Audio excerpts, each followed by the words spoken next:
A wretched case of cotton mouth during the last men's room performance. Here's what you missed. Went to court, and keep in mind, this same cop, the day before her case went to trial, he tried to get it dismissed because she did whatever you have to do legally to get the footage from the police cam. All right. And once he found that out, he's like, I'm going to look like an idiot. And she's like, oh, no, we're not dismissing it. You are an idiot. Let's just go to court. So, yes. Yeah, and that just gives every other cop a bad name. It's like, dude, you messed up. Right, but to still insist on it, it's like she doesn't have a hand. Man, do the good old days. Like, just plant drugs on her.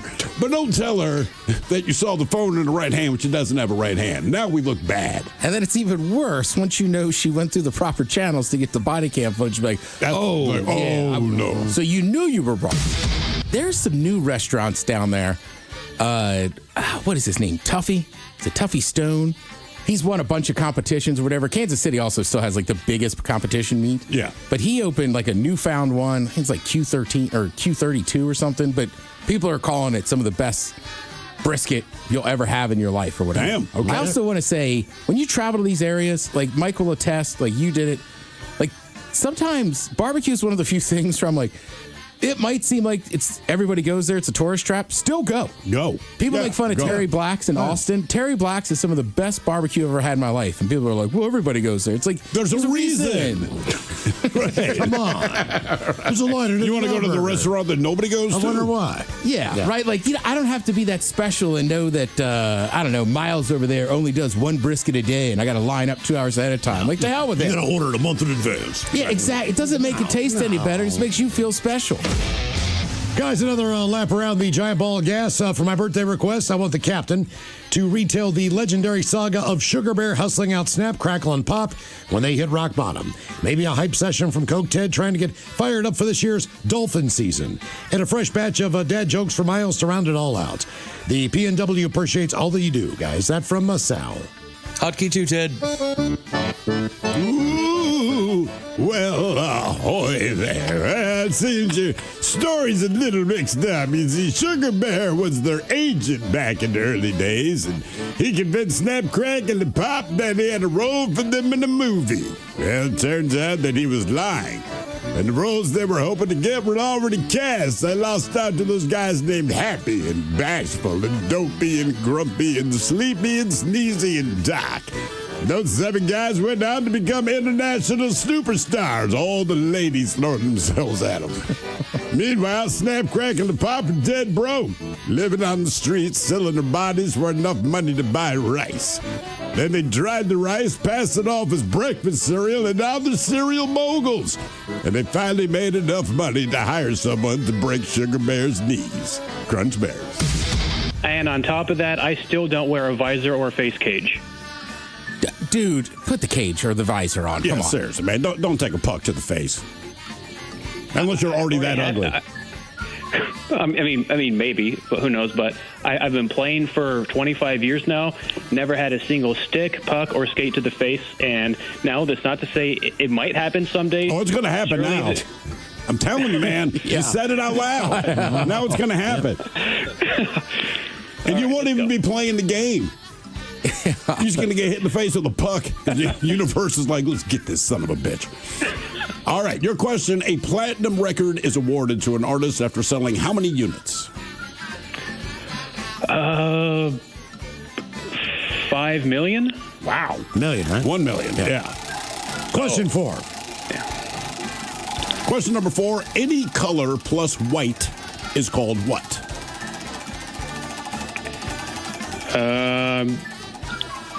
Is it grayscale? That is a tint. Oh, come on now. You started this call judging our colors in here. Oh, right. Lots of opinions with no information. Yeah, tell the chefs he sucks. Yeah. Do you know how to make this dish? No. I do not, sir. And then I will leave you with this last and final most popular burger style, as according to you, the people, y'all know what it is. It's the classic cheeseburger, the ultimate standard. Seared beef patty, topped with American or cheddar cheese, lettuce, tomato, onion, pickles, finished with the ketchup and a mustard. Surprised that sliders didn't come in there somewhere. You know what? That's a good call, Miles.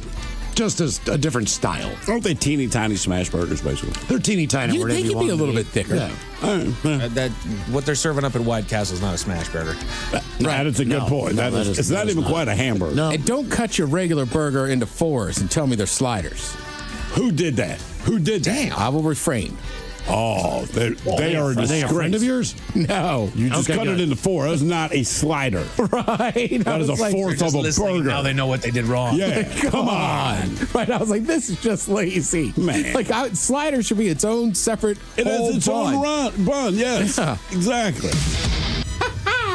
All right, Sal, listen up, man. First of all, you're a Dolphins fan. I feel bad for you. Second of all, it's Miami. So the good news is you can get all the cocaine you want. Why? Because when they suck again this year, you're going to need that coke to go out and party. And also, I've seen all that memorabilia. You could have bought a lot of coke. All right, some dad jokes. What do you call an emo kid in Hawaii? What do you call an emo kid in Hawaii? Emo kid in Hawaii. I don't know. Tropical depression. Are emo kids coming back, or is there just teenagers always emo? There's always emos. All right. There's always emos, yeah. What do you call karate for amputees? What do you call karate for amputees? Partial arts. Partial arts. And finally, how do you know if a hippie has been in your house? How do you know if a hippie has been in your house? Smells like patchouli. Any guesses, Ted? Is he still there? He's still there. Oh, good call, Mike. He's still there. Greetings, guys. It's my 50th trip around the sun. Cheers to the champ that spit me out of her backside a half century ago. Her backside? Well, it's not one. He's a lawyer? Arse. All right, your question. What actor plays Thor? Is it Chris Hemsworth? Okay. It is a fact. There you Chris go. Hemsworth, yes. I'm not positive I've seen him in a ton of movies. I just like that guy. Who, Chris Hemsworth? Yeah. He's a likable dude. Like He's got some show, and I've never watched it, but some show where he's basically just living his life and doing things that scare the piss out of him. Like, I'm going to climb this mountain, that kind of thing. But he seems very ground. Like, I'm not doing this for you. I'm doing this for me, kind of thing. Yeah, every show you see him on, like every interview, like I'm with you. Like, I know you're a massive Hollywood star, but he just comes off as like a cool dude. But what other movies has he been? I know he's been in other movies, but I know Thor. I know he's very famous. I don't know another movie he's been in. Maybe he was the good-looking guy, and isn't she lovely? The one that gets me is on talk shows is Kim Kardashian. I want to not like her. Every time I hear her do an interview, I'm like, she's. I know. Her heart's in the right place. She's pretty cool. She's a pretty cool chick. What is an abacus used for? An abacus. Ooh. Oh my goodness. You used one as a child. I used one as a child. You're making an age judgment here, Ted. I guess you're right. I was going to say the same thing. I'm like, but I might be wrong. I'm drawing a blank right now. Help me out here. What is it? Any idea, Miles? I don't. Counting. What? Do you remember? The abacus. Like you slide the things over. It's like the original, like The original calculator. She did it by ones, fives, and I believe tens. All right. Yeah. And God, I hate to date myself here, but so we had an abacus when I was growing up, and I never used it because I wasn't a big fan of math. My brother always noodled with the thing. And then for Christmas, and I remember my parents telling me this, and it was the most exciting. I could not believe this was happening. They're like, "Hey, don't tell your brother. We got him for Christmas because these things, they were hard to come by at the time. A calculator." And to give you an idea, this calculator, it wasn't even press button. You had to touch a stylus, a metal stylus to the metal buttons for the thing to work. Okay.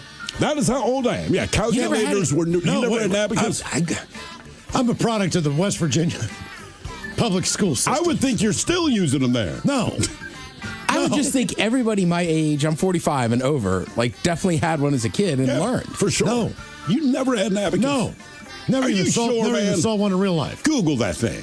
Google it. ABACUS. I can't believe you did not have an Not only abacus. that, it's like part of history. Yeah. I believe you. I mean, it's I'm all just saying. anyone used, Look, right? Up until calculators and all that. No, I mean I've seen them. I've never used one. Yeah. I've seen a picture of one. Wow. Yeah, I'm just saying. Okay. I thought that was an easy question. Maybe this one. Me too. Maybe this one. And now, the men's room legacy continues. Unfortunately, Unfortunately, what you're about to hear is real. The members of this radio program are simply not that bright, or what some people would call educated. They are merely stupid. They're not trying to offend anyone on purpose. And all have played doctors on TV.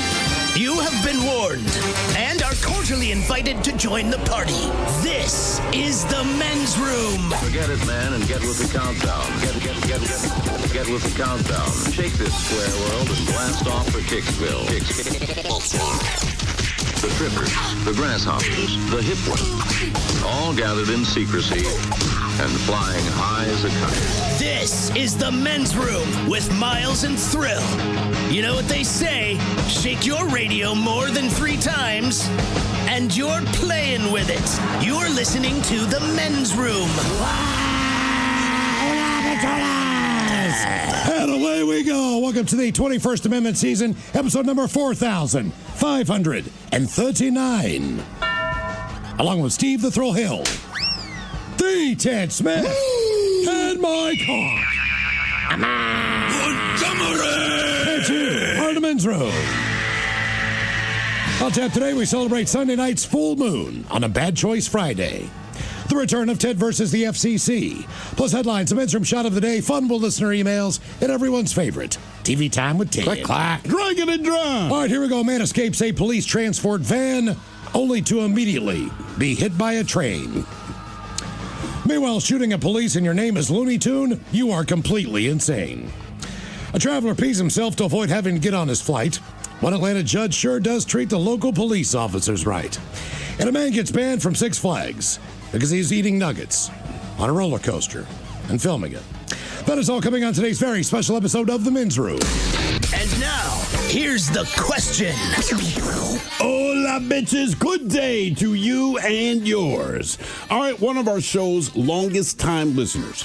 He used to listen to us when we were on in Baltimore decades ago. Still listens to us to this day, and he calls himself One-Eyed Greg from Reisterstown. And he calls himself that for 3 distinct reasons. One, he lives in Reisterstown, Maryland. His name is Greg, and notably, he has one eye. Well, while only one eye is only 3.7% of the global population, well, Greg and one-eyed people everywhere just got a new member to the club. A man in India lost his left eye playing, go ahead, Ted, take a guess. Cricket. Pickleball. Oh. Pickleball. He actually started playing the sport because he said, look, man, it's low danger, low impact, but you get your cardio going. Yeah, until you take a pickleball to the eye. That's all it took. And now he has one eye. I know. Yeah. Now, all of that said, some good news. Maybe it's good news. It depends. Do you think Kesha is a good-looking woman there, Ted? A lot of makeup. Sure. Well, singer-songwriter Kesha recently confessed on a podcast that she thinks one-eyed men are hot. Those are her words, not mine. But look, we've all got a type, and hers happens to be one-eyed dudes. So as Miles says, go to Reno. Now, speaking of having one of the usual two, a man in England recently, he hit a hole-in-one at the golf course. Now, what makes his hole-in-one different than most, he only has one arm. Also, in his own words, golf is not his game. He grew up a rugby player. He's 280 pounds. He has one arm, went out to the links, hit a hole-in-one. But look, people lose digits and organs all the time. Crazy as that might be, sometimes it's their own fault. Like a man who lost 4 fingers when a grenade blew up in his hand. Side note, he used the grenade as a key holder. Now, other times, people, they're attempting to be heroic, like the woman who was trying to assist in a traffic accident, and she lost her leg when she was hit by a truck and dragged down the road. And other times, you're just born, well, without all the parts. Like a kid in England, he was born with a butt. He just had no anus. Well, oh, man. Oh, yeah. Yeah, well, sure. Come on. Seriously. The mother said my son was born without a bum. I thought that was impossible. It's like, well, he has a bum. He just doesn't have an anus. And there's a lot of surgeries that go with that. But look, today we're talking abnormalities. All right, look, man. All you can do is be born, whatever your situation is when you're born. You didn't ask for that. Maybe you're born with 6 fingers like my buddy Tony. Maybe you're born with no fingers like no one I personally know. But that's what today's question is all about.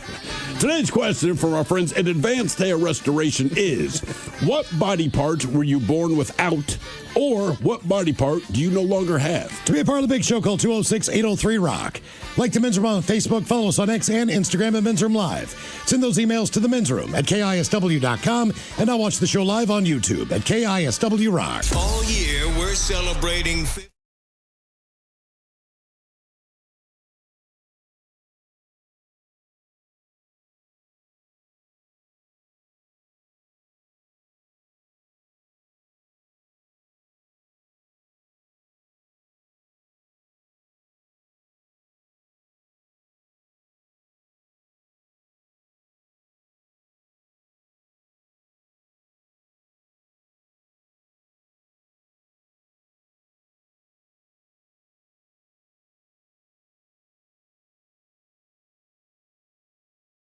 There have been an increased number of sightings in Ohio.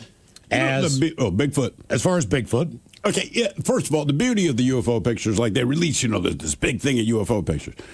They look like UFOs. You look like, right, we don't know what they are. Right. Thanks for the picture. And Bigfoot. So there's all these sightings, any blurry images. Has there ever been a still shot? No. Of Bigfoot? No. Just one. Just he's standing still. Yeah, maybe taking a pee, anything. Squatting in the woods. Right, pooping. Right. So at some point, he has to be still. That's how I want him to be discovered. Right. There he is. Behind the bush. Exactly. Like, don't take a picture of me right now. Dropping one. That's how Bigfoot kills someone. Dropping it like it's hot. Also, an American tourist, they say, for this year, got one of the more clear videos or pictures. He got the video. The Loch Ness Monster Society, or whatever, who takes all the footage, they did not release the actual footage. They just released a still. That means it's not the Loch Ness Monster. Because if I'm part of the Loch Ness Monster Society, the one thing I want to do more than anything is shut up the critics or all the people that think I'm crazy. So if you had footage that shows the Loch Ness Monster, the very first thing I would do is be like, hey, kiss my ass. You've been making fun of me. Here's the video. Yeah. So the fact that they're not releasing it says that is not the Loch Ness Monster. Well, you'd have to think look, it's not going to kill tourism. It's only going to increase it. Right. So if you know that there is a creature in that lagoon or that loch. You're going to go and see if you can see it. He was on a Loch Ness Monster tour. Exactly. That's what I'm saying. So if you ever release the footage, so it doesn't exist. Okay. And those scientists put out a story about ghosts. And how in certain areas where there was a weird sonic activity. Deep frequency, infrasound. Correct. Infrasound. That people seem to have more, quote unquote, encounters or whatever the deal is. Or have a sense of creepiness. Yeah. Yeah, exactly. That we immediately attribute to ghosts. The heebie-jeebies. So basically we asked you. Breaking out the technical term. Right, the heebie-jeebies. The heebie-jeebies. Yeah. You get a pea shiver and the hair stands up on your. Not the heebie-jeebies, though. That's just the pea shiver. Yeah. When's the last time you had the heebie-jeebies? Like where there's no other word to explain how you felt. Because when someone says the heebie-jeebies, it's different. Like if you think someone broke into your house, it's not the heebie-jeebies. Someone might even seem creepy. It's not the heebie-jeebies. Like the heebie-jeebies to me are, I don't know, like you watch, Annabelle, the movie. And you just see that doll. Doll's not even doing anything. You just look at it, I'm like, I got the heebie-jeebies. Something up in that doll. You know what I mean? Yeah. It's been a while. I can't put nothing off the top of my head. Yeah, it doesn't happen much. So as we put up the poll, we'll probably get it up there for you on YouTube at KISW Rock during the show. But it is up on X right now on Men's Room Live. Here's how the votes panned out. For the first time ever, we got a three-way tie for second place. Damn. 17% for Bigfoot, 17% for the Loch Ness Monster, 17% for ghosts. You said, by far, if one were to be proven to exist, UFOs at 48%. Damn, okay. So almost half of you. All right, we talked about it being National Brisket Day. But you knew that already. Well, today's a big day for beef in general, as it is also National Hamburger Day. All right. Ooh. Okay. Yeah. Anybody have plans to celebrate either one of these two holidays today? I might now. Yeah, I could sneak in a burger. Or brisket? Yeah. What about a brisket burger? Ooh, yeah. Okay. I think Trader Joe's has brisket burgers in frozen 6-packs in the box. Okay, so maybe that's what I'm doing after. Yeah, it was voted one of their best new items they put out once. It's a brisket burger. Yeah, exactly. Come on. Have you ever had a brisket burger? I don't think so. I know they offer them at like some good barbecue joints, but I always end up just getting barbecue. Well, they add fat to it. obviously. But yeah, it's pretty tasty stuff. Obviously, it is. brisket's not the best cut of meat until you cook it low and slow for a long period of time. It's the best thing to eat, the worst thing to cook. Right. So the cap's got some fat on it. But other than that, the actual meat, you need at least 80-20 in my world for a good hamburger. Yeah. So today is National Hamburger Day. They say if you're not sure which burger to get, here is a list of the best national restaurant chain burgers, reviewed by a guy named Burger Beast. So these Are these like sit down? They're sit downs. Yeah, they're not. There's no McDonald's on here, Burger King. Although you can sit down at all these. Yeah. This is more of a casual restaurant style. All right. So they say number 6 in last place is let's say wait a minute. The burger chain is okay. So the methodology: the chain has to appear in at least 10 states to count. So Fuddruckers, Steak and Shake, and Red Robin did not qualify. They're not in 10 states? They are not in 10 states. That surprises Wow. me. Yeah, especially Red Robin. I did not know that. So in 6th place, they say the old Outback Steakhouse burger. Half-pound burger topped with bloomin' onion petals, American cheese, lettuce, tomato, house-made pickles, onions, and bloomin' onion sauce. Bloomin' onion petals. Yeah, that's what that is. Well, it's the bloomin' onion, just, Yeah. deconstructed on the hamburger. They just rip off a couple petals. The pieces that fell off. Well, that's my favorite thing in Outback. Sure. I think it's a lot of people's favorite thing at Outback. Well, the bread's pretty good. But, yeah, Outback comes in at 6. Believe it or not, number 5 on the list, he goes with Denny's. It's 2 hand-pressed beef patties, cheddar cheese, lettuce, tomato, red onions, and pickles on a brioche bun. Well, I'll be honest with you. I forgot. I know Denny's has burgers. I never think of burgers when I think of Denny's. I just think breakfast food. Yeah, normally not in there unless it's in the morning. I've definitely been in Denny's late at night and had chicken wings and breakfast. Has anyone been there, Have you? say, at like noon? Yes, I have. Really? Well, more like 10:30, 11-ish. But I was So in not there till quite about noon. But that was Vegas. I mean, the last time I went to a Denny's, honestly, it was just like 7 or 8 p.m. Really? Yeah. Somebody I was with, they were just like, Yep. I want to go to Denny's. I was like, all right. Oh, The one in Fremont and Vegas serves a stiff drink. I believe that. I can vouch for that. In 4th place, that would be Chili's. It's nearly half a pound of beef topped with Thousand Island dressing, American cheese, diced red onions, pickles, and shredded lettuce on a brioche bun. We're getting to Chili's at the airport, right? Correct. In the new terminal. I was always a fan of Chili's and their burger. New terminal is Alaska only? I don't know. I think it is. I think it's Alaska. I think it's basically their brand new terminal. Yeah. But if I were you, SeaTac, I would make that terminal at the very last terminal when you're driving in, because the majority of flyers are flying out on Alaska Airlines. Yeah. Therefore, instead of making it the first one and log jamming everything so you can't get through, put it at the very end. That way everyone has to go down there so other people can get to their gates as well. I think they had WashDOT design it. What can we do to cause the most congestion? Small suggestion. Right. But I realize it's too late. In 3rd place, that would be the Cheesecake Factory. These are the best restaurant chain burgers. All right. Again, I knew they had burgers. Never crosses my mind when I'm there. I always get the fried chicken sliders. I'm with you. That's the thing, is their menu is so big, I just don't think about getting a burger there. Ever. But you know what? Everything I've ever had there's been good. It is good. It really is. I mean, I've tried a lot of different things other people have. Like, ooh, you got to try this. I'm like, why in the hell would you get Chinese food at Cheesecake Factory? I'm like, That's why. This lo mein's unbelievable. Wow, an orange chicken. I mean, come on. Yeah.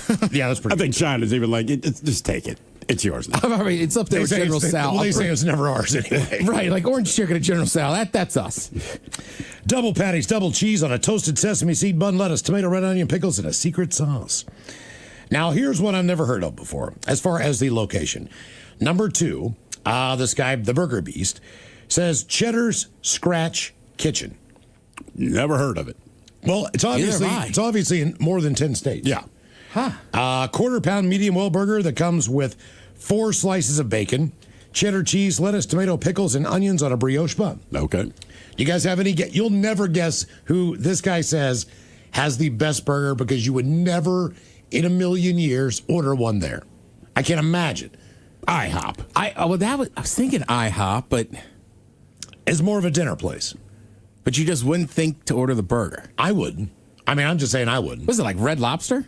It's Buffalo Wild Wings. Huh. Oh. No, you're right. I would not have thought to order a burger. He said that's number 1. It's a double smash burger.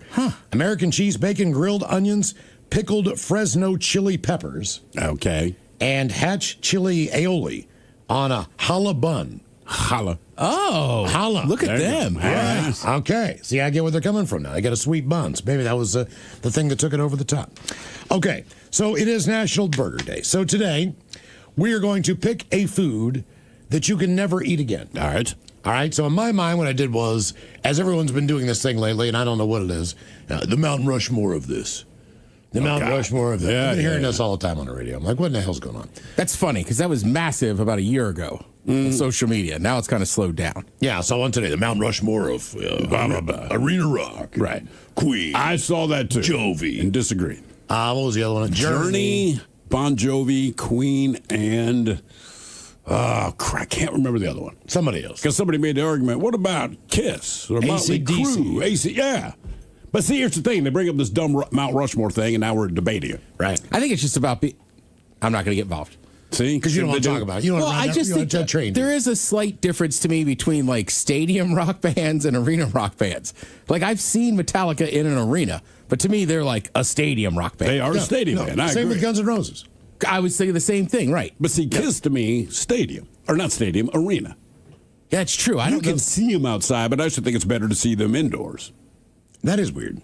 They're one of It's the like few bands. it's like our yeah. 55th anniversary show, The Black Rose. I think that's an outdoor band. Absolutely. Yeah. They have Allman- that sound. That's the Allman Brothers Outdoor. back in the day. That's an outdoor band. Has Leonard Skinner ever played under a roof? Grateful You know what I Dead. mean? Like, Outdoor band. I know you saw them at the Sphere. Well, yeah. But traditionally, they're an outdoor band. I mean, I would say the same with the Chili Peppers. yeah. There's something nice about the summertime played- concert. Yeah. They used to play like every outdoor festival that was there. Yeah. It didn't matter. It could be the Celine Dion Festival.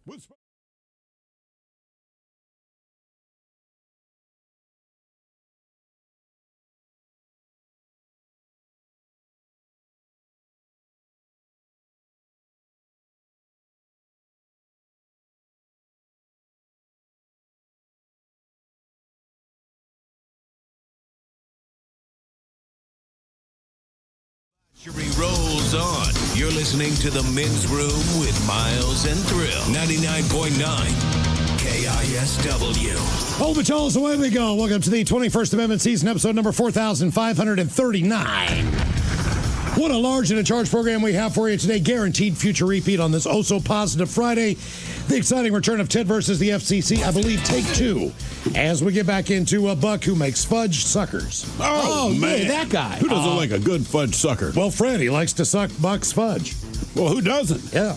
Buck actually watches Fred suck his fudge. That makes it weird. Yeah, Ted versus the FCC, round two, coming up at 4:35 on the program. Don't watch me suck your fudge. We will also drink and toast into the weekend that it's Bad Choice Friday time.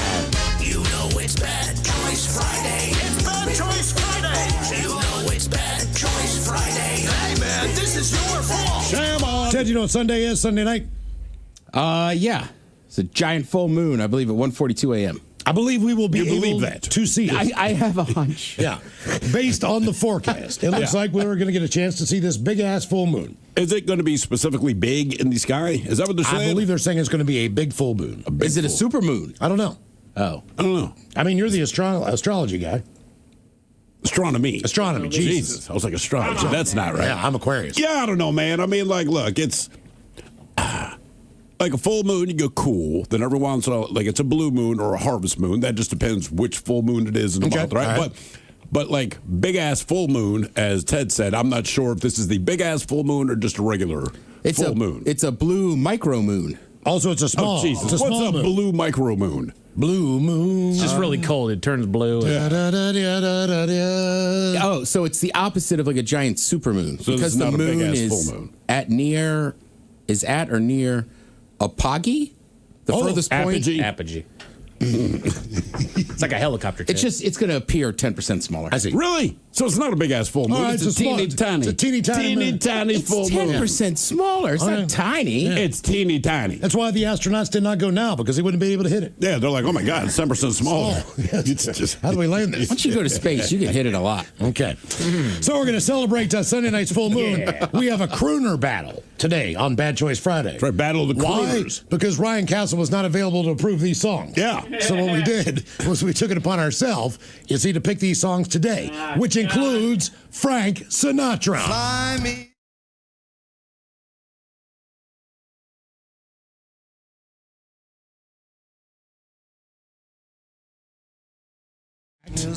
We have been celebrating the rock in Seattle for 55 years. That's correct. Okay.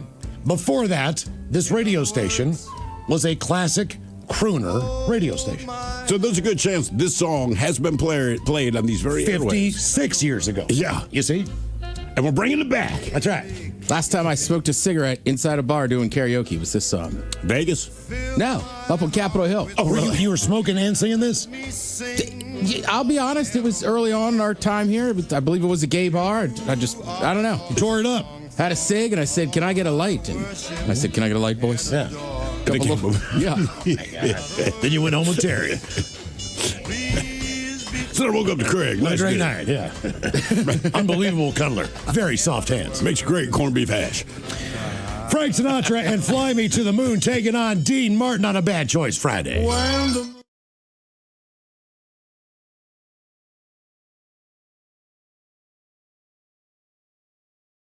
Years ago, you might have heard Dean Martin on this very radio station. I like this one, though. I like them both a lot. He just sounds hammered. That's Amore. Will it be Dean Martin and That's Amore or Frank Sinatra, Fly Me to the Moon? You can vote now if you follow us on X and Men's Room Live. Also, if you haven't subscribed or watch us on YouTube there, KISW Rock, we've got the poll up for you there as well to vote on Bad Choice Friday. I'll turn this up. When the stars make you drool, just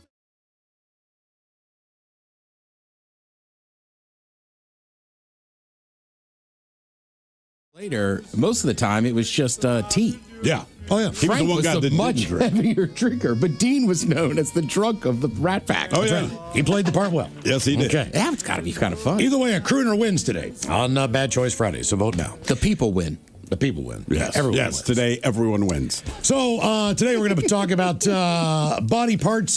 Some people are not born with all of their parts. Yeah. Some people are born with all of them, but then lose them later in life, so to speak. And some people are born with extras. Yeah, surprise to me when they said, "Hey, your kid is born without an esophagus." I said, "Ooh, that's not good. How's she going to eat?" And they said, "Well, we got to make one." That's actually more common than you think. Yeah, and because of that thing she had, TEF. She also had a big old hole in her heart. Yeah. So she was born with that, too. So they had to put a little dental dam, so to speak, in there. And there's some 80s rock band that had a song like Hole in My Heart. Wholehearted, extreme. No, not that one. I want to say, like, specifically, like, there's a hole in my heart. Not sure. You know, one of those kinds of. Yeah. But sometimes. Yeah, you're right. That does sound familiar, right? I can kind of hear. not. Man, I can't remember the band. Now, are you looking it up, Mike? Yeah. I'm sure it wasn't a good song. And it might not even be 80s butt rock, but I feel like it is. I mean, it does kind of go with what Miles was saying with Wholehearted. There's a hole in my heart that can only be filled by you. Oh, God. Great song. God. Does that line really work? What a banger. Ladies, let me know. If I were to drop that on you, would you just pepper spray me then, or do we wait until later? Yep. I mean, like, come on. But then there are times in your life you don't even realize that you might not have a body part that you were originally born with. We had a story probably 2-3 weeks ago about a man who was sleeping in his bed. I don't know what the argument was about, but his girlfriend, who had threatened him multiple times before to do this, walked into the bedroom with a stick of dynamite that she had lit and threw it on the bed. Or maybe on the floor beside the bed. I'm not sure. She got it in the bed. Okay. Because the hissing from the wick is what woke him up. This guy's like, oh my God. That's the right response. So he picks up the dynamite. I believe he is going to try to throw it out the window. Yes. Whatever he's trying to do. He did not get there in time. And he no longer has, I believe, up to his forearm or maybe up to his elbow. Something like that. It did a number on him. But that was because it was a stick of dynamite. Yeah. And she was apprehended and all that. But then our shot of the day yesterday, we brought you this story. What was it? Back in February. Back in February. When she was initially pulled over. That's right. But then she goes to court, okay? So in February, a sheriff's deputy was working on traffic enforcement in Lake Worth Beach. That's in Florida. When he stopped a 36-year-old woman named Kathleen Thomas. Now, after approaching her car, he explained why he pulled her over. She'd been holding her cell phone in her right hand. But before he could get very far with an explanation, Miss Thomas, she held up her right arm. You've probably seen this on social media. It's been flooded with it the last few days here. There was no phone in it. There'd never been a phone in it because she has no right hand. So obviously not, she says, laughing, in the body cam footage of the encounter that was released this week after she, as you brought this up on the shot, Steve, yesterday, obtained the video and posted it on social media. Now, Ms. Thomas was scheduled to appear in court on Wednesday, but the Palm Beach County deputy who had conducted the stop requested the citation be dismissed. Their exchange quickly spread across social media, bringing scrutiny to the traffic stop. As with any enforcement action, motorists have the right to contest citations through the judicial process, where all the facts and all the evidence can be fully evaluated. That's from a spokesperson with the Sheriff's Department. The statement offered no explanation for what had happened during the stop. What happened next, however, was captured on video, and we do, in fact, have some of that audio for you. Hang on 1 second. I got it somewhere around here. Nope. We do have it somewhere around here. Oh, son of a sea cook. Give me a second. Son of a sea cook? Yeah, I know. You really got to cuss more, man. I mean, it's just, it's almost more offensive listening to this. I had it. I literally had it. But then I was going to say, I saw you queuing it up earlier. Anyway, we'll get to it later. Yeah, funky, but love it. As with any enforcement action, motorists have the right to consent to these citations. So, you just want to call this their day or what? Mrs. Thomas asked, still laughing off the mistake. Deputy, however, whose name has not been released, insists he saw a phone. Ms. Thomas again shows her right arm. At one point, the deputy appeals to a higher authority. Hand to God, you do not have your phone in your hand, he's heard asking her in the video. In the body cam footage, Ms. Thomas again raises her right arm before switching to her left hand. The deputy eventually requested that the citation be dismissed, according to the court records, after hearing that Ms. Thomas had posted another video online to share the news. The explanation, she said, was lack of evidence. Bruh, she said, we knew that already. Ms. Thomas is an adaptive athlete. She told CBS that she was born with part of her arm missing and that she hoped the officer would reflect on the interaction and learn from it, which no one believes he did. She did not immediately respond for requests for comment. A Palm Beach County Sheriff's Office spokesman said the department was reviewing the deputy's account of the entire situation. You got the account. It's on video, dummies. Yeah. That's the whole reason she subpoenaed that. Like, okay, let's get your footage. That way there's no question about what happened. Okay. It's just amazing that he doubles down and just won't back off. Like, she doesn't have a hand. Yeah. Right. Yeah. You're standing there, look, and she even said, like, do you just want to call it a day? And I was talking to Captain Ron from the Wolf Morning Show this morning, and we're laughing about it, because Ron goes, if I'm that cop, right, and I truly believe I saw a phone in the right hand, once she throws up the nub, he goes, it would have been a better video because we would both laugh about it. Yeah. Like, obviously, I'm in the wrong. Sorry, ma'am. Have a nice day. The fact that he doubled down just made it worse. Yep. I saw a video of a cop that pulled over this car, right? And it's one of those, I think, Japanese sports cars or whatever. All right. So the cop walks up to the passenger window, and the guy rolls down the window. The wheel is on the right side. So the cop just starts laughing. He's like, did you think I was on the phone? And the cop just starts laughing. He goes, yes, I didn't realize you were driving on the right side. Yeah. I just saw the guy on the left-hand side with his phone. And you're right. It's a great video. They just laugh, and he's like, how cool is this car? No big Because deal. that's what a normal human being would do. Like, I'm obviously wrong. Right. He gave her a ticket anyway. Here's some of that traffic stop. Hello, ma'am. Hey, good morning. I'm Deputy Gasala with the Palm Beach County Sheriff's Office. Recently being pulled over in the city of Lake Worth today. We're doing an operation for distracted driver, and you drove past me holding the phone with your right hand, manipulating that phone. I mean, I saw you with the phone in your hand. Not. So you want to just call this a day? Or? I don't want to call it a day. You had a hand manipulating. You just said my right hand. Well, I thought I saw you with your right hand. You so had a hand didn't. The right hand. I saw you manipulate. So you didn't. With the right hand, perhaps not, right? But I saw you didn't see me with my right hand. So are you saying that you saw me with my right hand? I know what I just said. I know what I just said. I'm asking you now. Did you or not have your phone on your hand? I did not. You did not have your phone in your hand? I did not. Hand to God, you didn't have your phone in your hand. Hand to God. The other hand to God, you don't have your phone in your hand. I don't have a hand. God. Cool. You have your driver's license, registration, and insurance with you? What are you doing? What are you doing, man? Hand to God. She doesn't even have a hand. I mean, that's the whole thing. Like, at this point, how about nub to God? I'm not, why do you keep going through and write the ticket? Yeah. Okay. I just don't get that.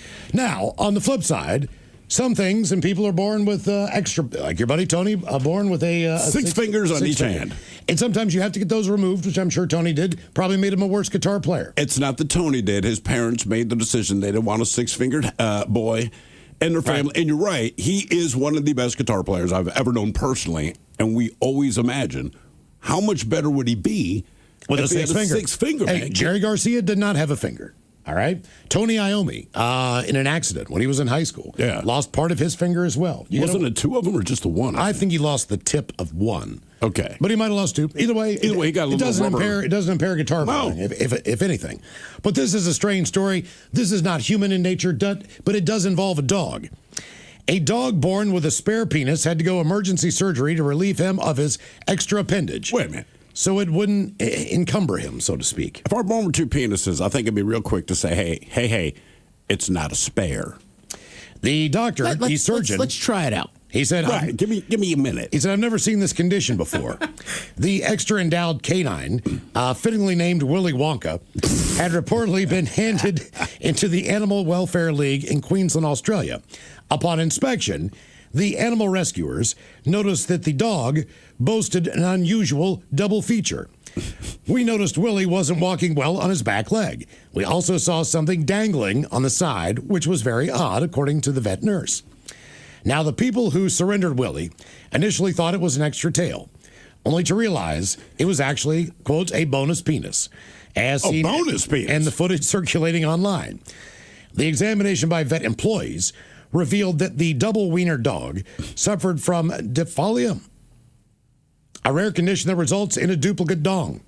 To date, there have only been 4 such documented duplicative dong cases. Because all the other dogs are like, don't tell anyone. Of this multi-pronged condition in dogs. However, Willie was the only one where the extra phallus wasn't anywhere near the normal penis. Why did they name him Willie? Because you know exactly why. X-ray and CAT scans confirmed that Willie's duplicate phallus was non-functioning and could even jeopardize his health. Long story short, vets decided to free the Willie. Where did they say the other penis was if it wasn't? It was on his leg, on the inside of his leg. Ooh.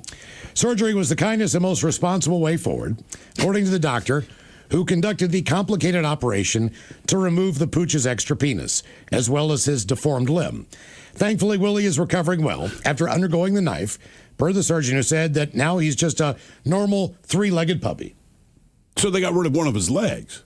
I think they had to get rid of the whole leg. I think they had the to take a lot of it out. Because I mean, think about it. The doctor approaches you, all right? The doctor says, all right, look, man, you can have 2 penises and 4 legs, or we get rid of this extra penis, and you can have 1 penis but 3 legs. If I'm the dog, I'm like, I'm keeping all 4 legs. You know what I'm saying, Doc? Yeah. Yeah. So our question, what body part were you born without, or what body part do you no longer have? 206-803-ROCK.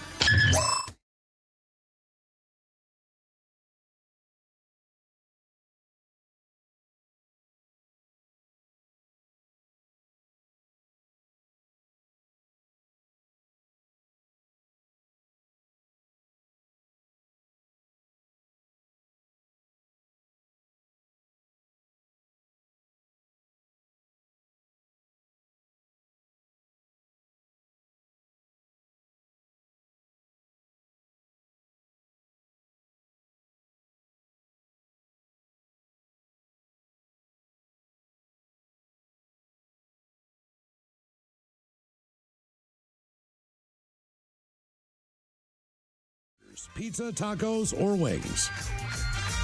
As difficult as it's going to be, I'll take wings. I'm taking the wings. Ooh, which flavor of wing would you miss the most? That's a great question. Yeah, I like the garlic parmesan, and I like the Thai curry.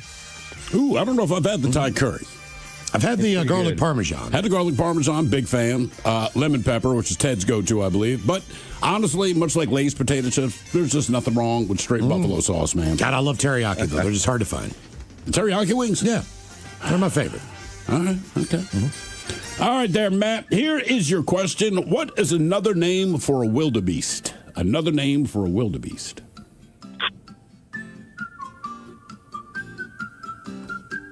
You see any wildebeest? Tasmanian devil. Is that a boar?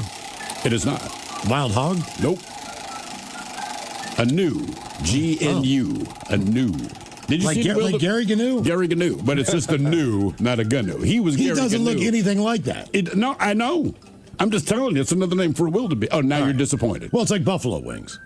Right, they don't look like buffalo. They're not buffalo. I got it. Did you see any wildebeest on safari? Yes. Yeah? Yeah, yep. A lot of them. How big are they, like relative to the other animals? Man, it's just the size of the herd. Oh, really? Yeah, it's more of a numbers game. Okay. Are they dangerous? They're the most dangerous animal down there. Really? Yeah. Huh. They go by a different name. They call them like Buffalo something, but that's what they. But that's the dangerous heart. All right, Matt, shut up and listen. What were the first names of Laurel and Hardy? Oh.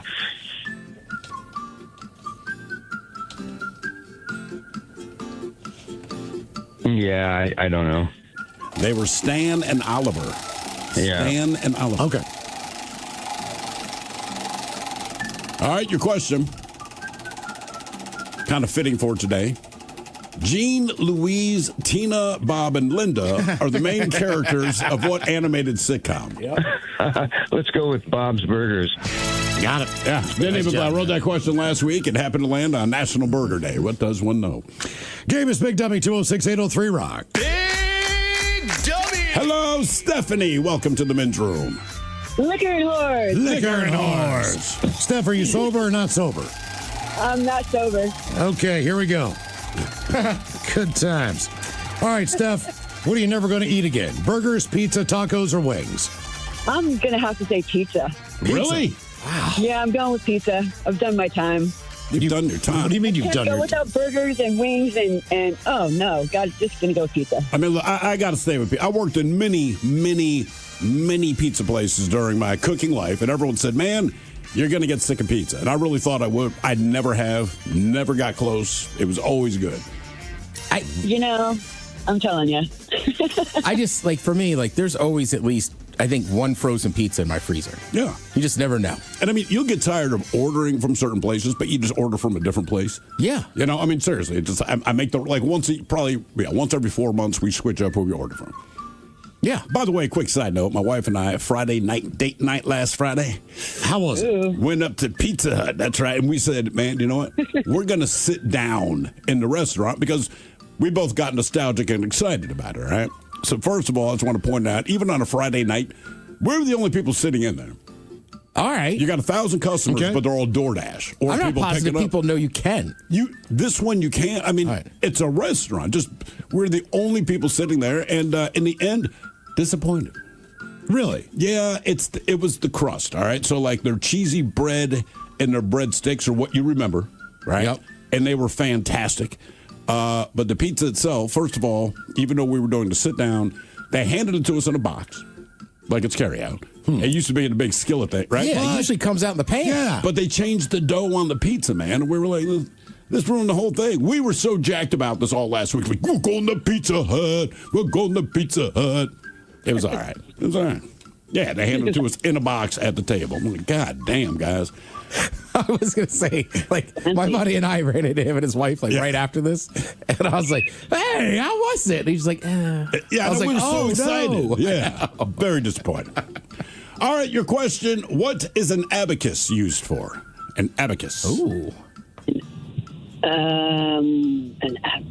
Oh my goodness. You used one as a child. Okay. I used one as a child? You're making an age judgment here, Ted. I guess you're right. I was going to say the same thing. I'm like, but I might be wrong. I'm drawing a blank right now. Help me out here. What is it? Any idea, Miles? I don't. Counting. What? Do you remember? The abacus. You slide the things over. It's like the original, original calculator. So you did it by ones, fives, and I believe tens. Yeah. And God, I hate to date myself here, but so we had an abacus when I was growing up, and I never used it because I wasn't a big fan of math. My brother always noodled with the thing, and then for Christmas, and I remember my parents telling me this, and it was the most exciting. I could not believe this was happening. They're like, "Hey, don't tell your brother. We got him for Christmas because these things they were hard to come by at the time. A calculator." And to give you an idea, this calculator, it wasn't even press button. You had to touch a metal stylus to the metal buttons for the thing to work. Okay. That is how old I am. Yeah, calculators were new. You never had an abacus? I'm a product of the West Virginia public school system. I would think you're still using them there. No. I would just think everybody my age, I'm 45 and over, definitely had one as a kid and learned. For sure. No. You never had an abacus? No. Never Are even you saw, sure, never man? even saw one in real life. Google that thing. Google it. ABACUS. I can't believe you did not have an Not only abacus. that, it's part of history. Yeah. I believe you. I mean, it's all anyone used, right? Up until calculators and all that. No, I mean, I've seen them. I've never used one. Yeah. I've seen a picture of one. Wow. Yeah, I'm just saying. Okay. I thought that was an easy question. Maybe this one. Me too. Maybe this one. Yeah, I mean, that's your standard abacus. I didn't know how they. I don't know. I've never played with one. That's why we're in radio. That's exactly right. All right. Your question, what is the name of the summer camp from the Friday the 13th franchise? Oh, my goodness. I should know this. I never, can't, oh, my, isn't there on Crystal Lake or something like that? You got it. Nice job. Camp Crystal Lake. Yeah, you got it, Steph. Oh, hey, I got it right. There's got to be a porn star, Crystal Lake, sure. Did you want me to do it? Yeah. We saw Chuck Wagon. Do not Google Chuck Wagon. You will regret it. Crystal Lake. But there's got to be. That's also a name for a burger I'd get down on. The Chuck Wagon burger. Oh, I thought you said the Crystal Lake. No. That sounds like something Miles would drink. Crystal Lake? Yeah. I drink Crystal Light. I know. That's why it sounds like something you might drink. Well, it's an actual lake. Hold on. You put a porn star, Crystal Lake. I'm saying yes. There's got to be a Crystal Lake. Nothing. Yeah. Christy Lake. Christy Lake. There's Crystal Lake. All right. What does she look like? Christy Lake, Crystal Lake. Come on, man. View image. Oh. Yeah. Little older? I'm just going to say her day. Wow. Yeah. I mean, was she eating Quaaludes? Probably. Yeah, there is one. Okay. Game is Big Dummy 206-803-ROCK. Hello, Jerry. Dummy! Welcome to the men's room. Weed, whiskey, and winches. Hola. Jerry, you sober or not sober? Sober, and I'll lose chicken wings. I'll still enjoy drumsticks and thighs.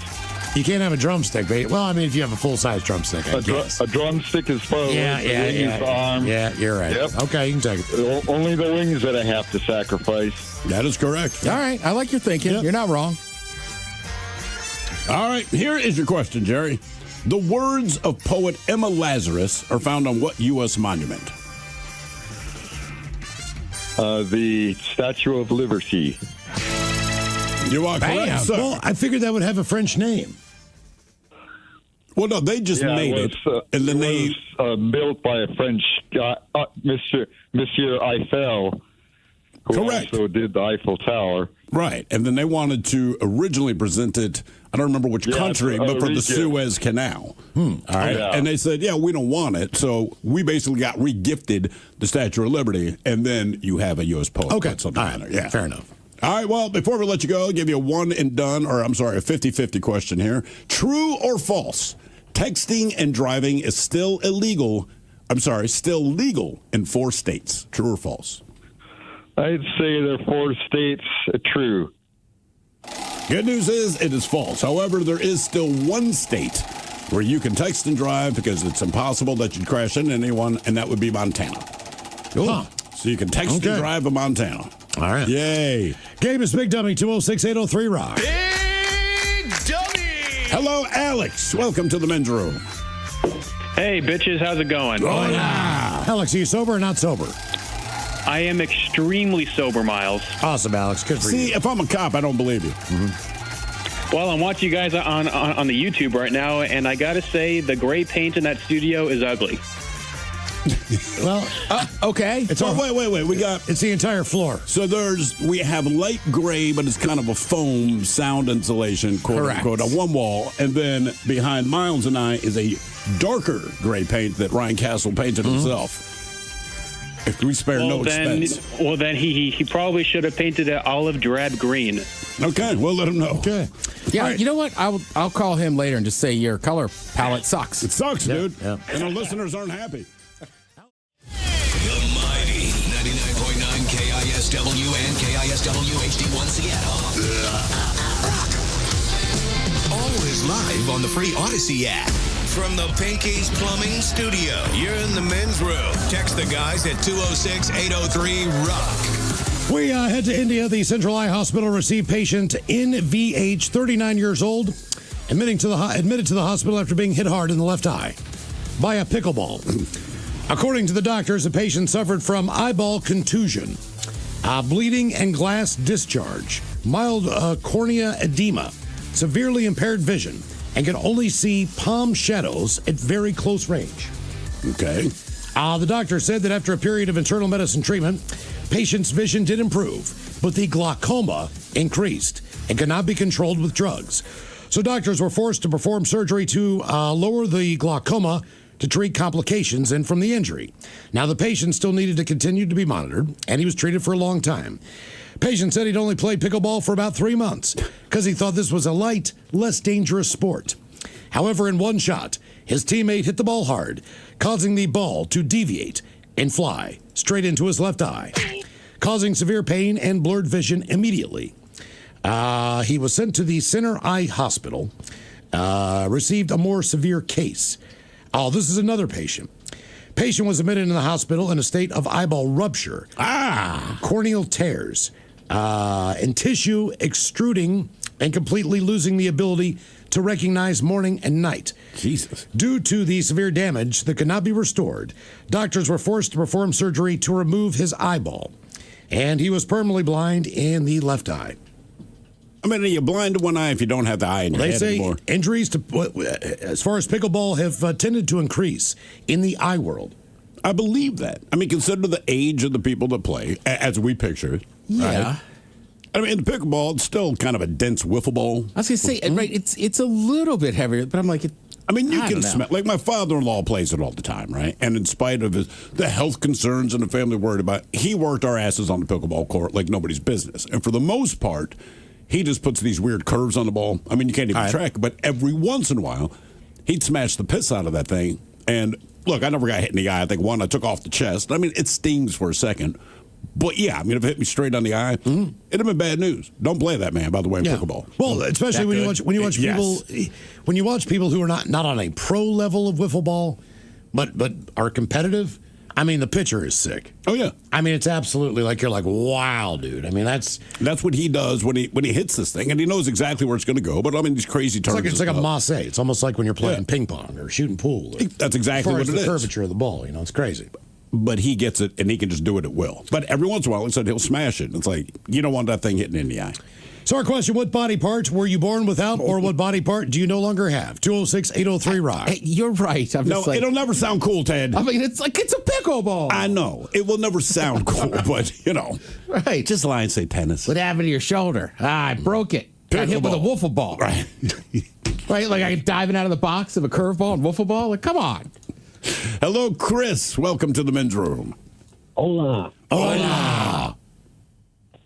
How's it going, guys? Positive Friday. Listener, couple time caller. Awesome. All right. Long time, couple time. Yep. So I was born blind in one eye, colorblind, missing a kidney, and then later on in life I had appendicitis, so I lost my appendix, and then I had to get a valve replaced in my heart. Over how many years did all these things take place? So you're born with a couple of things, but then between the valve and the heart and losing the appendix and all that, how old were you the last time you had to have a surgery related to this stuff? Okay, so the heart was about a year and a half ago. And what did they do to your heart? Put a valve in? Yeah, they had to go repair the valve and place a stent in because I had a heart attack. Plus, I had ketoacidosis and hypertension over like 400. What is ketoacidosis? Because I always hear supercalifragilistic ketoacidosis. It's when your blood sugar is too high. It's diabetic related, but it's basically when your blood sugar is so high, it becomes basically acid in your body. God. Let me ask you this. What were you doing when you had your heart attack? I was trying to eat some Pizza Hut and drink some soda. Do you think it's Pizza Hut specific? You just go to Domino's pizza? now. Yeah. It's like, damn, man. It was probably because I wasn't taking care of myself and I'd been off my meds for a while because I was like, I'll try diet and exercise because my parents claim it'll get rid of the diabetes because that's what they did. And now my dad's like, got neuropathy in his foot. I'm like, I told you. Are they doctors? I just got to say, sir, you truly got out pizzaed by the Hut. Damn. Yeah, I did. Damn. All right, so they say nobody got out pizza. Well, now he knows. I'm assuming you were at home then when this happened. That was delivery, right? Yeah. Was there anyone else at home with you? Yes. I was renting a room near my work. I worked at Olive Garden as a line cook. Okay. And, now, how did you know you were having a heart attack? Yeah, what are the signs? Well, at first, the first day it happened, I just thought it was because the meds, because I had been coughing for a bit, and I went into the doctors, and they're just like, oh, yeah, you have bronchitis. We're going to give you steroids. So they gave me steroids, and that made all my symptoms 100 times worse because I didn't have bronchitis. I had RSV at the time, and it pushed the ketoacidosis and the hypertension into overdrive. And because they're on steroids now, yeah. Did they do any tests, or did they just tell you, based on symptoms you described, that you have bronchitis? Yeah, that's basically what it is. Well, like, I've been coughing and sniffling, I just can't get over this cough. They checked my lungs, and I was like, yeah, it sounds like bronchitis. That's why I'm never going back. So there was no like attack as far as the heart attack. It was just something that happened, right? And you didn't really realize it? Yeah. The heart attack happened 2 days after this. Is this when you were eating the Pizza Hut? Yeah, I was just chilling at home, had some Pizza Hut, some wings. I had a bunch of points. Do you know Pizza Hut and wings. Do you know that it's a heart attack, or is it just my chest really hurts? It started with my chest really hurts. I've never felt this uncomfortable pain before. It just radiated out of me, and it was like the most painful ache I could ever feel, like in the top portion of my chest that went into my shoulders. And then that went away for a little while, and I'm like, oh, maybe I'm just sore, and maybe this might be the drugs. Okay. And then the next day it started again, but it didn't go away. And then I started getting delirious, and I'm like, oh, I should probably go to the hospital. This doesn't seem normal. Now, was this was it a deep dish pizza or was it a hand tossed? Oh, it was a stuffed crust. But well, there it is. Well, you went out with a bang. There's the culprit. Yeah. All right. I mean, as long as Miles asks, because I care. Yeah. What flavor were these wings? They were the honey barbecue. That sounds like a hell of a night. I mean, Sorry about the heart attack. If you're going to have a heart attack, it's a good way to go. Yeah, for sure. Okay. That's a lot. But wait, I'm sorry. So we've been talking about pizza? I didn't even get to eat them. Like, that was the bad part. Okay, well, that's actually the saddest part of the story to me, just because you survived. But you said you were born without what now? An eye. A kidney, and I was born blind in my left eye and colorblind. So colorblind. Without a kidney, weren't you kind of destined to have like health issues? I mean, kidneys kind of clean out a lot of stuff? Yeah. Yeah. I was born with a condition they call renal agenesis. So I have one larger than normal kidney and then nothing over on the other side. Okay. So do you wish, like, secretly that you could still buy a black and white TV just to save the money? Yes, but I still see color. It's just I have problems with reds and greens and mixtures of them. So Christmas like sucks. When they're shades. Yeah, what does Christmas look like to you? Because red and green are the go-to colors. Yeah. So the normal red and green lights, they're fine. If you get like really close together, like a brown, a dark red, a dark green, you do anything like that. Pink sometimes disappears. Purple doesn't exist. It's a lie told you by the government. It's not a real color. Okay, all right. Well, that I've known. Yeah, of course. Yeah. All right. Well, you got. I'm glad you're doing okay now, man. Well, I'm curious. Do you watch sports? Like if you're watching football and the Ravens are playing and they have their purple jerseys on, they're playing the Vikings. Right. They're playing the Vikings. Like, does it just look gray or what? So it differentiates to the color I do see. Like, so I lose the red pigment in a lot of things. So they'd be blue. Yeah, so they look like a dark blue, roughly. Okay. I'm also an artist, so that's even the funniest bit is I'm an artist who's colorblind, so I make a lot of crazy stuff and crazy art. Do people find your artwork to be incredible? Now, I love your color combinations, that kind of thing? Or do they say, this mofo's colorblind? Yeah. Because it's for costuming and stuff. I've talked to you guys about it before. I do the really high-tech, in-depth, big costumes, remember? Oh, yeah. Okay. All right. Yeah. All right. It's caution signs in green. That's awfully strange. That is. Don't worry. This guy's a visionary. Yeah. Or maybe not. He was already down bad. The heart attack just feels unfair. It does, especially while you're eating the stuffed crust pizza, man. Who finished the pizza? You know somebody did, because he's renting a room. You go to the hospital? Yeah. You are? I'm going to eat this pizza, man. I'm your roommate. You now let me know you're going to be gone for a couple days. The wings are starting to lose a little steam, but like I'm definitely eating this food. Nah, I'm in. What body part were you born without, or what body part do you no longer have? 206-803-ROCK. If I sent a roommate to the hospital and I knew they arrived safely and they were getting taken care of, I'm with you. Yeah, I mean, it's not even a mean thing. It's like, dude, there's a stuffed crust pizza and some uneaten wings. He's not going to be here. Yeah. I can wish him well while I also eat. Nothing wrong with that. You shouldn't be malnourished. Yeah, exactly. I need energy to worry about you. Hello, Leon. Welcome to the men's room. Hola. Hola. So last year I was in a high school firefighter training program, and I took all my bunker gear off after training one day, and my arm was like twice the size. My right arm was like twice the size of my left arm.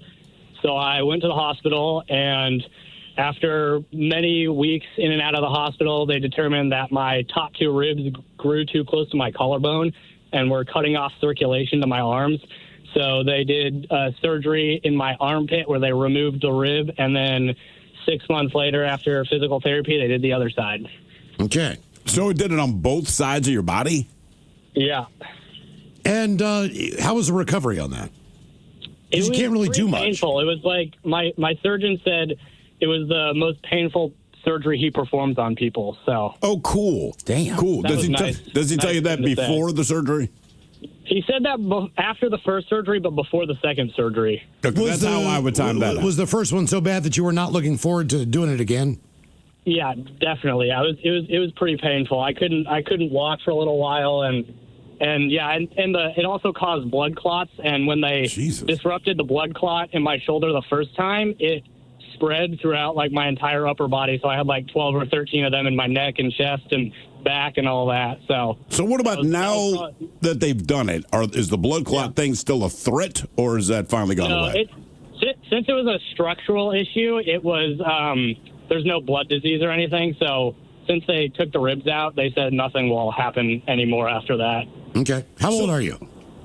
I just turned 18, but it happened when I was 16 through to when I turned 17. Well, better to do it early, man. Yeah. Yeah. I mean, look, maybe you know the answer, maybe you don't, but your ribs essentially are there to protect your lungs, right?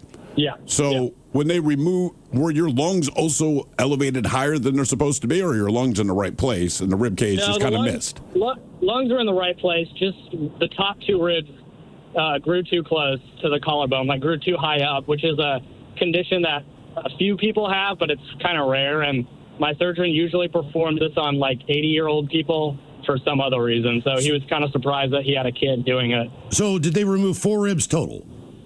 No, just 2. Okay, just 2 tops. One on each side. Were you able to keep the ribs? I tried for a long time, and they were very, very difficult to work with, and they didn't let me keep them in the end. So I did that with a tooth, and because they extracted a tooth, and I asked the dentist when she's done, said, "Can I keep the tooth?" And she said no. And I said, "I'm not being difficult, but like, it's mine, right? This is not fine. Like, I've owned this tooth as long as I've been alive. I understand you pulled it out. Thank you, but what are you going to do with it?" She's like, "Dispose of it." I'm like, right, that's not what I want to do. So what is the freaking issue? And this went back and forth for like 20 minutes because she wasn't very forthcoming with info. It was just like, "Sir, we can't just give you your tooth." I'm like, "But it's mine." That was my position. So long story short, it is considered a biohazard. Yeah. And so, but meaning what? It's going to blow up? No, it's a biohazard. Right, I know. So with that, though, but I said, but it's a bone. Like, I would not want my kidney, right? I'm like, this is a bone. So she actually sterilized it, and she gave it to me. I could not tell you where it is now, but when she gave it to me, it's crazy to look at because it looked like the size of a needle tip if it were super hot. So picture like a cigarette burn on your clothes. Yeah. It looked like that on my tooth, just a lot smaller. But that little thing caused extraordinary pain. Wow. But that's why they won't give you your stuff back, which I completely disagree with. I mean, it is coming out of your body, so I can see how it's a biohazard. I get that. But again, I feel like bones versus tissue. Like, dude, if you drop this thing in bleach or whatever the hell you're going to do, right? Like, it's a bone. At this point, it's fine. It's yours. That's what I'm saying. Like, the doctor's like, "Hey, you're not getting your ribs back, and I stole your car." Right. I mean, like, come on, man. These things are mine. Yeah, I mean, a tooth is different. That's what I mean. If it's a bone, I don't think it's look. A girl named Lily that I knew many, many years ago. She was an odd person, and I don't know how she finagled this, but she had her cat's uterus in a jar on her mantle, All right. And look, she's not a vet, so she somehow convinced the vet to let her have her cat's uterus, probably because she's crazy enough to want her cat's uterus. But also, she was one of those chicks that would find like a dead bird or something, drop it in bleach forever long just to keep the skeletons. Wow. Yeah. And I guess that's. You never fell asleep at her house, did you? No, man. And she was kind of cute. She'd always come over to our place. And then when we finally went to her place, there's my buddy Leon. He kept staring at the fireplace and he taps me and points. And it's in a jar of liquid, I assume formaldehyde. I don't know. We just can't figure out what it is. So finally, like, Lily, what is that? And she doesn't miss a beat. She's like, oh, that's my cat's uterus. Conversation done. Jesus. What body part were you born without, or what body part do you no longer have? 206-803-ROCK. Hello, Steve. Welcome to the men's room. Hola. Hola. How you guys doing? We're doing good, Steve. Positive Positive Friday. Friday. Yeah, man. Yeah. So I've had 6 eye surgeries, 4 cornea transplants, 1 in my left eye, 3 in my right eye, and 2 retina reattachment attempts, I'll call them. Is that where my mom had that? That's where you have to lay on your face on a table for days, right?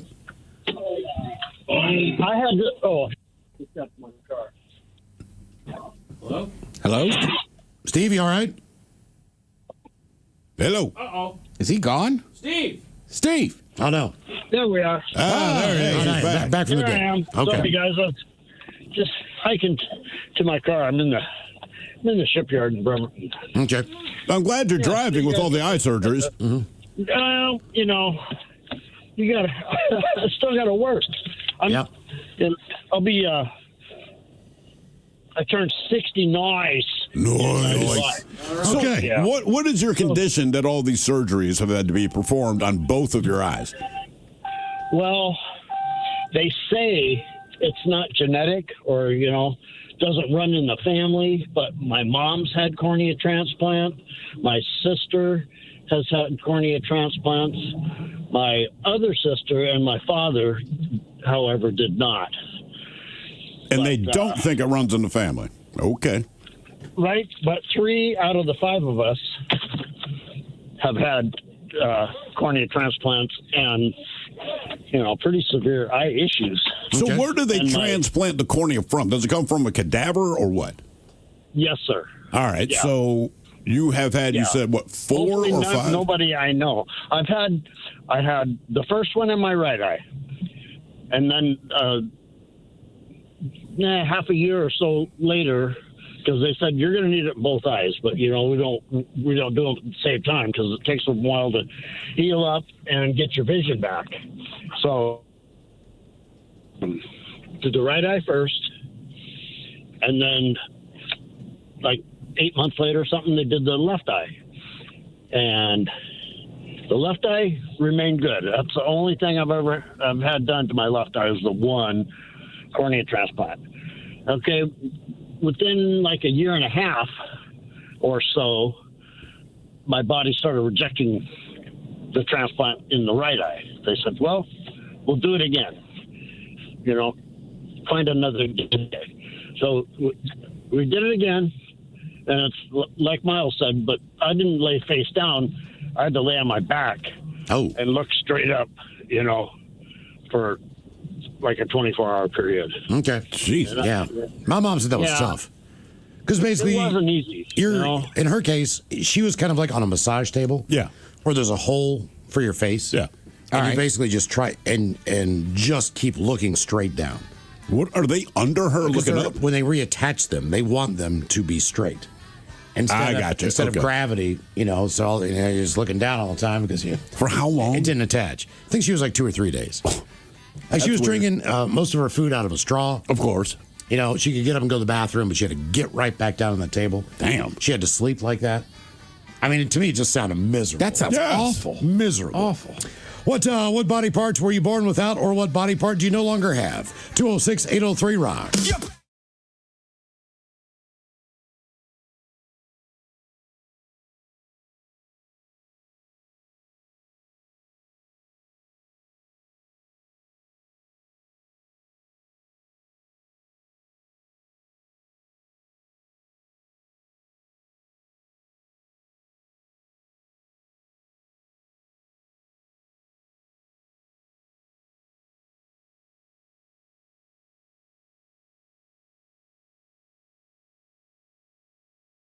This is the Men's Room with Miles and Thrill. Game is Big Dummy 206-803 Rock. Hello, Justin. Welcome to the Men's Room. Hola, gentlemen. Hola. Justin, are you on Team Sober or Team Not Sober? I'm Team Sober, Miles. All right, Justin, welcome to the game. Thanks for having me. Okay, our Men's Room poll is National Burger Day. You're going to pick one to never eat again. Are you going to take burgers, pizza, tacos, or wings? I'm with Thrill. I'm going burgers on this one. All right. Pretty even split so far. What kind of burger would you miss most if you gave up burgers? Probably a bacon cheeseburger. Every once in a while I get a hankering for that, but I feel like I could do without it. See, man, we're tracking. The other options. My first thought was bacon cheeseburger. Can't do pizza. Yeah. Mm-hmm. The bacon's just got to be crispy. I'm telling you, Five Guys, they cost out the ass, but they do a solid bacon cheeseburger. I hate when it's soggy. And like you said, Miles, you can still do the fried chicken sandwich. There's a place up here in Port Gamble that does the fried chicken sandwich that is killer. Where'd you say it was? Cheese spread on top. Ooh. And where is it at? But it's Butcher and Baker in Port Gamble. Okay. All right. Keep that in mind. All right, Justin, here's your question. What was the name of the middle Tanner daughter on Full House? The middle Tanner daughter. Mm-hmm.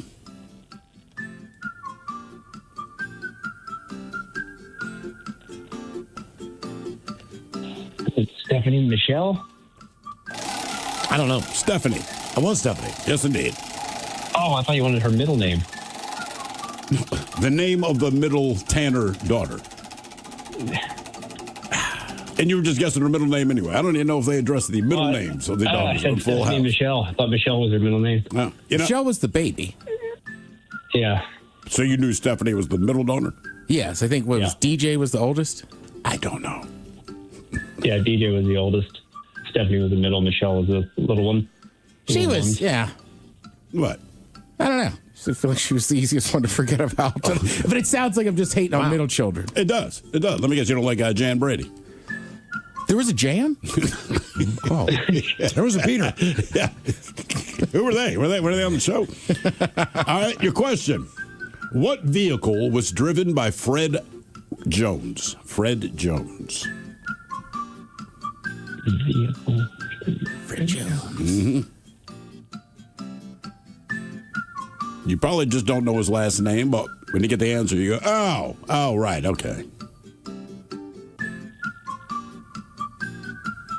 I don't know. How far back? 70s, but still somewhat relevant today. They've done a couple of movies. Fred Jones drove the Mystery Machine on Scooby-Doo. Oh, Scooby-Doo. Yeah, okay. That's Fred. Fred Jones. I know. Hey, Fred. Fred Jones. All right, your question. What does barley become when prepared for brewing? What does barley become when prepared for brewing?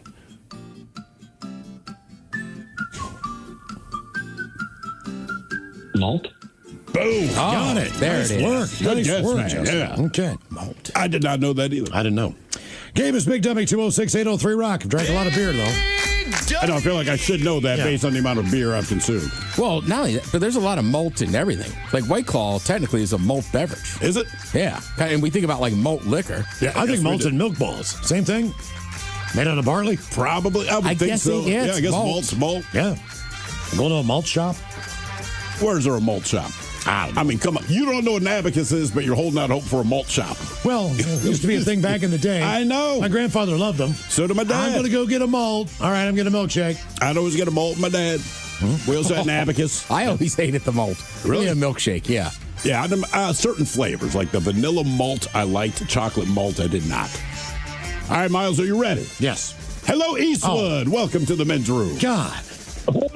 Sex, drug, and rock and roll. Hola. Hola. Eastwood, are you on Team Sober or Team Not Sober? I've been smoking some vanilla. I got for $60 an ounce is 50% off. So How about that's terrible weed? 22% high. $60 an ounce. What? Jeez, a whiz. What's it look like? Straw?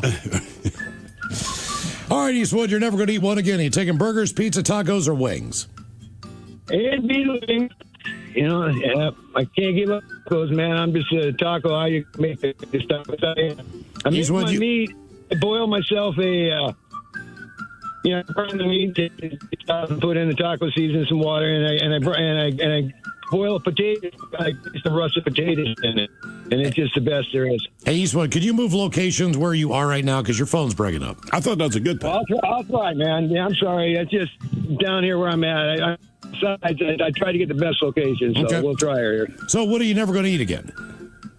It's wings. Oh, my God. I think he's saying wings. Wings. Okay. I'm just going to go wings. Yeah, wings. All right. He loves tacos. Yeah, Miles, wings. All right. Your question, Eastwood. Of what famous Disney family are Pongo and Perdita the parents? Pongo and Perdita. The parents of who? Well, if I tell you that, question. you'll know. Yeah. So what famous Disney family are Pongo and Perdita the parents? Pongo and Perdita. What was that? Yeah, sorry. We might have to let him go. I think he's gone. Yeah.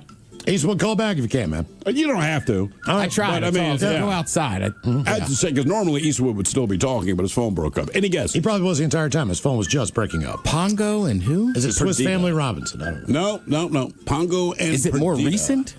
No, it's been around a hot minute. I mean, we all grew up with it. We're all aware of their children. They had a lot of children. Is it the 101 Dalmatians? Yes, the 101 Dalmatians. Oh, dog parents. So here's my thing. So they're all one family, all 101 Dalmatians.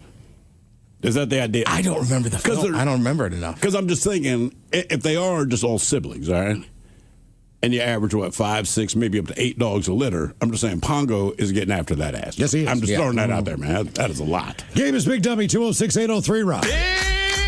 And nobody wants to admit it, but it probably would have been a cool looking jacket.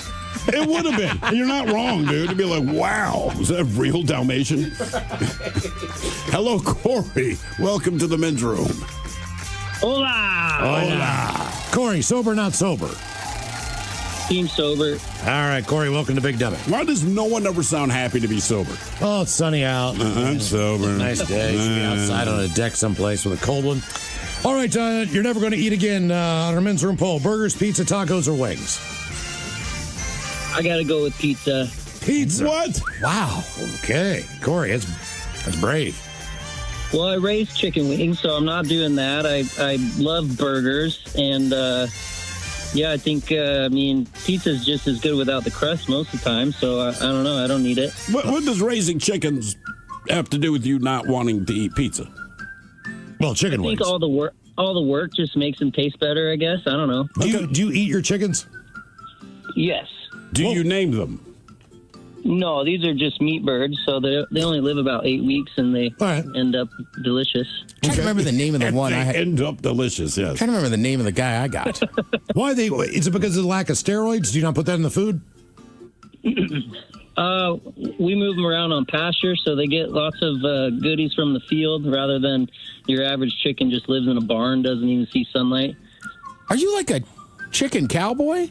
Moving them around the chicken cowboy. Well, he said he moves them from pasture to pasture. It sounds like you do with cattle. Well, they're in a floorless shelter, so we just move them every day to fresh ground.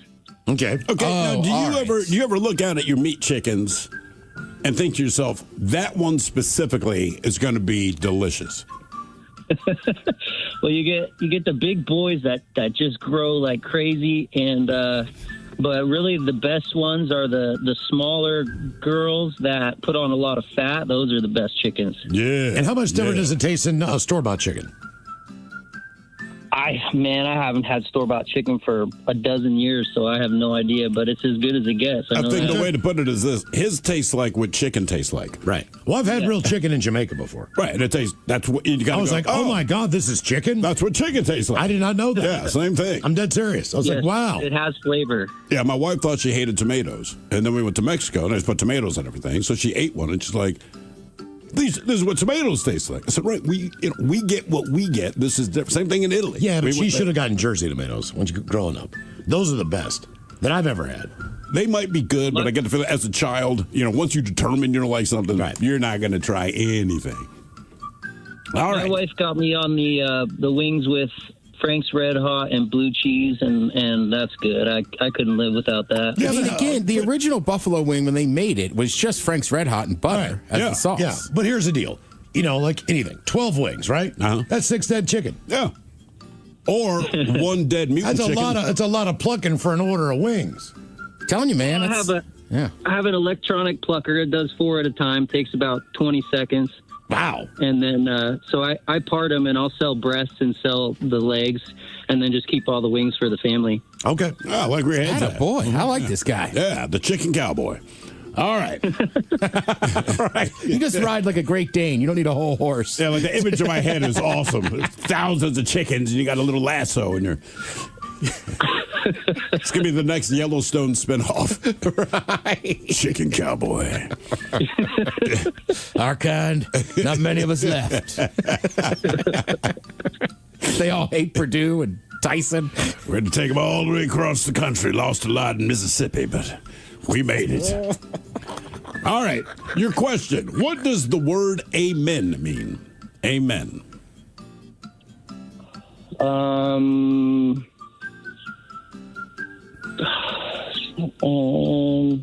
mean, everybody says it. Then it's like, what does it mean? To God? Not a bad guess. The end? Nope. It means so be it. Oh. So be it. Which...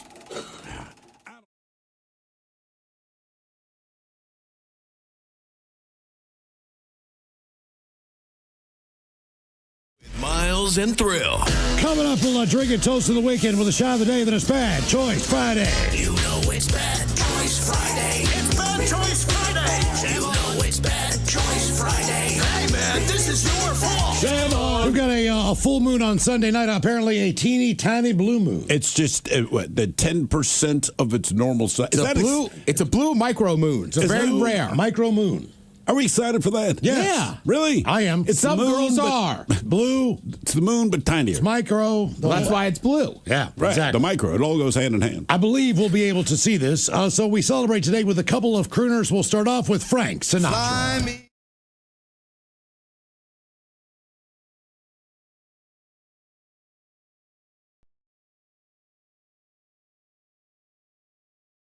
Yeah. Does he do a Blue Origin? Do they offer him a spot on the Katy Perry line? I think Bezos absolutely will go to Frank Sinatra. I think Frank would turn it down. What? William Shatner went.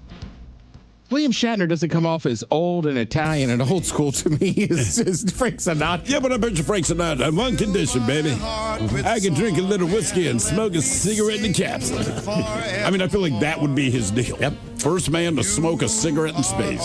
Frank Sinatra and Fly Me to the Moon taking on Dean Martin on a Bad Choice Friday. When the moon...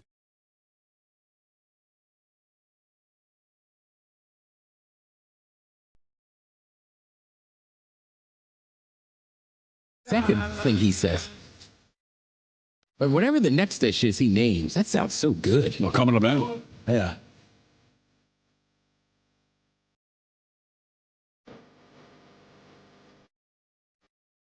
Oh, very beautiful. Yeah. Yeah. When you ting-a-ling-a-ling-a-ling. My ding-a-ling-a-ling. When you ting-a-ling, my ding-a-ling. That's Dean Amore. Martin, that's Amore, and Frank Sinatra, Fly Me to the Moon. 2 ways you can vote on Bad Choice Friday. If you follow us on X, you can vote at Men's Room Live. If you watch the show on YouTube, you can follow us and vote there at KISW Rocks. And it doesn't matter which song wins. When it comes on, you roll down your windows and you crank it gonna be a up. banger. Tear off the knob. Italians, their food culture just sounds cooler. Right? Like I don't know, ragu or this or that. Rigatoni. Right, exactly. It's like, what are you guys having over there on St. Patrick's Day? Like, we got corned beef and cabbage. I think it's them and the French. Probably do it the best. Like etouffee.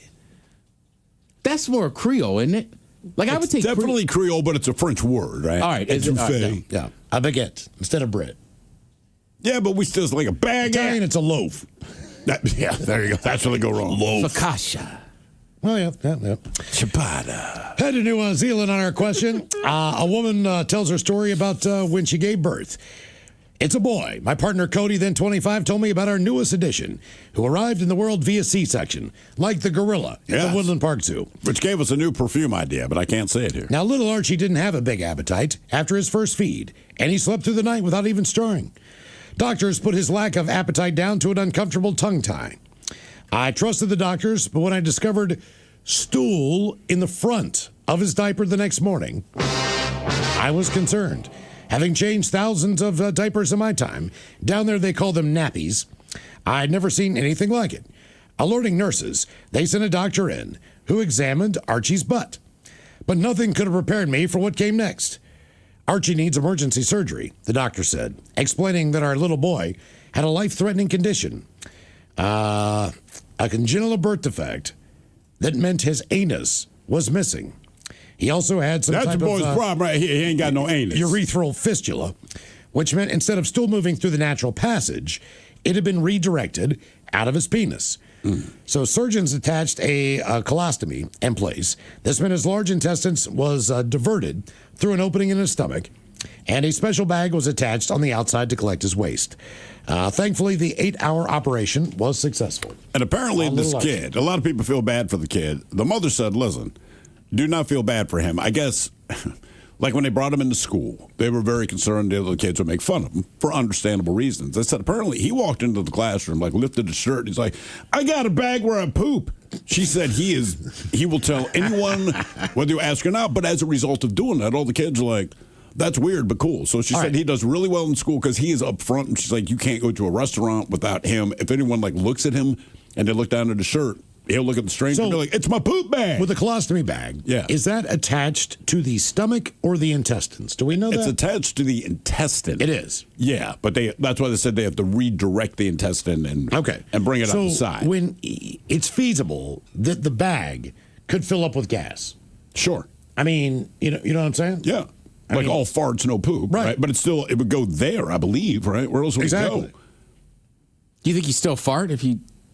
I don't know. That was actually what I was getting. I would think you do, because look, if you eat, here's the thing about farting, and this is the weird thing about farts. Your farts, when you fart, you're kind of farting the fart of the bacteria that's breaking down the food in your gut, right? Yeah. So the bacteria breaks down the food in your gut, and then essentially it, quote unquote, expels gas. So they are farting.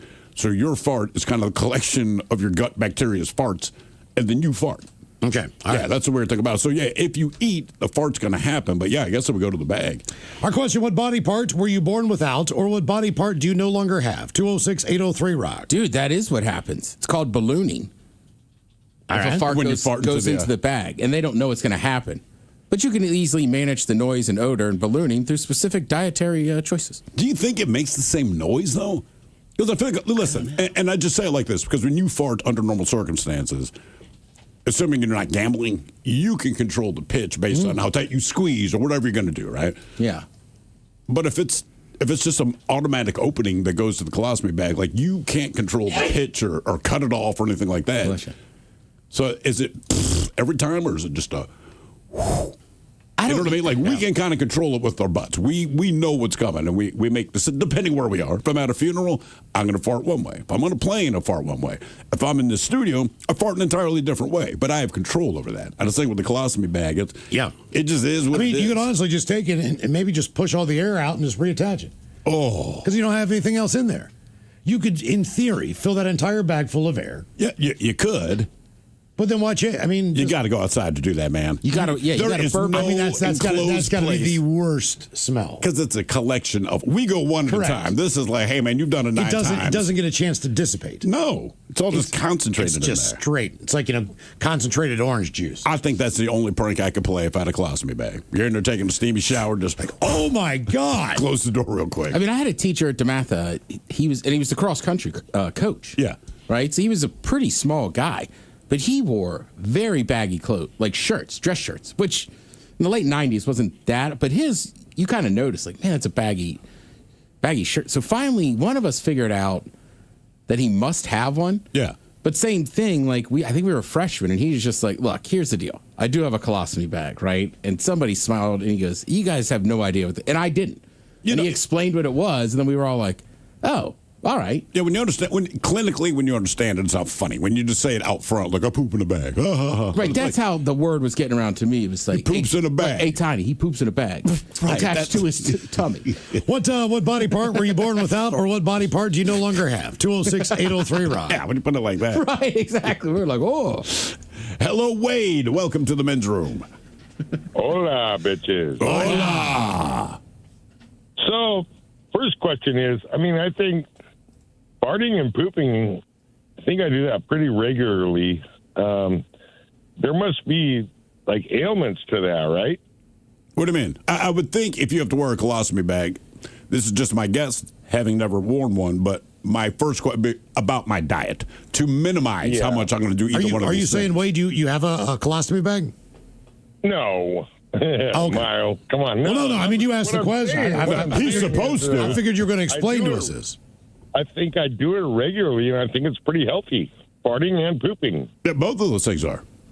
Yeah. You got to be. I think I'm pretty consistent. So I feel sorry for people who kind of have a problem with that. Well, I would just think you really have to regulate your diet because, like, look, I'm going to go out drinking tonight after the show, so I know what that entails tomorrow morning. I would think if I have a colostomy bag, maybe I don't do that. Or, Ted, when you go to the East Coast, like, I'm getting as many crab cakes as I can. Right. I'm going to be out drinking beers with cousins and buddies. I think you just got to cut that out. I know, but, like, if you eat beans, okay, you're going to fart, right? Sure. Yeah, that's expected, whatever. But, I think it is diet-based. It has to be. Yeah. No, it absolutely I mean, it's not hard to note. If I wake up in the morning or whatever in the middle of the night, like, I know. Right? Was it eating pizza and something sweet? You know what I mean? Like too much dairy? Like shocking. Yeah, I get the feeling they're probably not wolfing down kale salads if they got a colostomy bag. So, Wade, what were you born without or no longer have? Well, so I was born with 10 toes. And you guys remember the old swing sets that were tubular steel? Yeah. Yeah. Well, a good parent would probably cement those in the ground or whatever. My parents did not. And so we would take turns, and this is in eastern Washington where it's, like 100 degrees or whatever. And we would just take turns holding down the legs of the swing set, the tubular steel, so that it wouldn't lift up out of the ground or whatever. And so I was holding down one of the legs because I was too short to hold the there's A-frames right on either side of the swing set. Yeah. So I just held down one leg. Well, it came up and came down on my second toe. Did it just chop it off? Yep. Well, except for the little bit of skin on the bottom side of my toe. God. And were you wearing shoes at the time? No, we were barefoot. Okay. All right. Yeah, I mean, they didn't even nail down the swing set. He's not outside in shoes. No, they didn't. Yeah. We drank out of the faucet, right? Yeah. So, I'm guessing the toe is gone. So you are a 9-toed man. I am a 9-toed man. And so I went to the doctor, the hospital, whatever, and being 90-degree weather or whatever, that thing dried up like a raisin, and there was no way to pin it back on or sew it back on or whatever. So, how old were you when this happened? 4. Well, okay. Wait, for Christmas, I'm going to get you, man? What? Pair of flip-flops. Yeah, that'll help. Right. Okay. How about some steel-toed boots instead? I wouldn't sweat it. You can still wear flip-flops missing a toe. Well, not the second one. Not the second one. Right, he's missing the one next to the big one. Yeah, get him a pair of slides. No, I'm going to get him flip-flops. Got to be flip-flops. Yeah, exactly. If he can run a 100-yard dash and keep that flip-flop on his foot, we'll give him $1,000. That's it. Right? What body part were you born without, or what body part do you no longer have? 206-803-ROCK. Well, maybe the other toe can get closer. Man, it's only so close they can get. A flip-flop. Those flip-flops are not staying on his feet. Hello, Justin. Welcome to the men's room. Hola, gentlemen. Hola. What are you missing? What am I missing? Well, so this is a recent development for me. In March, I got the old colonoscopy. I'm 39. I got a genetic condition that makes me predisposed to certain stuff. Cool. Some of which is cancer related. Oh yeah, it was great when the doctor was like, so there's a couple mutations. You've got the worst one. It's like, cool. That's cool. So got the old colonoscopy in March, and I'm 39 years old, and they say, we found something. Great. Fast forward to April, just a month ago, and now I no longer have my colon. It's gone. Oh. It's gone. The whole thing. How big is the colon? Is it something that just take 8 inches, 10 inches? Feet. 6 feet, Thrill. 6 feet. Okay, that's what I want. Because, like, your intestines are 10 million feet long, right? So I was just wondering with the colon. So it's 6 feet, and the whole thing is gone. I got the whole thing gone. All right. So now, how do you connect now? So this is super wild. You guys were just talking about having an ostomy bag before, or someone that had an ostomy bag. Yeah. I asked about that. Like, am I going to have one? And the surgeon was like, no, we don't do that anymore unless there's a problem. And she's like, what we do is we're going to take your small intestine. I'm going to connect it to your rectum. And in the OR, I'm going to leak test it to make sure there's no leaks. And we got a good seal. And then that's it. And then you start pooping normally, like when you come back out of recovery. Do they explain exactly what the leak test is? They don't, Thrill. I'm not really sure what they did to check. That just seems weird, if man. I'm leaking. well, okay, let me ask you this. You hope they sealed that thing good. Because you can clinch up, and I'm assuming that your colon plays some part in that. You would think. So does your intestines learn that same mechanism since they're in place of that? So, I mean, I've still got my rectum, so I've got the ability to hold, but what they said was okay, you're going to find out that you don't have that big ass storage device anymore of your colon. So, when the urge comes, it's going to be a little bit more urgent. You can't be like, oh, I'll just S when I get home. It's going to be going to have to find a bathroom pretty quick. Not pretty quick, but shortly. It's not. You don't have that same amount of lead time. So I'm still able to do that, and I haven't had any issues with feeling like I'm gambling. But so you haven't gambled and lost yet? Not yet. Well, okay. I'm in the hospital. I did, but that was a different story. So now, how long did the pain last? Because I had a hemorrhoidectomy, so just being able to pass anything past a sutured area, difficult. Was that a hard thing to do? No, it wasn't, Miles. And I don't know if that was just the location, because I think that they said too, you don't really have any nerve endings farther in.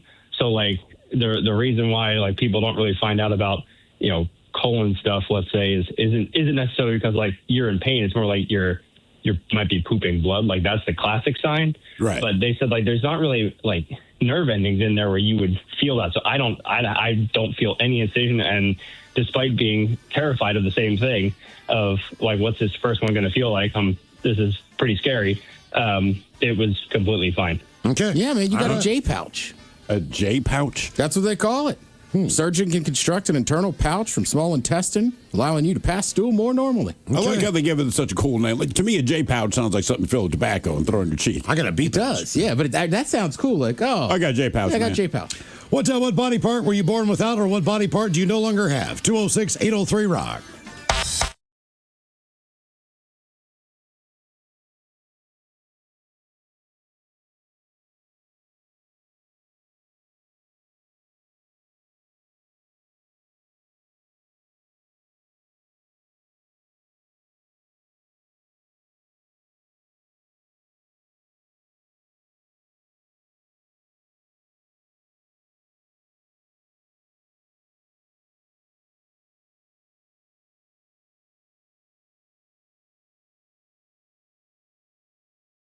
Okay. But Korean barbecue is more to me, every time I've done it, it's more of a fun adventure. Yeah, you're grilling. But you're grilling over a flame, and it's hotter and faster, and the meat is usually smaller. You know what I mean? You can get brisket, but it's not like a big old piece of brisket. Right. Yeah. And there's some smaller areas that have their own regional barbecues that don't get the credit, but they're still unique and good. There's a Kentucky barbecue. St. Louis barbecue doesn't get the credit probably it deserves, but St. Louis just doesn't get the credit it deserves for a lot of stuff, right? Their little square cut pizza's good. Yeah. Head Chef coming up with barbecue season kicking off at 4:30 with Ted's Meat and Potatoes. In the meantime, the game is Big Dummy 206-803-ROCK. I do know the reason Korean fried chicken is so good because they're using cornstarch. I've heard that. Yep, right, and it just goes from so many American GIs being over there. Yeah. And they wanted chicken wings, but they just don't use flour like we do. So they started making them with cornstarch, and that's why they're crispier generally. The sauce I don't know about, but I know that about the wing. Delicious. Big Dummy! Hello, Julie. Welcome to the men's room. Hola, guys. Hola. Julie, are you sober or not sober? I am sober. Okay, welcome to Big Dummy, Julie. You know, this is that got biggest hands west of Mississippi. Oh, Julie, what's up? Hey. I did not realize that was you. Not much. Julie, what are you never eating again? Burgers, pizza, tacos, or wings? Wings. Wings. Oh, man, again, killing me. Is it? I mean, we're making fun of your hands, but you were Bud Light Julie. I feel like if you drink Bud Light, you gotta eat chicken wings. I would, but I love the other three way too much to give them up. All right, fair. All right, okay. All right, Julie, here is your question. In the original Oregon Trail game, there were 4 diseases that could kill you. Typhoid, cholera, measles, and what?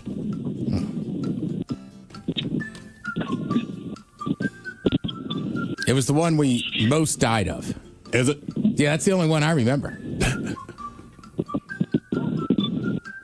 is Oregon Trail, you said? Yes. Yeah, remember the game? Yeah, okay. Chicken pox? I don't know. Polio? Dysentery. Oh, dysentery. Boy, they went hard. Oh. I just feel like that's the only way I remember dying was always dysentery. Never got typhoid, cholera, or measles. No. Dysentery. I never played that game growing up either. Me neither. I had never heard of it. No. It was like on those like computers in like the late 80s, right? It's all green. Huh.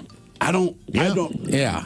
Like on a Commodore 64 or something, you mean? I mean, my grandmother had a computer. I played it at her house on like literally a floppy disk. Mm-hmm. Yeah, so I had never heard of it, but apparently it's a big-ass game. All right, Julie, your question. What was Fonzie's first name on Happy Days? Arthur. One and done. 2 and done. Oh. 2 and Oh, done. those two? Well done. That was two. She missed dysentery. Missed dysentery. Game is Big Dummy, 206-803-ROCK. Thank God. Big Dummy! Hello, Harrison. Welcome to the men's room. Liquor and whores. Liquor and whores. Harrison, are you sober or not sober? Not sober, sir. Enjoying the sunshine. All right, good for you, man. All right. What are you never eating again on National Burger Day? Will it be burgers, pizza, tacos, or wings? Wings. I got to shout out to the Chicken Cowboy, though. It's the Chicken Whiz. He's now the Chicken Whiz. We upgraded him from... Now the Chicken Whiz? Okay, I apologize. Chicken Whiz. Yeah, the Chicken Whiz. Chicken Whisperer. I know. Chicken Cowboy. Yeah.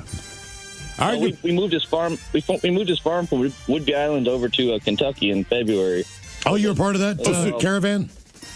Just he and I. Okay, how many cows do you guys take? 51, but we hired a person to take those. Okay. How many chickens did you take? I think it was 100. Damn. Have you eaten his the Cowboy or the Chicken Whiz's chicken wings? I've eaten all his chicken. I've eaten all his meat. Yeah, delicious. Okay. Is it much better than regular store-bought chicken? 100%. Okay. Well, I believe that. All right. Here's your question there, Chicken Whiz apprentice. What is the name of the third Austin Powers movie? Goldfinger? Gold member. Gold member. Gold member. But you're right there. Gold member. I know. Gold member. All right, there, Harrison. Your question. What are sea monkeys? What are sea monkeys? Krill. Okay. That's it. Very good. Brian Oh, Schreck. wow. Now, I had sea monkeys growing up. I finally, I begged my parents for a while. I think they finally gave the go-ahead. And because you ordered them out of the back of comic books, basically. Yeah, 6 to 8 weeks. And they were 6 to 8 weeks. You still check the mail every day. And they were remarkably disappointing. Yeah, Really? we never had sea monkeys. I had an ant farm for a little bit. Did you have an ant farm? I did too. I never had Just an like ant a farm. smaller one, yeah. With that glass on both sides, you turn around, see all the tunnels they're digging. I think my brother ruined that with the fruit fly incident. Game is Big Dummy, 206-803-ROCK. I think there was a kibosh on any insects now Insects living in in the the house. house. Yeah. Hello, Joshua. Welcome to the men's room. Hey, guys. Hola. Joshua, sober or not sober? I am sober. All right, Joshua, welcome to Big Dummy. Okay, what are you never eating again? Okay. Burgers, pizza, tacos, or wings? I'm going to choose wings. So can I do a shout out real quick? Sure. So there is this YouTuber named Tom Grossi. He's an NFL YouTuber, and he's doing a fundraiser and going to all 30 NFL stadiums starting tomorrow, I think. And he's raising money for St. Jude. What is he doing? That's definitely a great cause, but what is he doing? Or is he just going to be there? So he's like visiting every NFL stadium and doing like fan events and stuff. And he has like different milestones and incentives of how much how much money is raised. All right. It technically starts tomorrow, but he's already raised like $40,000 out of the $1 million goal. You have any idea when he's coming to Seattle? I believe it is, if I remember correctly, the 2nd of June. Damn, so soon. Oh, okay. all right. Yeah, that's coming up, man. All right. Yeah. Well, here is your question. Which fairy tale princess originally had 2 children named Dawn and Day? Named Dawn and Day? Mm-hmm. Originally? Did something happen to him? I think by the time they put her in a Disney movie, they're like, we don't need her kids in this. Okay. Okay, so it's a Disney movie. Oh, gosh. I don't know. I'm just going to pull Cinderella. Do not have Disney knowledge. Snow White. Sleeping Beauty. Oh. Also known as Morning Breath. Oh. Sleeping Beauty. Oh, it's probably a good thing. It didn't have him because I'm pretty sure that princess, she was supposed to be like 16 when she fell into that slumber. Okay. So Disney's like, let's get rid of. But it depends where you are. Like, I'm from Baltimore. They'd have been like, all right, she can be a grandmother by then. Jesus. I just like that he went Cinderella. Why? Well, because by the time it was into a movie, it's like, better get rid of the kids. Prince Charming is coming. Oh, damn. Yeah, I thought I heard she had kids, man. I was like, I'm not getting involved. I don't care about this shoe anymore. Yeah. I'll leave it on the doorstep. If the shoe fits. And that's the thing about that. Like I said, and people try to say, no. Look, here was my thing with Cinderella. You fell in love at first sight, loved her so much at the ball, blah, blah, blah, and had to put the show on everyone to figure out whose it was. Mm. You know what I mean? And everyone says, no, that wasn't the case. What it was no one in town believed him that it could possibly be Cinderella. And that's why they did it. I'm like, no, he was blackout drunk, got laid, and couldn't remember who the chick was. Well, Cinderella was all done up when he met her. I know, but it's not like the movies, like, the ugly girl pulls off her glasses and suddenly she's a 10. Yeah, I don't know, maybe. A 10 with glasses is still a 10. You know what I'm saying? Yeah. I don't know. Cinderella getting dressed up is like the original filter on Instagram. She started the whole trend. Yeah. The original influencer, Cinderella. All right. Here's your question. It's multiple choice. Which state has the highest relative humidity? Hawaii, Louisiana, California, or Alaska? Alaska being on there is odd, but I'm not going to buy it. I'm going to say Louisiana.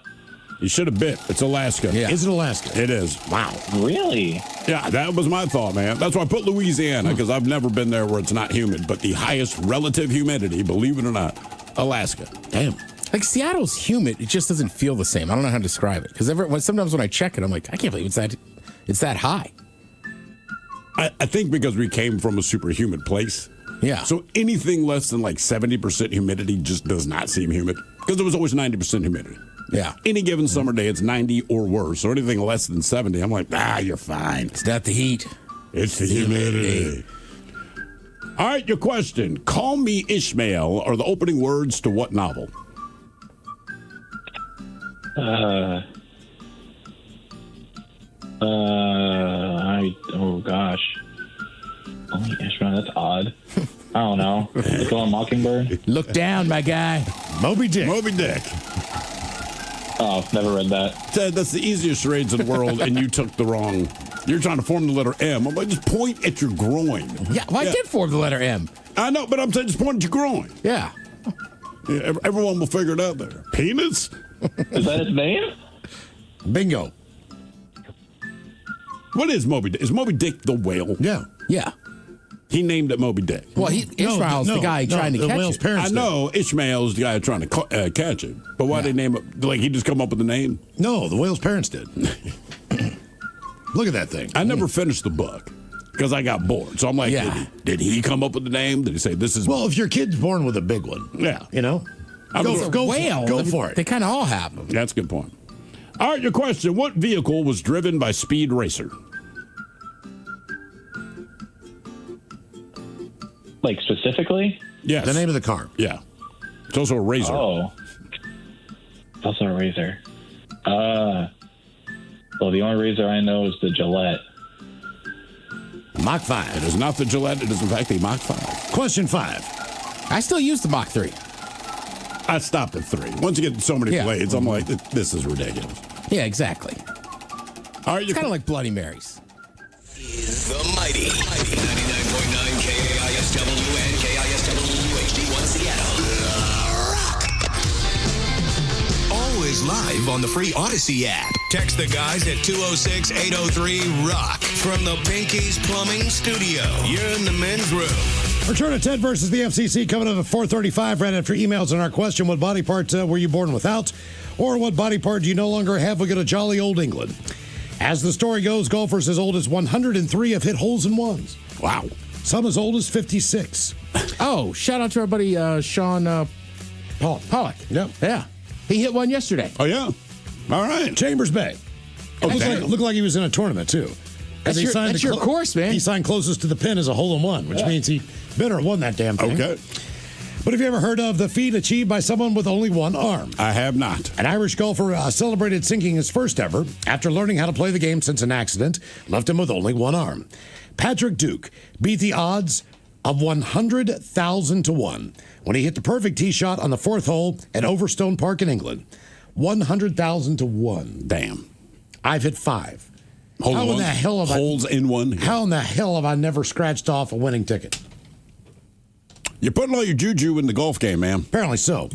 67-year-old playing with friends on a 120-yard par 3 when he slotted his first ace with the 7-iron. Also more remarkable considering that he is new to the game, having learned to play just since his accident. Pat credits golf with saving his life over the past 7 years. He says, I'm not very good at golf, but it has saved my life both mentally and physically. Golf is actually not my game.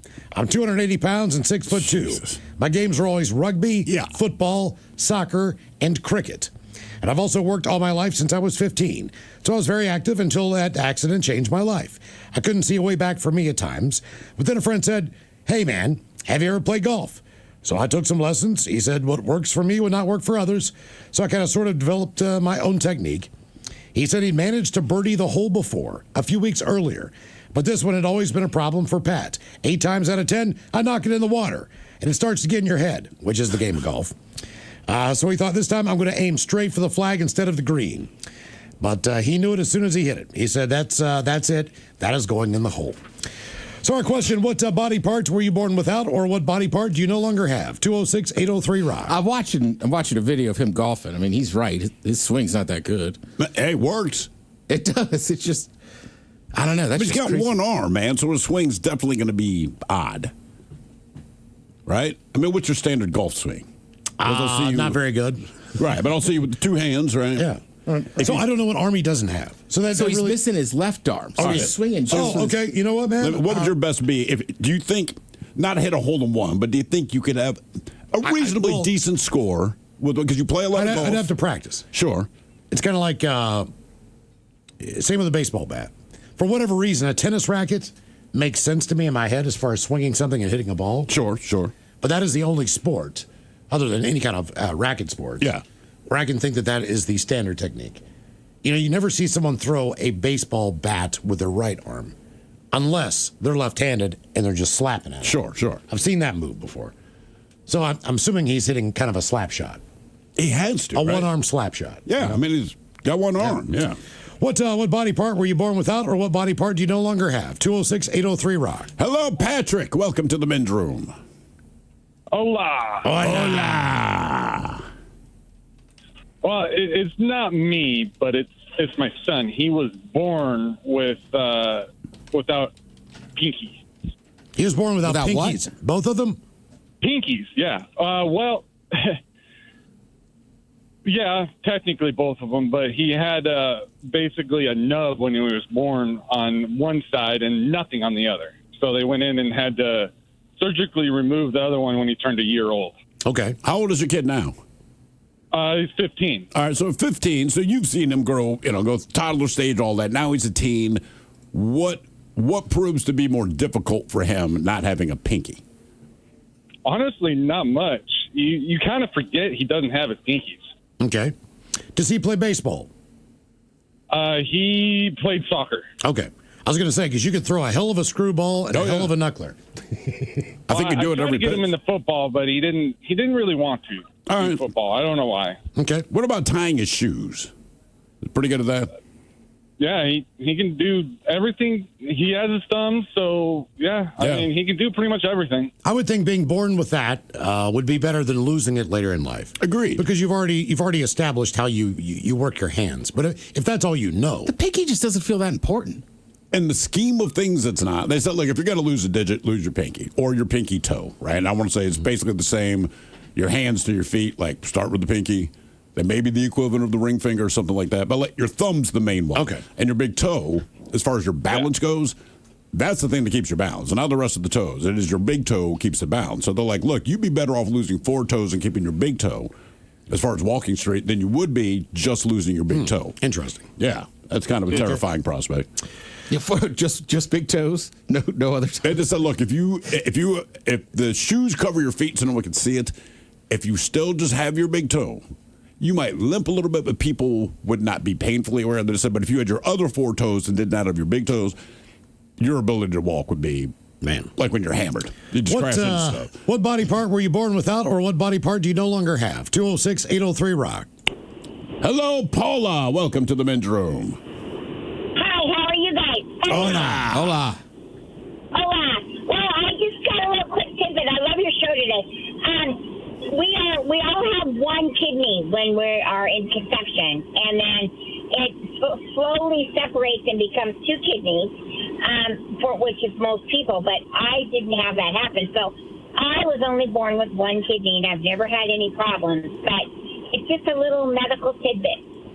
Okay, now, so the person who called before, they were also born with 1 kidney, but they said their 1 kidney was slightly larger than your average kidney. Yes. So do you have a slightly larger 1 kidney?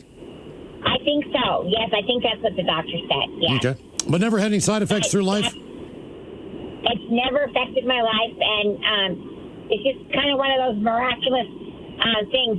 And I've also been a nurse, and I've also done colostomy bags, and yeah, they get kind of big if it gets like gassy and it stinks. You got to let it out. Well, yeah, of course it's going to stink. Yeah. But where do you do that? I mean, do you just do that in the room? In home, in people's home. I did in-home Okay, gotcha. nursing and changed them and put new tubes in them. I did all that stuff.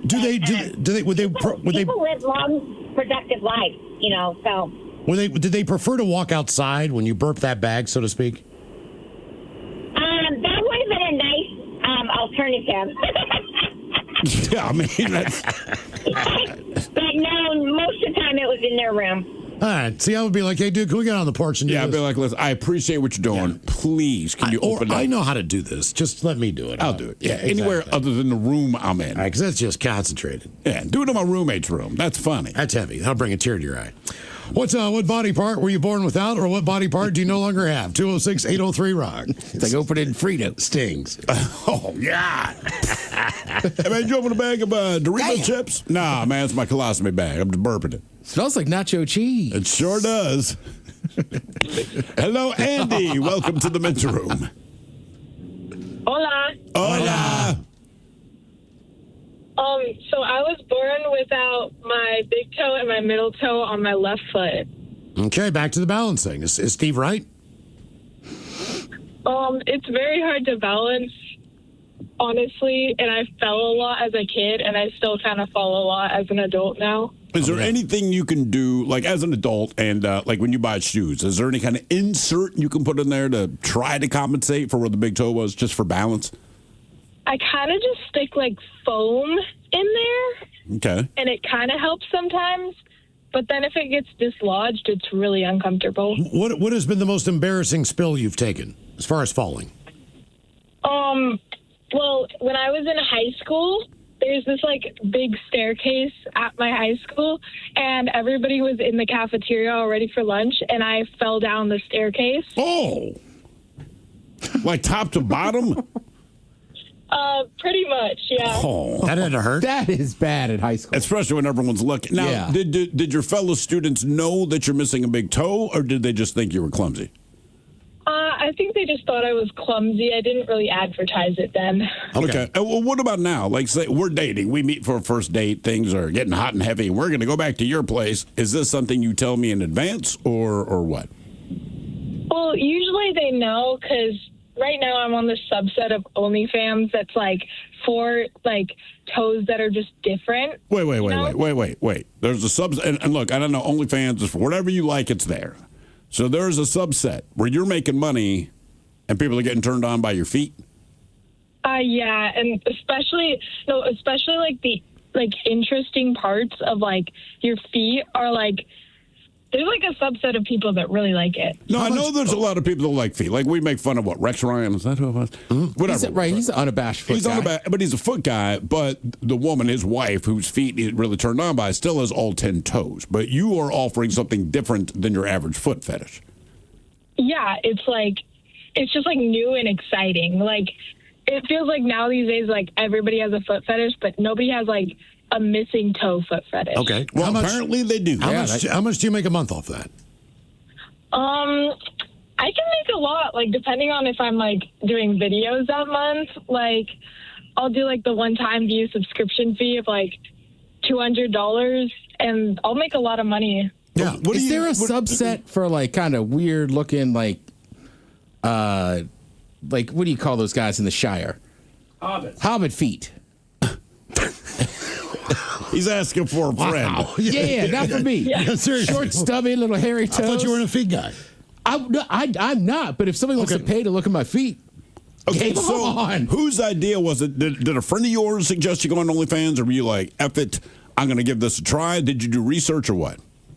It was actually, so I went on this date with this guy, and basically what happened is like when we went back to my place, he saw my feet, and he started telling me about his friend that was really into that, and I just discovered this whole extra part of like the internet where there's just like people who love feet that are like very interesting, and then I started OnlyFans to pay for like my college too. Okay, good for you. Yeah, I mean, why not? So you've never worn flip-flops, obviously.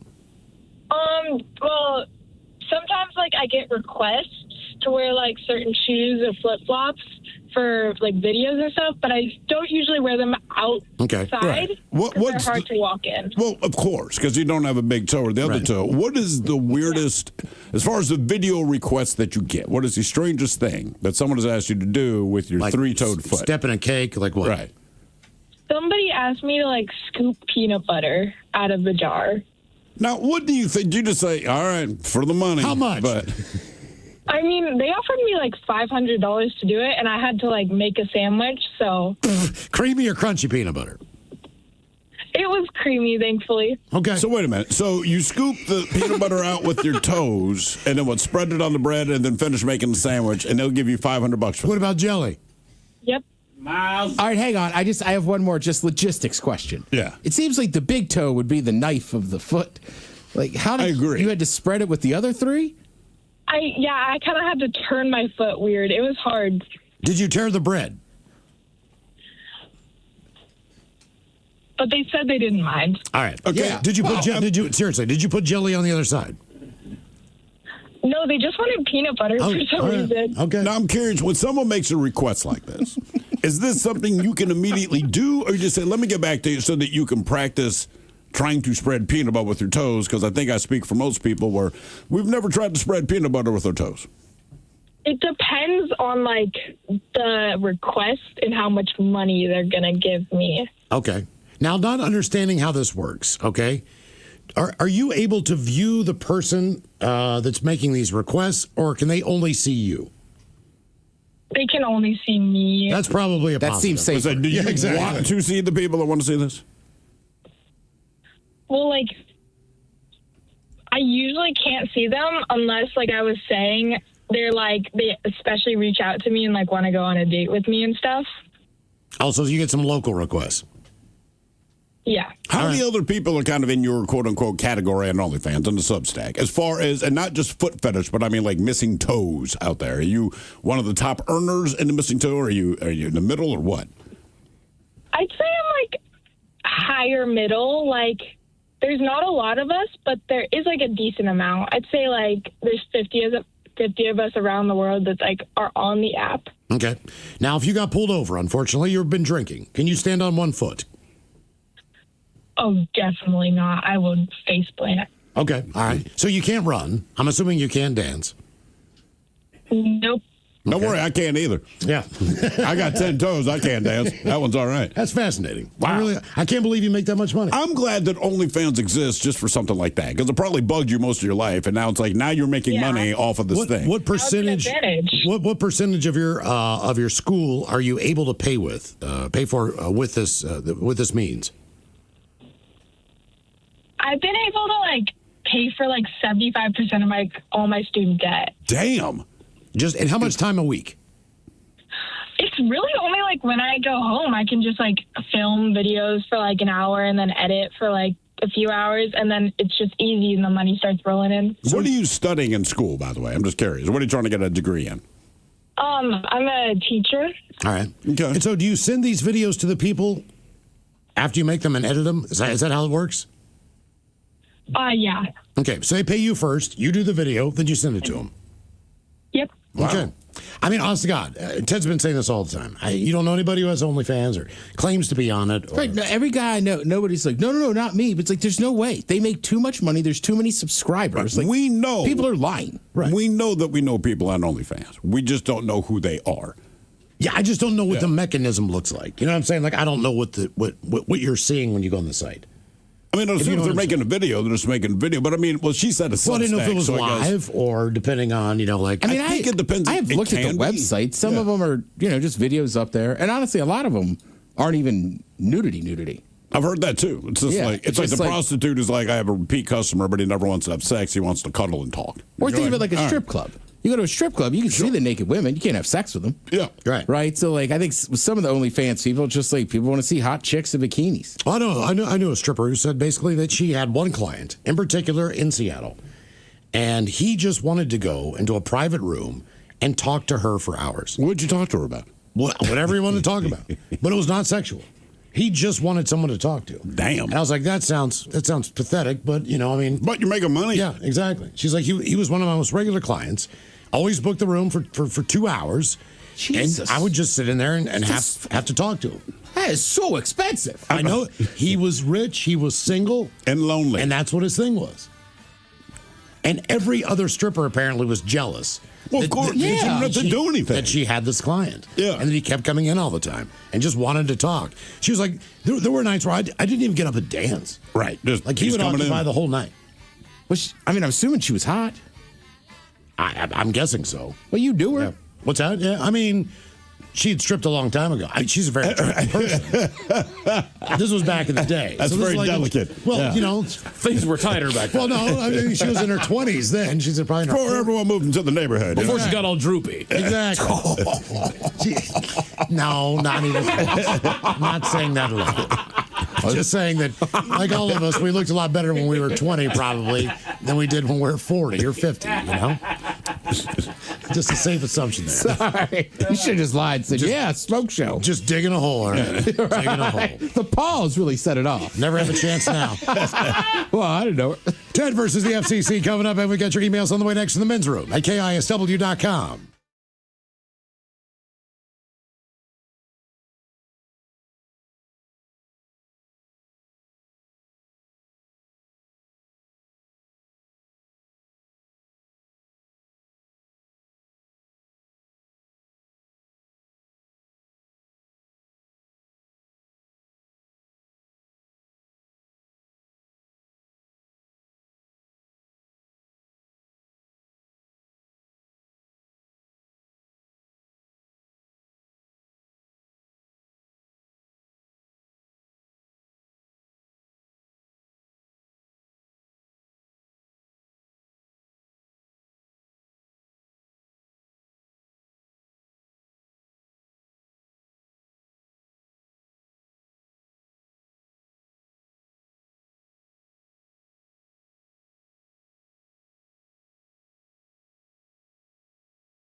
from coast to coast and around the world.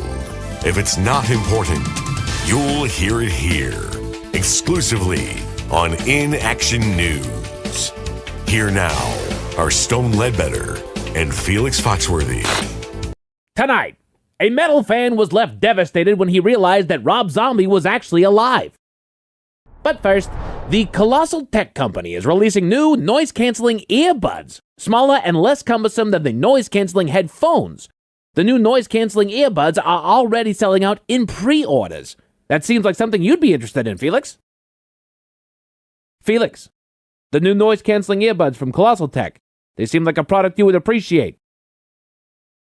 Felix! Felix! Stone, I just got a pair of those noise-canceling earbuds from Colossal Tech. They were great. Felix, are you wearing your new earbuds now? During our broadcast? No, Stone, I am not.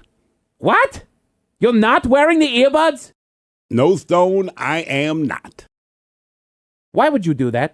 Why do I do what? Stuff like that. Ignore me during our broadcast when I'm talking about a pair of noise-canceling earbuds, leading me to believe that you are wearing a pair. I didn't ignore you, Playboy. I just wasn't paying attention. It's nothing personal, man. You've done this to me before, you know. I do not recall any such circumstance. Happy's Happy Mouthwash? Happy's Happy Mouthwash? What about it, man? They released a new flavor last year. Yeah, fresh mint. Uh-huh. You told me that you used Happy's Happy Fresh Mint Mouthwash and had me smell your breath. I remember that. Your breath smelled like liver, garlic, and chitlins, not fresh mint. And I ended up vomiting onto my own lap during our broadcast. Yeah, that was a bad look for you, Playboy. But I didn't say I had recently used Happy's Happy Fresh Mint Mouthwash. Just that I had used Happy's Happy Fresh Mint Mouthwash. You had me smell your breath, Felix. Yeah, you probably shouldn't have done that. Could you throw up on live TV? Very unprofessional. Uh-huh. You also offered me a cup of tea once. Oh, sorry for being considerate. It was ayahuasca tea, Felix. Ayahuasca is a psychoactive hallucinogenic tea for spiritual and medicinal healing under the guidance of a shaman. I know that, Stone. I was hallucinating during our broadcast. It was one of my favorite broadcasts ever. You were so funny. You were licking the desk and then started crying on behalf of all the unicorns. Thank you for revisiting my humiliation, Bonnie. You're welcome. You also went hugging the cross-eyed lemur that was in the studio that day, thinking it was your spirit animal. It was just one of the animals that Jack Hanna had brought with him.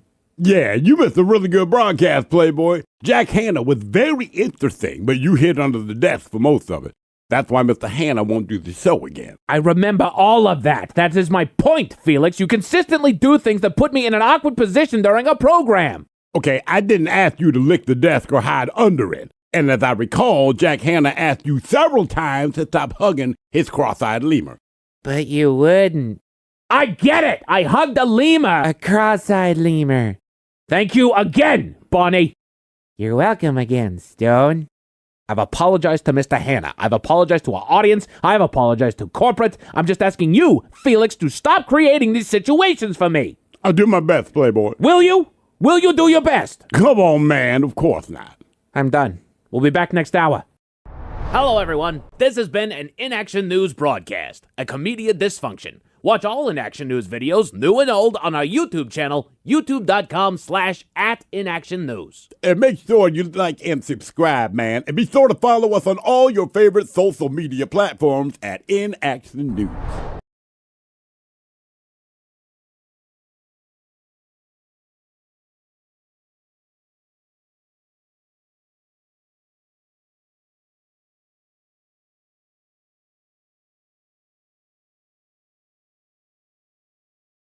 Degree weather. I was going to work in the garden, but not. It's too sweaty.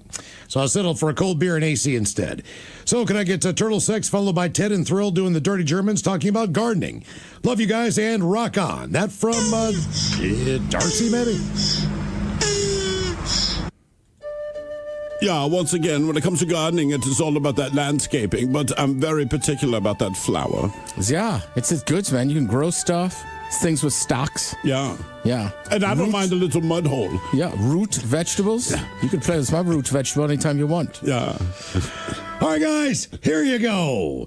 Happy, happy, happy birthday. Happy, happy, happy birthday. Happy, happy, happy birthday to you, to you, to you. Ya's a Dirty Germans brought to you by Men's Room Original Sausage. Available through Uli's World Famous Sausage, mensroomlive.com, and other fine retailers. Mmm, Schweinefleisch. Time to open wide and sample Ted's meat. And potatoes. Now, here's your host, head chef of the Men's Room, the Ted Nugent. Head chef in the house. Thank you, folks. Thank you. It's that time of year.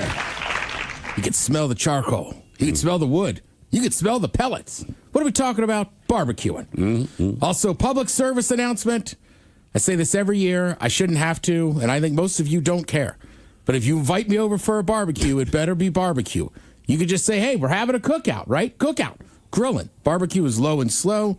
Cooking out is hot and fast. Mm-hmm. Oh, man, all these people are not going to invite you now. Like, oh, damn, wait. What a bummer. I should let that go. Get rid of the invite. Invite Steve and myself. We'll go to your barbecue. I should let it go. You should. I can't. You won't. I know you won't. I know. You can be hung up on this forever. Steaks, lobster on the grill. It's not barbecue. F you. This is very delicious, but we're having a cookout. No, you need to tip someone's grill over. You need to send that message No, you home. tell them you're grilling. They're not using a smoker. I mean, you can smoke on a grill. But you can't. That's what I'm saying. If you cook anything with the flames touching it or getting near it, and it doesn't take 8 hours on low heat, that's not barbecue. I won't. Okay. All right. I mean, you won't. You just did. I'm saying I won't let it go. Oh, you won't let it go. I'll have this conversation again next year around this time of year. Next year. Yeah. You can have this conversation within the next 36 hours. I'll be going off tonight. I know. But barbecue, all styles of barbecue are good. Mm-hmm. All right, before we get into this list of the best barbecues ranked by region, like generally, whatever the region is, it's very good. You'll enjoy it. I think barbecue is also one of those things that is gotten so popular that areas have gotten much better. Sure. Right? It used to be you had to be in the South, Texas, or Kansas City. But nowadays, especially you look at, I'll use like Jack's as an example. Jack's Barbecue up here. Yeah. Right? Like he's from Texas, right? He moved those smokers up from Texas. He sends up the wood, lets it adjust to our temperatures and stuff for a year before he even puts it in his smoker. Speaking of Texas, did you read that article about Texas getting killed? Just on the price of brisket? Yeah, just beef. Yeah. Right. In general. I mean, it's like in Texas. They're just barely breaking even on some legendary establishments. Mm-hmm. Yeah, which is wild. I mean, look, everything's so expensive. I'm starting to worry if any restaurant's going to survive. Mm-hmm. Also, one thing I'll say about barbecue, I think it's like family. You grew up with this in this area.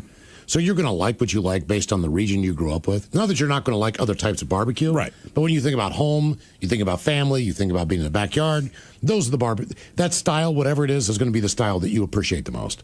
Correct. Yeah, I'm with you, weird, right? There's always nostalgia attached to 9.9 KISW. We return to the men's room with Miles and Thrill.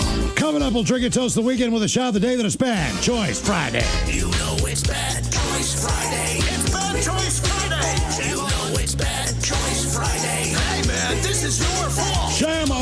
Sunday is a full moon. It's a teeny tiny, scrunchy hobbit foot. What do they call small, the tiny micro blue moon? Micro blue moon? Micro blue. It's a blue micro moon. Blue micro moon. And we celebrate with Frank Sinatra.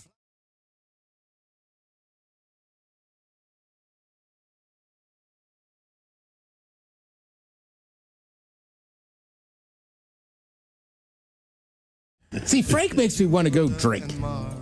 Well, listen to him. In other words, I mean, if you're not drinking but singing the song, what are you doing? You're starting the night with Frank. Milli Vanilli makes me want to drink. I mean, well, yeah.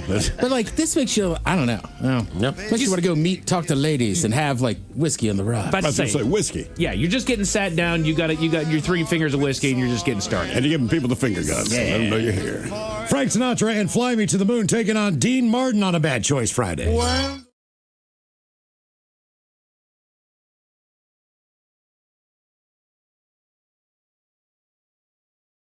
This reminds me of the summertime, a table full of food, red wine. I swear to God. Red wine, really?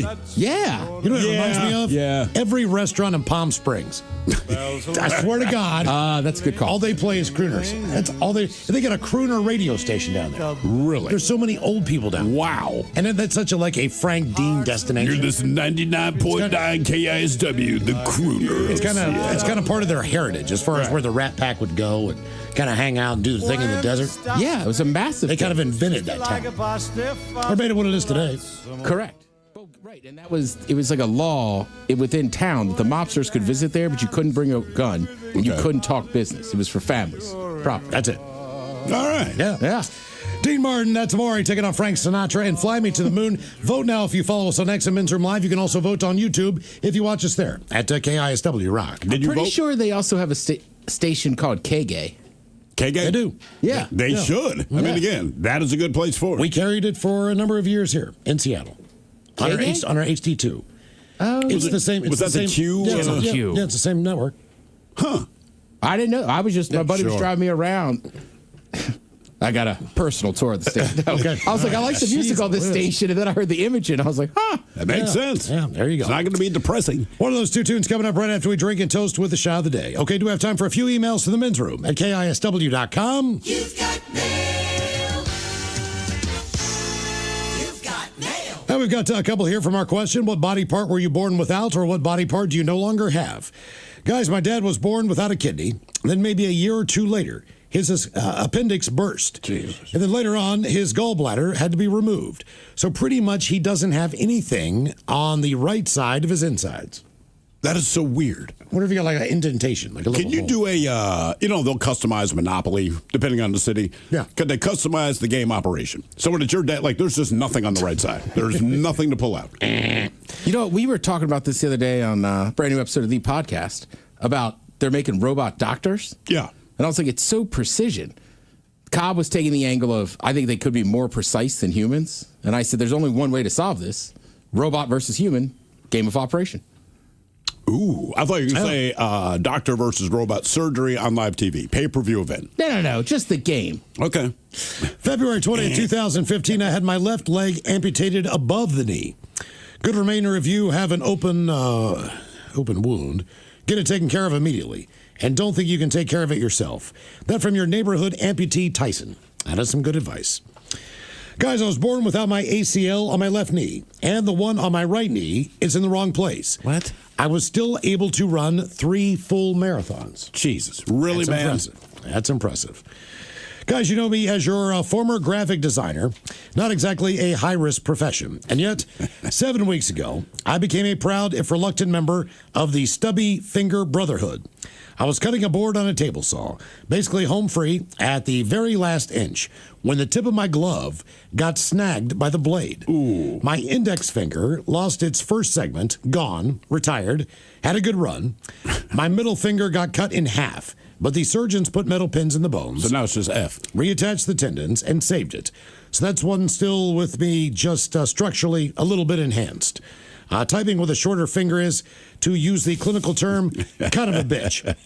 But the triumphant part, I got back on the table saw yesterday. Rocky on the steps, except my hands were more interesting. If you see me, I'll give you a 4.5 fingered wave. Just wave back. That from our buddy Matt, graphic designer, woodworker, and full-time member of the Nub Club. Nub Club. All the guys, I am a physician therapist assistant and have had many patients with colostomy bags. When they fart and it starts to build up in the bag, they have to burp the bag to release the pressure. Holy moly, does it smell bad. That from Big J. Yeah. God.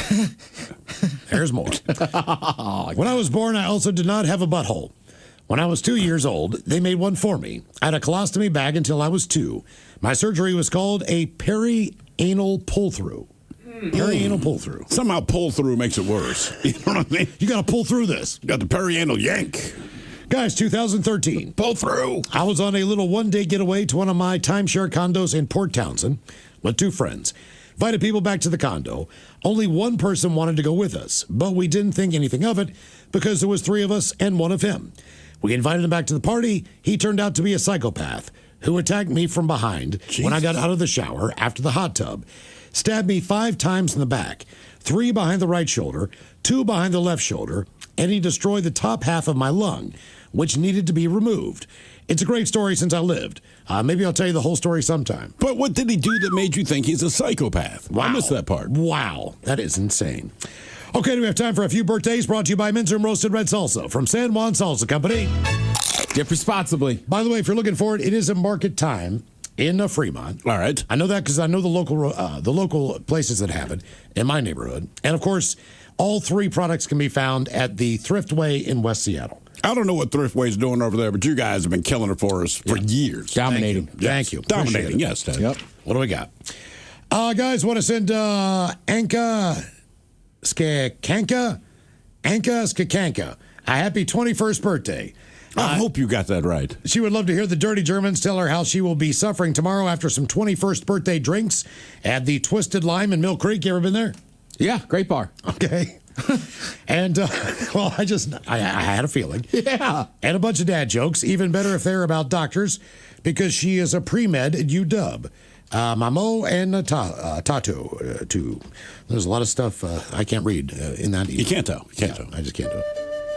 Yeah, if you're going to go to the Twisted Lime, start with the artichoke and jalapeno dip, followed by the garlic cheese bread, the elote corn ribs, and the mac and cheese. Plus, they are known for having quote-unquote solid cocktails. But also, for your birthday, when you wake up tomorrow, someone's going to say, Anka done stanka. Yeah, see, that's a good part is all your so-called friends tonight will buy you the worst-tasting shots you could imagine. Yeah, this is very true. So I would also make no plans for tomorrow. It's a Dad Joke Friday. What is the difference between an ass kisser and a brown noser? Location. 4 inches? 2.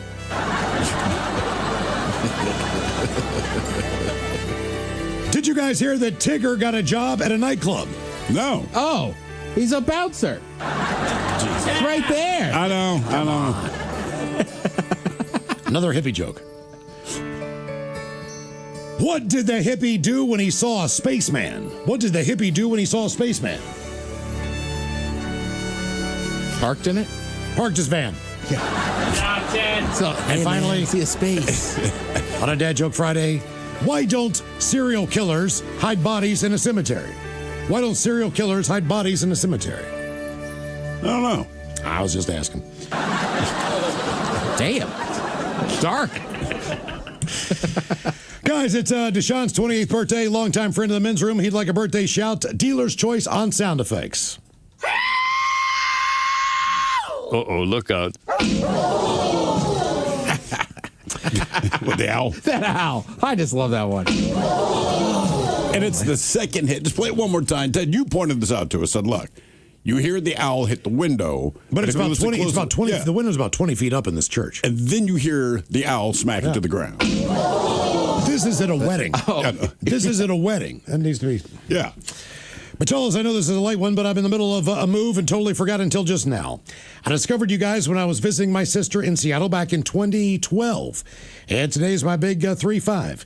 I was just wondering if the captain could talk about an orgy he had with the other mascots.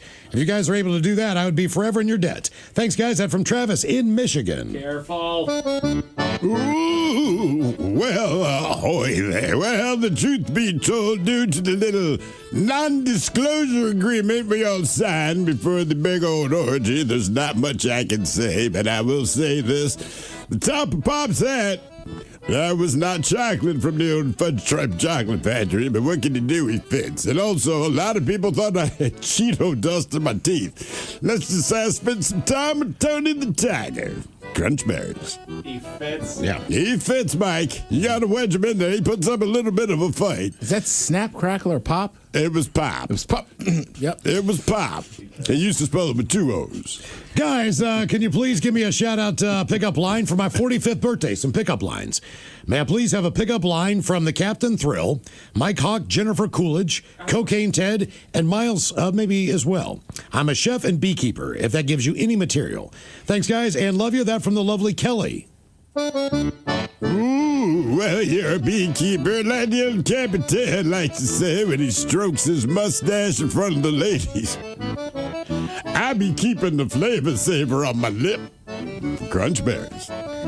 Oh, gosh, one of my favorites has always been, are you a parking ticket? Because you've got fine written all over you. I've heard that one about 4 times, and it's worked all the times. It worked 5 times. Yes, I almost said that. All right, hey, happy birthday. You know why the weather's so bad today? I'll tell you why. God's angry. Why? Because there's an angel missing from heaven.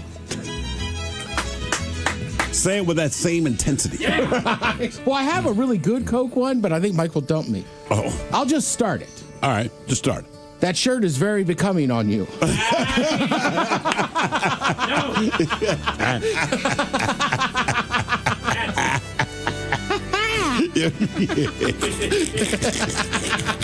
No. But I don't know where it's going, Mike. I'll show you where to put it. All right, I got a couple. Hey, girl, if you were a booger, I'd pick you. All right. That gets any woman out there. Girl, are you looking for a stud? I already got the STD. All I need is you. Oh. And finally, if she says yes, do not go home with her. F me if I'm wrong, girl, but is your name Yolanda? That's pretty good. Yeah. All right, guys, here you go. Happy birthday. Happy birthday. Happy birthday to you. Ya's a Dirty Germans brought to you by Men's Room Original Sausage. Available through Uli's world famous sausage, mensroomlive.com, and other fine retailers. Schweinefleisch. Think about a couple extra ones here. Bachola's smoke-free Sweden is the subject. Since it was a headline the Mike wasn't officially working on, I figure I'd probably be the only one to clarify this. Smoke-free Sweden doesn't mean they ban tobacco or cigarette use. It simply means that less than 5% of their population smokes. So the definition does allow for some wiggle room. On the other hand, Sweden is the snus capital of the world. Of course. Snus is just nice. a big old pouch full of nicotine that you place in your lip like dip, except it's tobacco-free. Apparently in Sweden, they have shops that have so many flavors of it that it's like being in like a kid candy store, except for an adult. So the Swedes may not be smoking much these days. They're still definitely getting their nicotine fix. All right. Cheers, bitches. That from Sean in Liverpool. P.S. That's right, Ted. Liverpool. He is right, man. You ever seen those photos of like hot blonde Swedish women? And then they all have a little upper decky in there? No. Oh, it makes them hotter. You like women with a dip in? Well, with a snooze. Well, come back to me to West Virginia. Well, if you're rocking it. What about a chaw? No, dip and chaw. Come on, and I used to dip. I'm not dating somebody that dips, but there's some kind of fun. Like, I don't know. She's Swedish. She's already hot. And then it's like, we're done. Oh. Now, wait. You're telling me, all right, you go to the bar, and this chick, I mean, she is a 10 out of 10. For whatever reason, you guys hit it off. She says, excuse me, turns around, spits in the cup, gets back to conversation. Look. Are you into it? No. I don't know why I said that. My buddy Pat. That's a bold-faced lie. My buddy Pat in Ohio. I don't know how he pulled. He's got one of those beautiful wives I've ever seen in my life. Of all my friends. All right. Every time I see Courtney, she's got a dip in. She does. Oh yeah. No, he quit. He quit dipping. But like Courtney, hot from the country, like she seems like a dipper. Yeah. Finally, one more. Weird. I know somebody that is very attractive, and they told me they used to dip, and I was like, "Are you for real?" And she's like, "Yeah, loved it." And finally, guys, listening to the podcast, catching up on the Odyssey app, I heard you guys talking about the Isle of Man TT. We are actually here watching the TT right now. This is our second time here. It's absolutely amazing. Pictures and videos do not do it justice. Maybe I'll call in sometime and tell you about it. Coolest experience ever. Pictures and videos on my Instagram, if you guys are interested in checking it out. Respectfully, guys, that from Sean. Okay, I think it's time that we go back in time to the last time that we played Ted versus the FCC. So if we could, let's go back in time. Buck makes fudge suckers. Fred likes to suck Buck fudge. Yeah. Buck watches Fred suck his fudge. Yeah, girl. Buck fudgers and Fred suckers. Or is it Fred fudgers and Buck suckers? 3 times fast. Buck makes fudge suckers. Fred likes to watch Buck's fudge. Buck watches Fred suck fudge. Bug fudgers and Fred suckers. Or is it Fred fudgers and Buck suckers? 1. Buck makes fudge suckers. Fred likes to suck Buck's fudge. Buck watches Fred suck his fudge. Buck.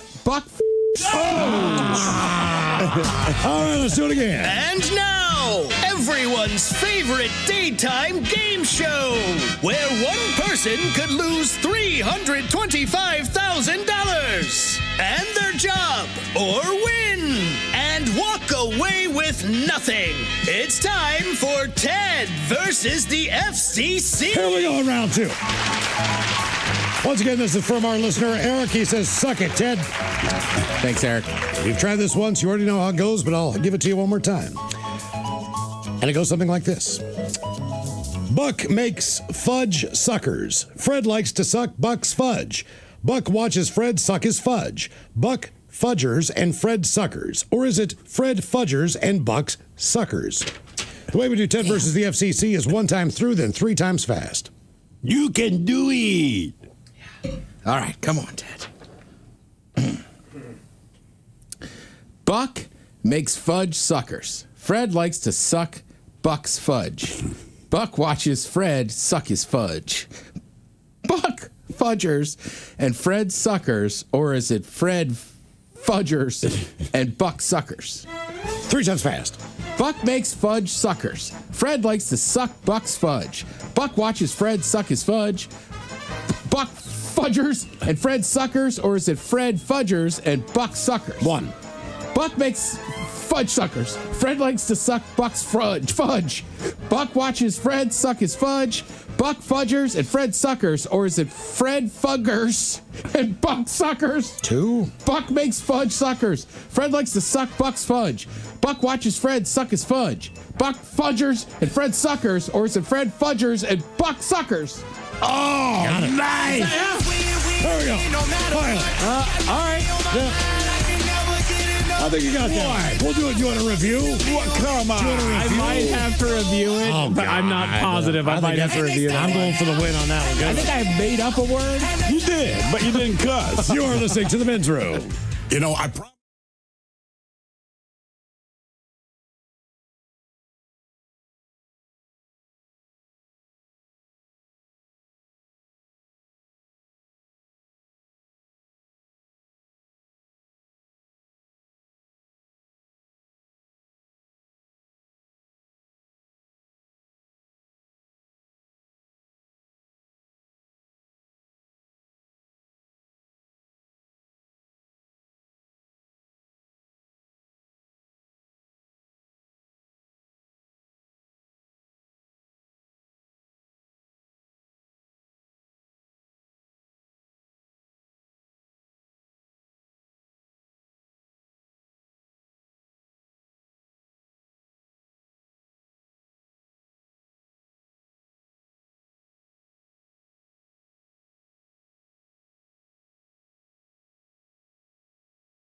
From coast to coast and around the world.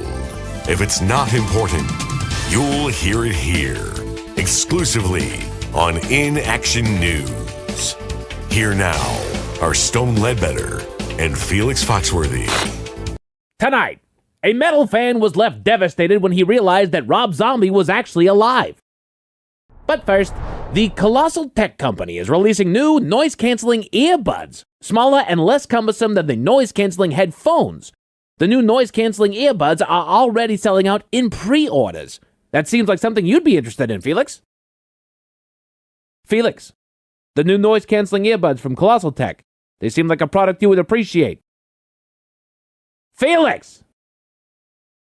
Felix! Stone, I just got a pair of those noise-canceling earbuds from Colossal Tech. They were great. Felix, are you wearing your new earbuds now? During our broadcast? No, Stone, I am not. What?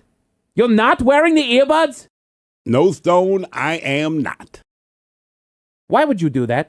Why do I do what? Stuff like that. Ignore me during our broadcast when I'm talking about a pair of noise-canceling earbuds, leading me to believe that you are wearing a pair. I didn't ignore you, Playboy. I just wasn't paying attention. It's nothing personal, man. You've done this to me before, you know. I do not recall any such circumstance. Happy's Happy Mouthwash? Happy's Happy Mouthwash? What about it, man? They released a new flavor last year. Yeah, fresh mint. Uh-huh. You told me that you used Happy's Happy Fresh Mint Mouthwash and had me smell your breath. I remember that. Your breath smelled like liver, garlic, and chitlins, not fresh mint. And I ended up vomiting onto my own lap during our broadcast. Yeah, that was a bad look for you, Playboy. But I didn't say I had recently used Happy's Happy Fresh Mint Mouthwash. Just that I had used Happy's Happy Fresh Mint Mouthwash. You had me smell your breath, Felix. Yeah, you probably shouldn't have done that. Could you throw up on live TV? Very unprofessional. Uh-huh. You also offered me a cup of tea once. Oh, sorry for being considerate. It was ayahuasca tea, Felix. Ayahuasca is a psychoactive hallucinogenic tea for spiritual and medicinal healing under the guidance of a shaman. I know that, Stone. I was hallucinating during our broadcast. It was one of my favorite broadcasts ever. You were so funny. You were licking the desk and then started crying on behalf of all the unicorns. Thank you for revisiting my humiliation, Bonnie. You're welcome. You also went hugging the cross-eyed lemur that was in the studio that day, thinking it was your spirit animal. It was just one of the animals that Jack Hanna had brought with him. Yeah, you missed a really good broadcast, Playboy. Jack Hanna was very interesting, but you hid under the desk for most of it. That's why Mr. Hanna won't do the show again. I remember all of that. That is my point, Felix. You consistently do things that put me in an awkward position during a program. Okay, I didn't ask you to lick the desk or hide under it. And as I recall, Jack Hanna asked you several times to stop hugging his cross-eyed lemur. But you wouldn't. I get it. I hugged a lemur. A cross-eyed lemur. Thank you again, Bonnie. You're welcome again, Stone. I've apologized to Mr. Hanna. I've apologized to our audience. I've apologized to corporate. I'm just asking you, Felix, to stop creating these situations for me. I'll do my best, Playboy. Will you? Will you do your best? Come on, man. Of course not. I'm done. We'll be back next hour. From coast to coast and around the world. If it's not important, you'll hear it here. Exclusively on In Action.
Planet Earth, Earth, Earth, Earth, Earth. And as you listen to the story, based on the stereotypes you believe to be true of people and the decisions that people make, we'll ask you what it is you think makes the story a story.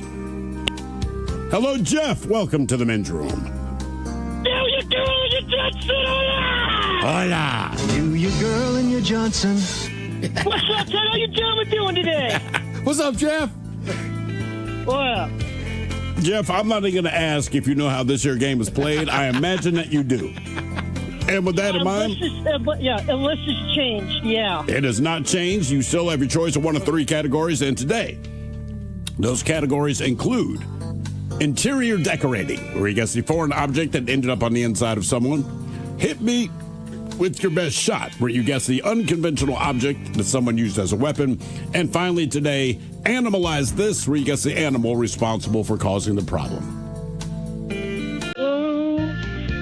This time, let's go with interior decorating.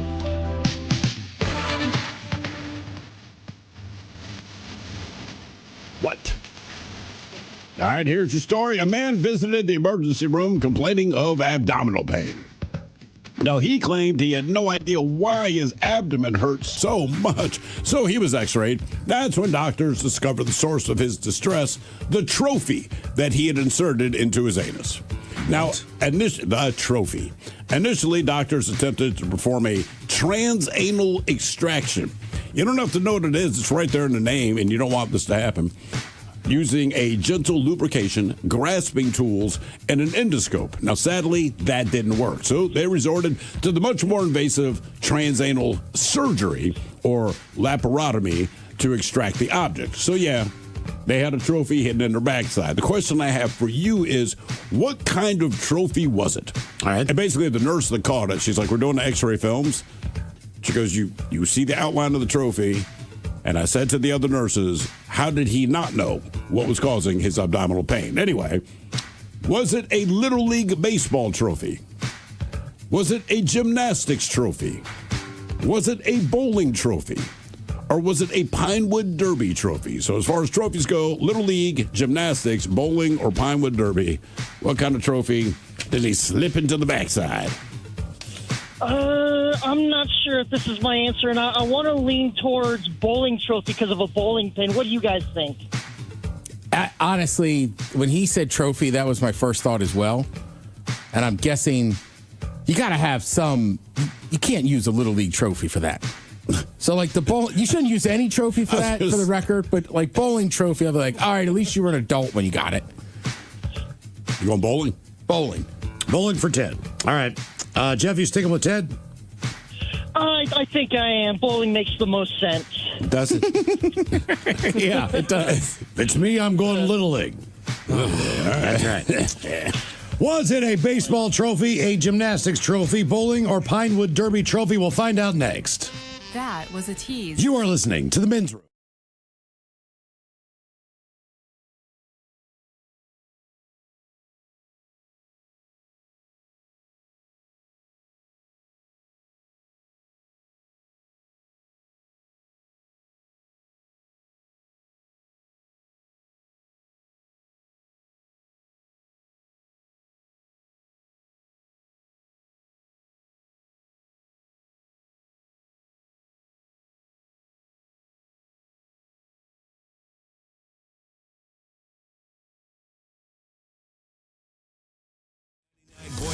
KISW. The men's room returns with Miles and Thrill.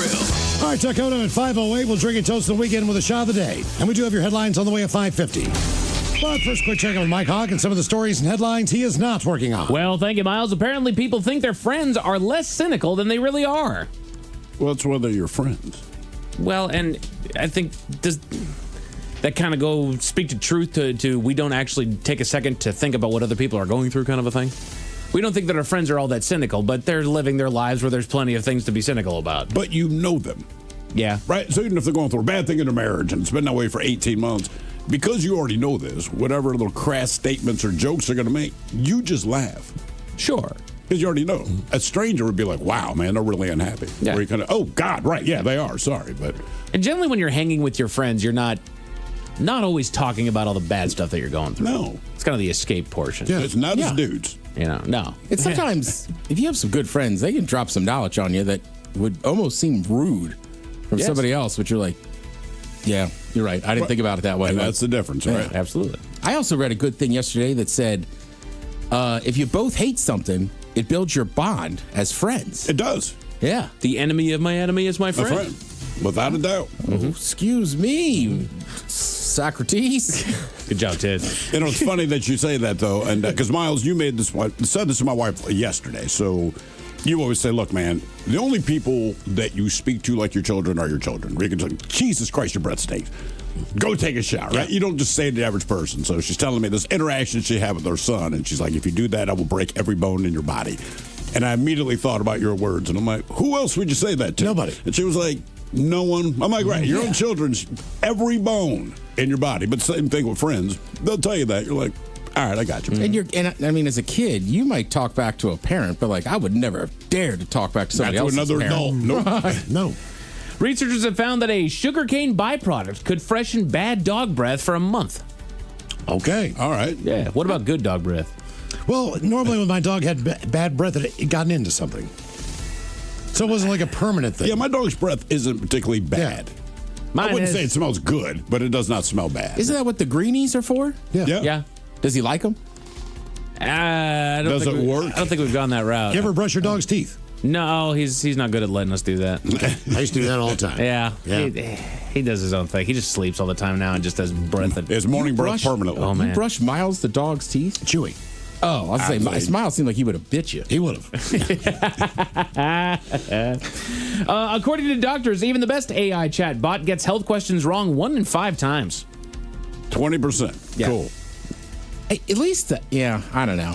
The health bot is better than Googling it. Yeah. Well, Googling is probably going to give you an AI answer as well. Yeah, it absolutely does. I just feel like maybe it's just me. I feel like a lot of people fall into the same trap, though. Like, if anything's wrong and I Google it, it's like, I'm dying. Yeah, right. I have cancer. Right. That's the thing with WebMD. Yeah, it's never like... I had a sore throat. It's like, dude, you might just have a cold. Like, no. No. Nope, I got esophageal cancer. It's like, you have a cold. Stop. You either have a cold or you have esophageal cancer. We used to work with a guy. I will not say who it was, but this guy, hypochondriac about everything. So he would give you, just the most basic symptoms like, man, my hand's numb. Like, okay, but I saw you sleeping on your hand for 12 hours straight. Nope. I went to WebMD. I have a kidney disease. It's like, or you slept on your hand, man. So right. Relax. By the way, this person's still alive and well. Yeah. Just throwing it out there. Most of the time, it's just something dumb. Mm-hmm. That's why I hate going to the doctor.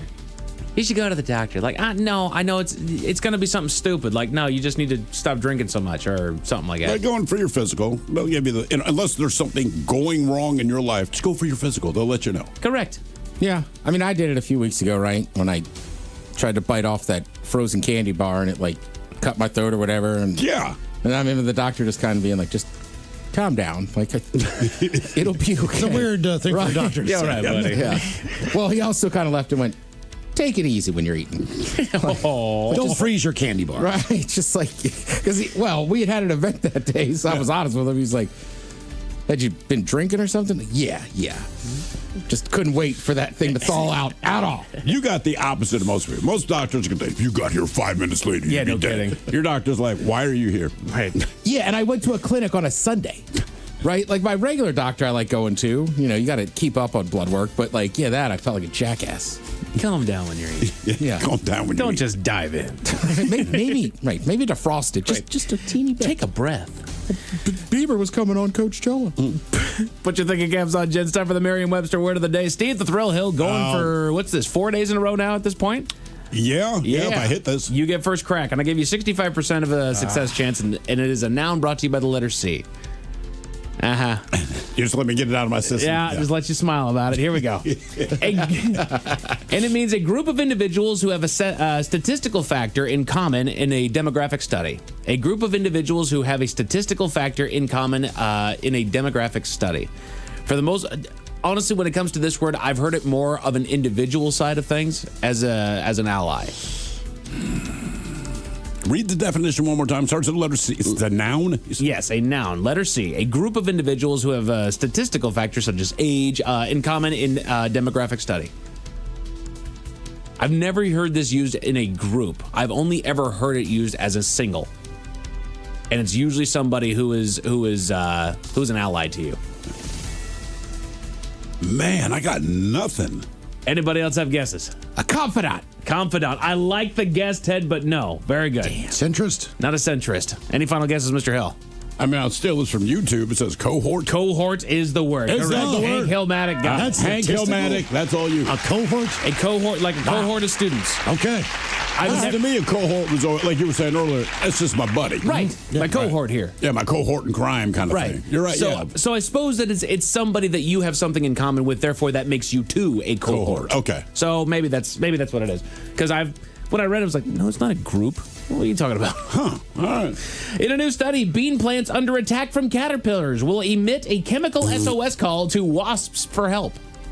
Really? Yeah. You're telling me they're allies with each other? Yeah. Cohorts.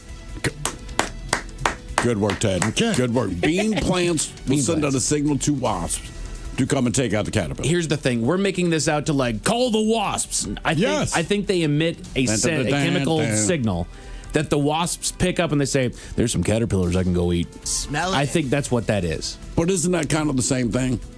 Because the only time the bean plant does this is that the caterpillars are starting to eat it, right? Sure. And it's like, I'm just going to send them look, the wasps again. Okay, but if my kitchen smells fantastic, it's not saying there's food here that needs to go away. To me, it sounds. But it is. It sounds more like they're calling in for air support. Yeah, exactly. Like they're under attack and they're like, send in the Blackhawks or a warthog or something. Like, I know what you're saying, but I'm saying nature has figured it out that, like, when you send out this distress call, we're going to take one of the most lethal insects as your back. Stab their asses. A new survey asked people to rank the biggest modern status symbols. Biggest modern status symbols? Like a home? Don't think too hard about it, Ted. The Men's Room Top 10. Calm down. The Men's Room Top 10. Take it easy. And that gives us here the 10 things that signal that you've made it in life. Retired early. Not on just the list. Retired.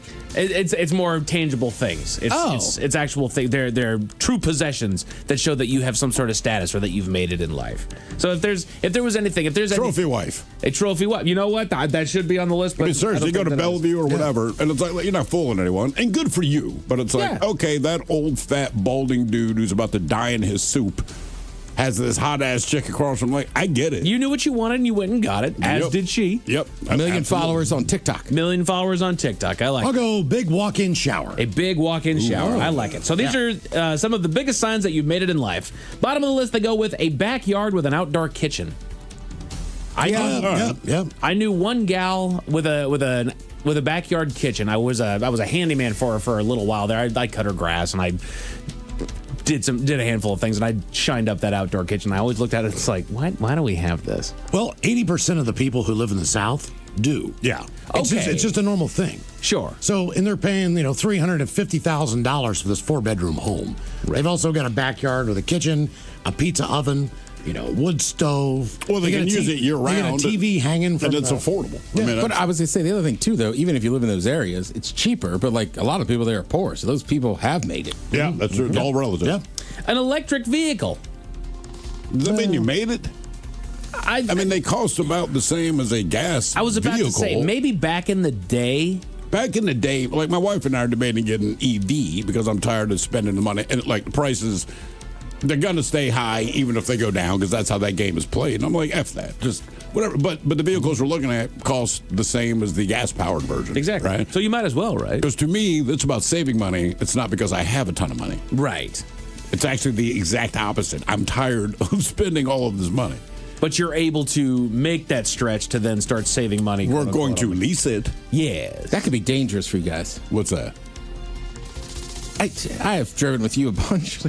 She likes to drive a little fast, and those things move. Listen, I've had this conversation with her because the way they accelerate, because she thinks she's driving in the brickyard every time she gets behind the wheel. But the way EVs accelerate versus gas is way different. But when I say this to her, the look on her face says, I'm speaking to Satan. Because she's like, I know. I mean, my good buddy, who I reference as the mayor, he has one. And saying that, I'd be like, dude, you got to. The two of them were talking. And he, he has the same vehicle. We saw each other at the bar. So we ran by him, the vehicle that we want to get. And he was like, dude, I got one 2 years ago, and I love it. Like, everything about it he liked. And so my wife's like drooling at this point, and I'm like, okay, this is going to happen. This is happening. It is an awesome car. He's only let me drive it once. Yeah. 10 things that signal that you've made it in life. Designer clothing shows up on the list. I guess. I mean, I think it used to. I feel like nowadays people will go out and buy one piece of super expensive high-end clothing, and then, you know what I mean? Like, and wear 800 things with it. Yeah. Maybe you just get a tailored suit. Right. That's something that I would never know if it's designer or not. That's the thing. I would not know. If it looks good on you, is that designer? And I had someone comment on something I was wearing last week. They go, dude, where did you get that hoodie? It looks comfortable, blah, blah, blah. So I got it from Target. And look, it's everything you said it is, but it's not expensive. Right. This thing was like $35 at Target. Happened to me at F1. Really? Some guy just walked up to me and he's like, that is the F1 shirt I want. And I'm kind of smiling. He's like, where did you get it? I was like, I got it at Target. Yeah, that's what I mean. He's like, are you serious? I swear to God, man, that was like $14. Go grab it, man. No, I think my favorite piece is my jacket, my leather jacket that my wife, mother-in-law, and aunt all combined bought that for me, and I love that thing. Yeah. I take as good care of it as I possibly can. Fair warning, I will start wearing Gucci next year. Attaboy. How do you know this in advance? Because they're buying into part of the F1 team I like. Oh, so the car, well, they'll be wearing Gucci stuff. Have they made something called Gucci Goo yet? No, but it sounds like you're about to tickle a child. Gucci Goo. Why don't they release stuff for children called the Gucci Goo line? There you go. Not for your kids. Gucci Goo line. Oh, people will pay for it. Things that signal that you've made it in life: a walk-in closet. Don't have that. Yeah. I had that in my first apartment. How big does it have to be walking? Because we You had a can walk in standard it. closet. Like you can open a door and like walk around. Yeah. Okay, I mean, we can stand in it. Pretty much. You know what? We used to have like the two. You can stand in any closet. Trust me, I've done it. But you know, it's like the standard rods that go down the side, and it occurred we're just losing space. So it looks nice, but I'm like, it's not big. It's just smart. Something you want to tell us, Mike? Sure. But Mike, I'm with you. When me and DB had this apartment in Towson, Maryland, it was a brand new building, and every bedroom for some reason had a walk-in closet. All right. What about designer shoes? Ted, I think you'd be most on that tip. Yeah, I mean, I'll spend money on Air Maxes. Yeah, that's. But I don't know if they count. Like, yeah, they're like nice kicks. Designer shoes. I'm thinking again. You got to have like some Italian loafer thing. Yeah. My thing on that is, if you're going to wear nice shoes, you're typically going to some place that you're standing. Correct. A lot, because you're going out. Yeah. Going to a show. You're doing something. So, man, if you're parking, if you're walking, or whatever, it's just like I've got to the point where I'm in that old man shoe world now. Hell like yeah. I just need the comfort. I don't care if people judge me by my shoes or not. If they do, I don't care. What are those? Comfortable. I still want them to be comfortable and look decent. Sure. You know what I'm saying? But I'm not going to wear something that's uncomfortable.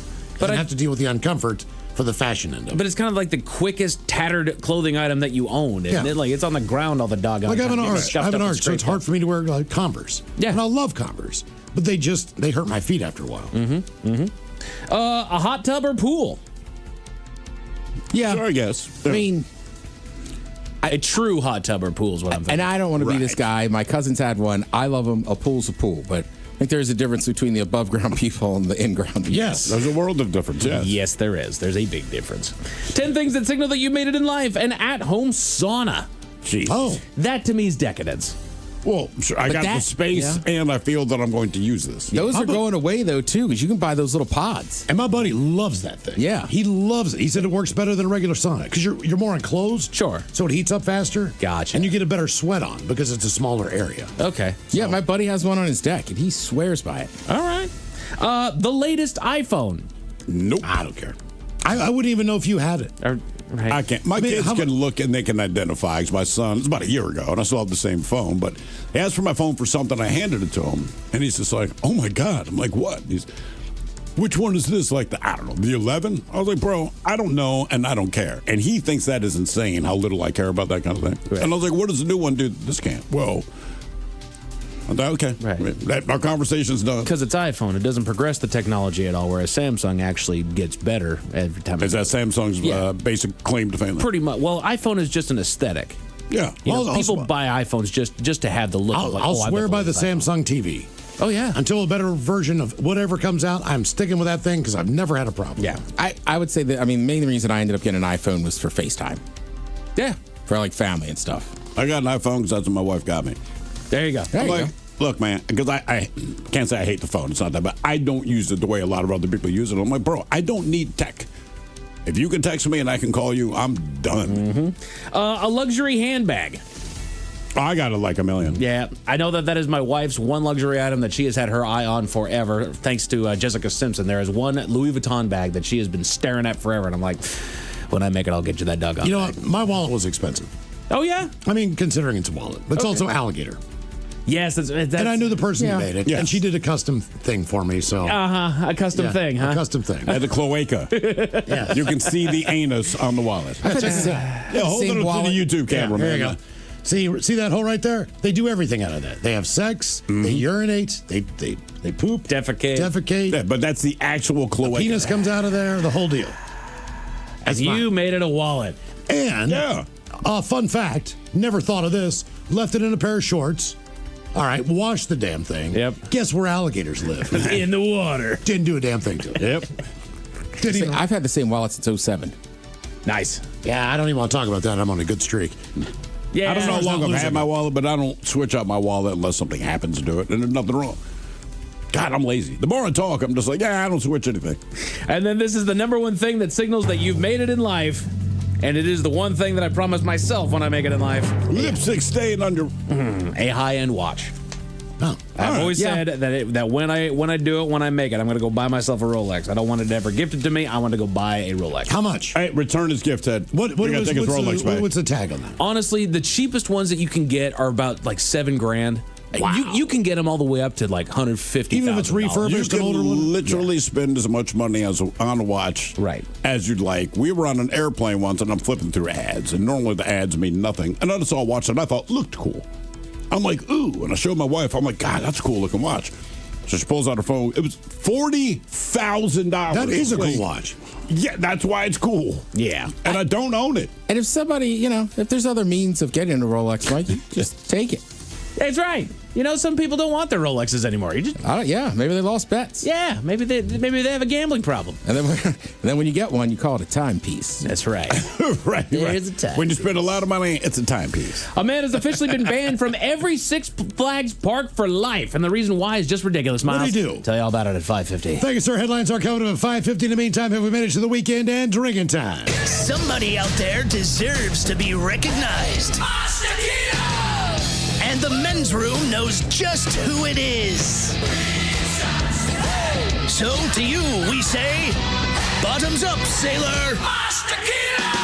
You're the toast of our shot of the day. 3 time it is, and as usual, we head to the drink test and Steve the Thrill Hill to find out who we're toasting. Yes, indeed. And today we toast 23-year-old Benjamin Frigale of Palm Harbor, Florida. Now, Benjamin is a man whose heart is in the right place, but has the misfortune of also having his head trapped in his own butt. So follow along.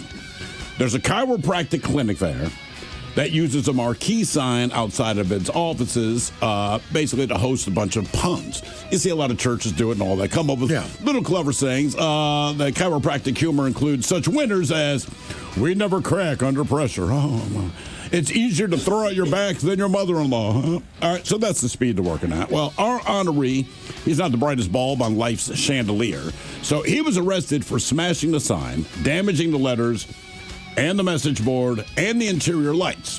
When police confronted him, Benjamin explained that he believed that the chiropractic office there was running an illegal drug operation because the marquee read, and I quote, licensed crack dealer.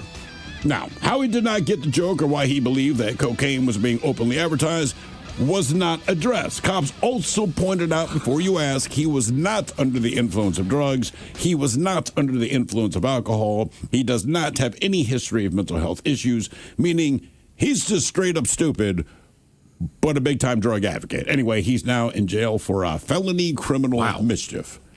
He must have smoked crack at some time in his life. Why would you read that way? That's the point. The cops are like, there's nothing wrong with this guy. All right. It's completely lucid. And when they asked him, he was very direct about it. He said, hey, they have an illegal operation going on there. Cops are like, no one advertises on a marquee that they're selling crack, bro. But either way, he did not piece that together, and now he's in jail to realize how stupid he is. Right. So we pour this booze, and we drink this booze because we think it's yummy. Yummy! So over the tongue and down the throat to party in our tummies. Down the hola bijola. All right, your winner on a Bad Choice Friday coming up next.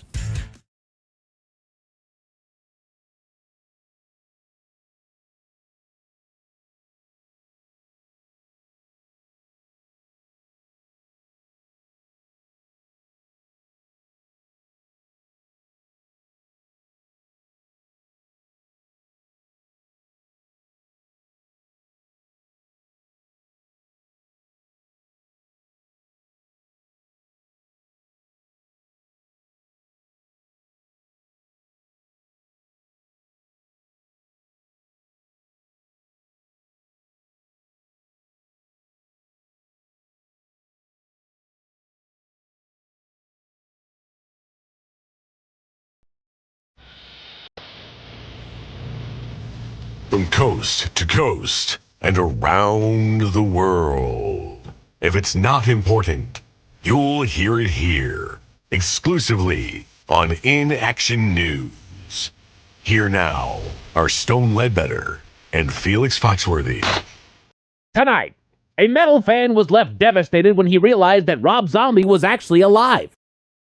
But first, the Colossal Tech Company is releasing new noise-canceling earbuds, smaller and less cumbersome than the noise-canceling headphones. The new noise-canceling earbuds are already selling out in pre-orders. That seems like something you'd be interested in, Felix. Felix, the new noise-canceling earbuds from Colossal Tech. They seem like a product you would appreciate. Felix! Felix! Stone! I just got a pair of those noise-canceling earbuds from Colossal Tech. They work great! Felix, are you wearing your new earbuds now? During our broadcast? No, Stone, I am not. What? You're not wearing the earbuds?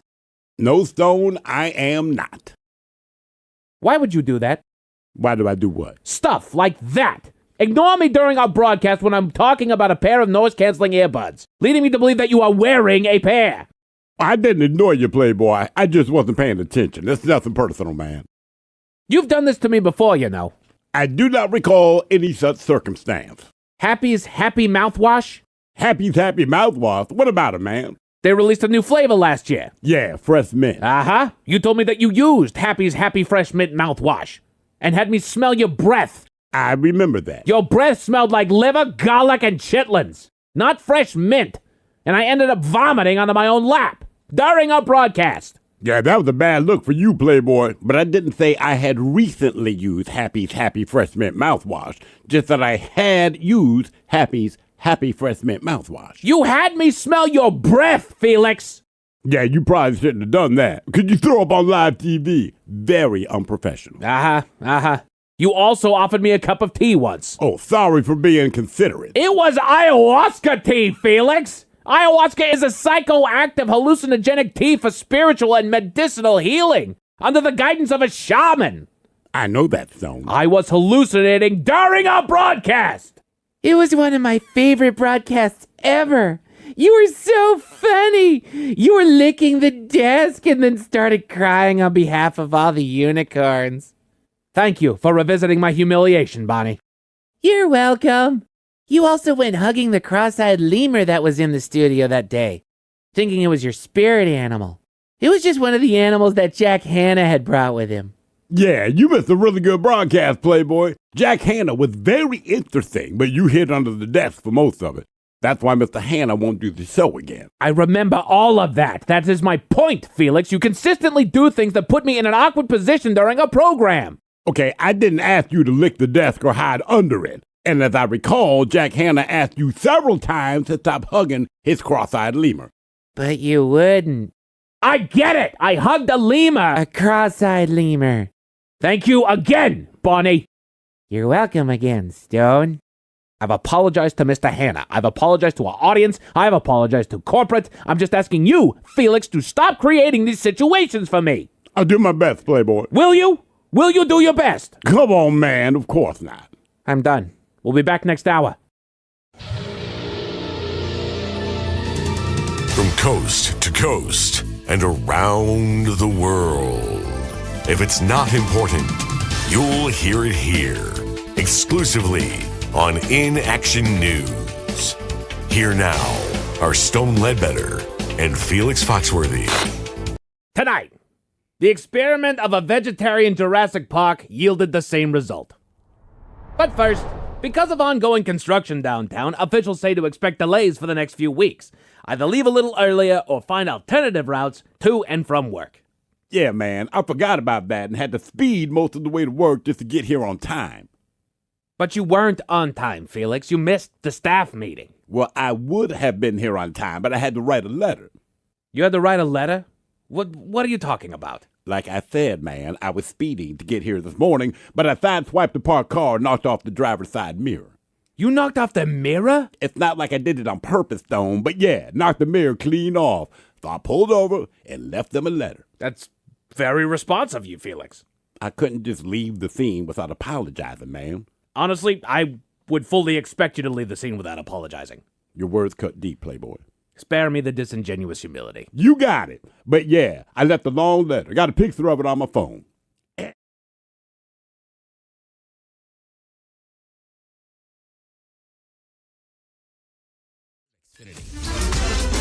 You know it's Bad Choice Friday. It's Bad Choice Friday. You know it's Bad Choice Friday. Hey, man, this is your fault. And today we celebrate Sunday night's full moon. On a Bad Choice Friday, your choice is Frank Sinatra and Fly Me to the Moon, taking on Dean Martin. And that's Amore.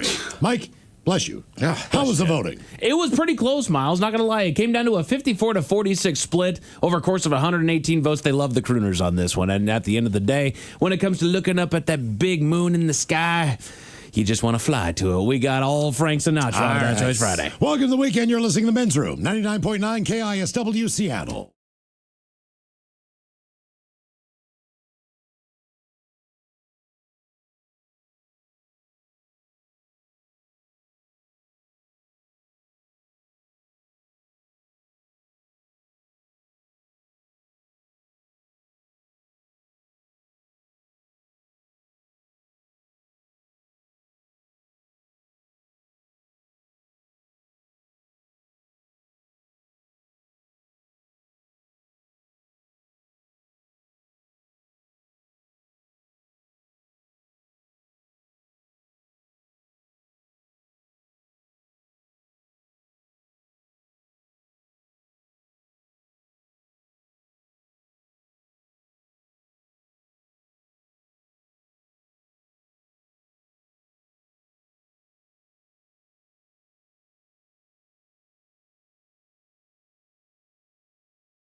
TV news all the time. It is time for TV Time with T.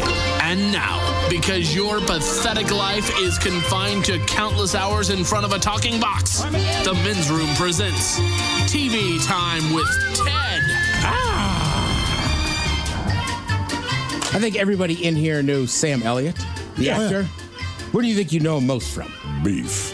What's for dinner? All right, we know that's Sam Elliott. And any cowboy movie where you need the reassuring, steady hand of a man who's seen it all. Also, know women love him. Yeah, well, he also pretty famous in The Big Lebowski. Sure. For me, it's I believe he's the head of the Union Army Cavalry in Gettysburg. Great performance. Yeah, it was a good performance. It's awesome. When he's writing that letter, they'll have the Highland in the morning. He was one of the Earps in Tombstone. God damn, you're right. Sam Elliott's kind of the man. Well, let's add one more to the list. I was unaware of this until today. Do people know you were Smokey the Bear? Well, apparently you do. Only you can prevent wildfires. You know what was interesting is I've been doing that voice for a long time, not the commercials that they're doing now. Now he's very talkative. He's like everybody today. He's got something to say. Damn bear keeps talking. Yeah, and I'm with you. I feel like if I was at one of those where you get to be go to a dude ranch, you get to be a cowboy for a couple days. Yeah. And he was there. He'd be reassuring though. I don't know how you do it. Or he'd make you feel worse. I think he'd make you feel good. Bless you, Mike. He'll say stuff like, I don't think you should get back on the horse again, Ted. Yeah, but I'm sure you're a cowboy in some part of your life. You're right. Thanks, man. Little nugget of positiveness. Yeah. I feel like every time I drink a Coors Original, I feel like a cowboy. You're the most pathetic man I've ever seen in my life. Hey, but that counts for something.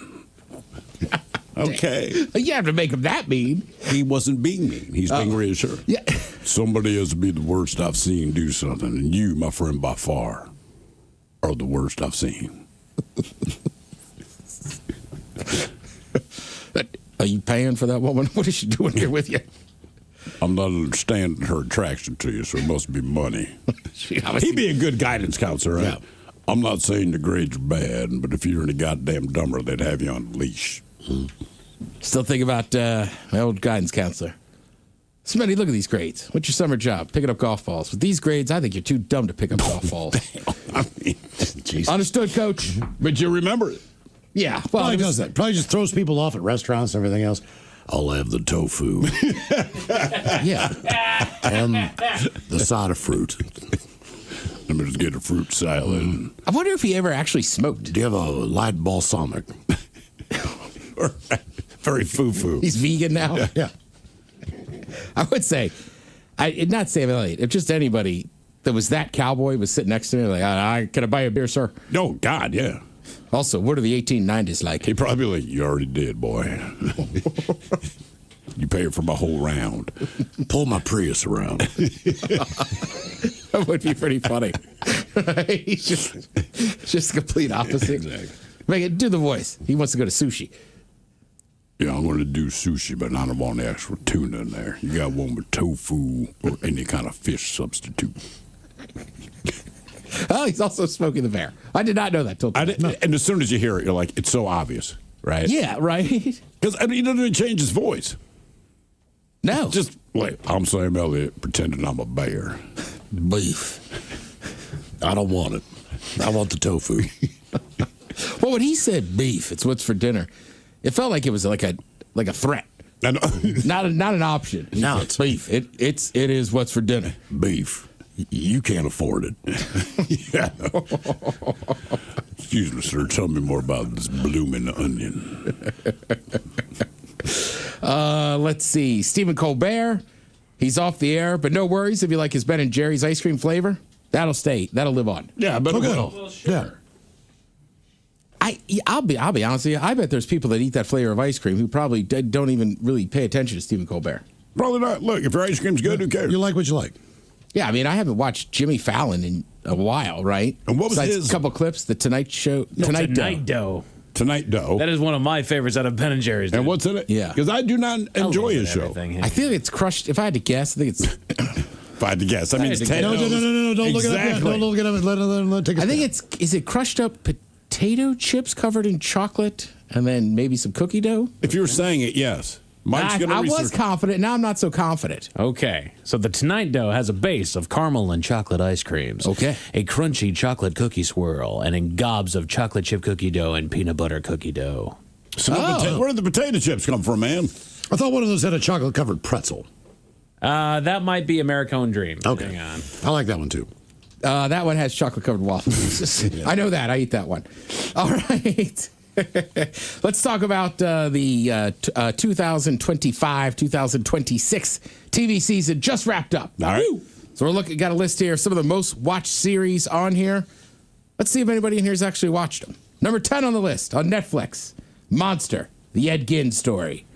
I think that's about a true story about something terrible. I shouldn't have said it like that. It is. I'm sure my wife has seen it. I don't know if I have. That was Charlie Hunnam playing Ed Gein, who was the inspiration for things like Leatherface with Texas Chainsaw Massacre and a handful of others. That's just one.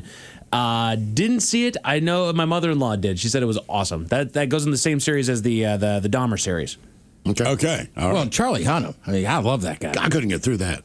No. Dahmer, one episode, done. I was out. Yeah. Do you think it'd have been out if you did not know the full story? Because we kind of grew up with it. No, we heard it. the fact that it happened. You're just like, No. If this would have been this fiction, sure, I'll power through. Okay. No, I know it happened. I'm with Miles. Again, I can watch true crime, like mobsters whacking people, Sure, or gangster shows, but they don't eat people. Right, the idea of killing for fun and eating people, I'm just like, oh, that's dark. It is a different level. Yeah, makes you look at everybody on the light rail a little bit different. All right. That brother. Or don't go to Port Townsend. Next on the list, The Pit. Haven't watched. That's the hospital show in Pittsburgh. Yeah. So it's about 24 hours in an emergency room in Pittsburgh, but each hour show is an hour of their work. Yeah. Is it really Presbyterian? Do we know that? I don't know, but I think Thurl's just about to say it. I've had multiple people recommend it to me. I mean, even, like my brother and my sister-in-law were both like, we love it, you'll like it. Yeah, my sister-in-law keeps encouraging us to watch it. Let's see. Over on ABC/Hulu, you have High Potential.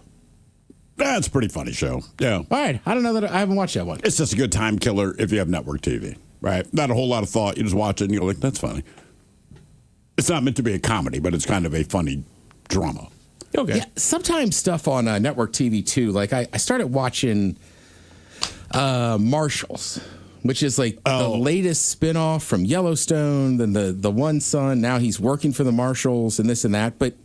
And maybe Yellowstone, if I go back and watch it, will seem just as cheesy. I don't know how to explain it. That the Marshals seem cheesier. Network TV, and it's nothing against network, but that's generally their formula, right? Yeah. Streaming has changed the game where you can do original stuff, but network, like, look, man, if it's a drama, whether it's hospital, lawyers, cops, marshals, you kind of know the formula. And if it's a sitcom, you know the formula. Doesn't mean they're not funny, but they're not really going to do anything new. All right. Okay, we're talking about the most watched series of the last year, Tracker. That's a CBS one. I haven't watched it. Yeah. All right, no good. No. After that, I know a lot of people love this show, especially the ladies over on Netflix. Oh, Heated Rivalry. Euphoria? No. Your wife, she used to love this show. Bridgerton.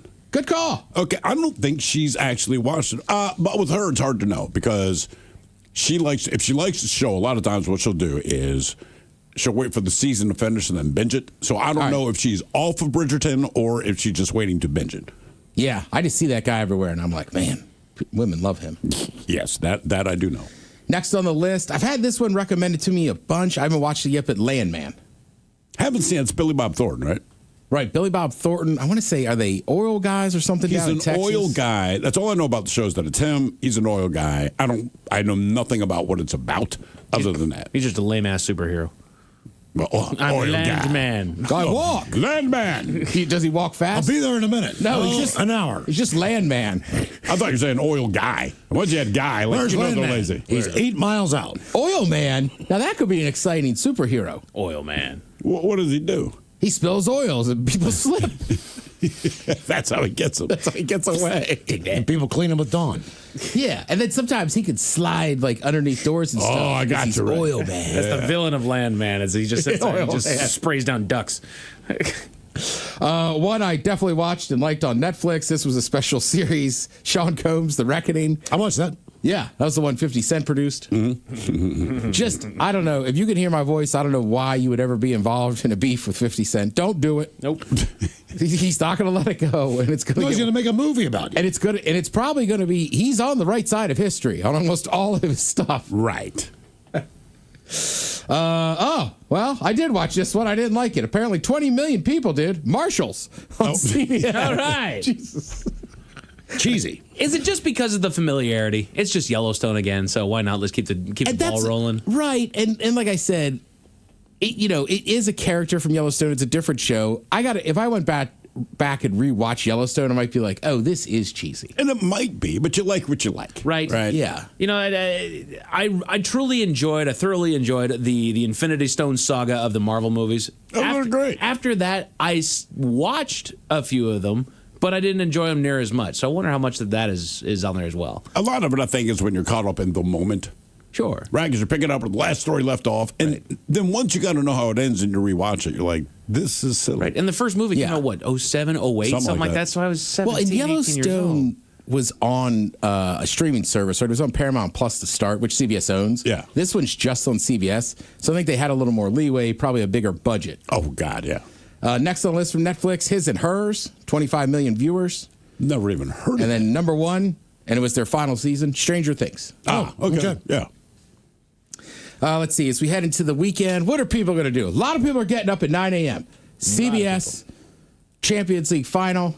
Champions League is all the top teams from England, France, Spain, Italy. All these soccer leagues, they take the top ones, and the top two play in a final. Arsenal is in there against Paris Saint-Germain. This is the final.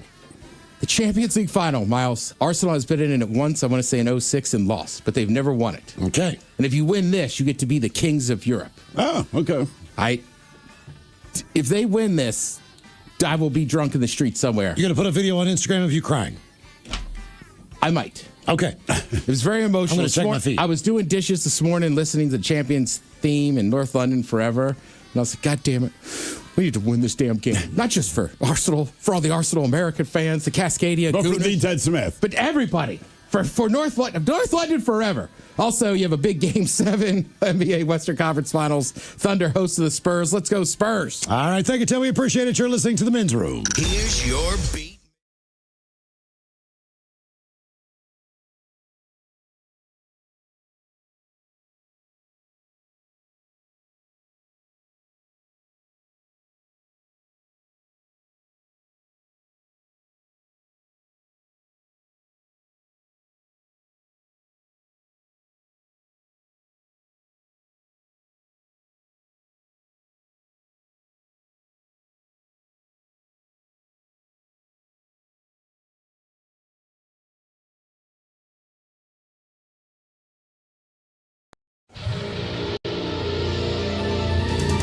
From coast to coast and around the world. If it's not important, you'll hear it here, exclusively on In Action News. Here now are Stone Ledbetter and Felix Foxworthy. Tonight, a metal fan was left devastated when he realized that Rob Zombie was actually alive. But first, the colossal tech company is releasing new noise-canceling earbuds, smaller and less cumbersome than the noise-canceling headphones. The new noise-canceling earbuds are already selling out in pre-orders. That seems like something you'd be interested in, Felix. Felix, the new noise-canceling earbuds from Colossal Tech. They seem like a product you would appreciate. Felix! Felix! Stone, I just got a pair of those noise-canceling earbuds from Colossal Tech. They work great. Felix, are you wearing your new earbuds now? During our broadcast? No, Stone, I am not. What? You're not wearing the earbuds? No, Stone, I am not. Why would you do that? Why do I do what? Stuff like that. Ignore me during our broadcast when I'm talking about a pair of noise-canceling earbuds, leading me to believe that you are wearing a pair. I didn't ignore you, Playboy. I just wasn't paying attention. It's nothing personal, man. You've done this to me before, you know. I do not recall any such circumstance. Happy's Happy Mouthwash? Happy's Happy Mouthwash? What about it, man? They released a new flavor last year. Yeah, fresh mint. Uh-huh. You told me that you used Happy's Happy Fresh Mint mouthwash and had me smell your breath. I remember that. Your breath smelled like liver, garlic, and chitlins, not fresh mint. And I ended up vomiting onto my own lap during our broadcast. Yeah, that was a bad look for you, Playboy. But I didn't say I had recently used Happy's Happy Fresh Mint mouthwash. Just that I had used Happy's Happy Fresh Mint mouthwash. You had me smell your breath, Felix. Yeah, you probably shouldn't have done that. Could you throw up on live TV? Very unprofessional. Uh-huh. You also offered me a cup of tea once. Oh, sorry for being considerate. It was ayahuasca tea, Felix. Ayahuasca is a psychoactive hallucinogenic tea for spiritual and medicinal healing under the guidance of a shaman. I know that song. I was hallucinating during our broadcast. It was one of my favorite broadcasts ever. You were so funny. You were licking the desk and then started crying on behalf of all the unicorns. Thank you for revisiting my humiliation, Bonnie. You're welcome. You also went hugging the cross-eyed lemur that was in the studio that day, thinking it was your spirit animal. It was just one of the animals that Jack Hanna had brought with him. Yeah, you missed a really good broadcast, Playboy. Jack Hanna was very interesting, but you hid under the desk for most of it. That's why Mr. Hanna won't do the show again. I remember all of that. That is my point, Felix. You consistently do things that put me in an awkward position during a program. Okay, I didn't ask you to lick the desk or hide under it. And as I recall, Jack Hanna asked you several times to stop hugging his cross-eyed lemur. But you wouldn't. I get it. I hugged a lemur. A cross-eyed lemur. Thank you again, Bonnie. You're welcome again, Stone. I've apologized to Mr. Hanna. I've apologized to our audience. I've apologized to corporate. I'm just asking you, Felix, to stop creating these situations for me. I'll do my best, Playboy. Will you? Will you do your best? Come on, man. Of course not. I'm done. We'll be back next hour. From coast to coast and around the world. If it's not important, you'll hear it here. Exclusively on In Action News. Here now are Stone Ledbetter and Felix Foxworthy. Tonight, the experiment of a vegetarian Jurassic Park yielded the same result.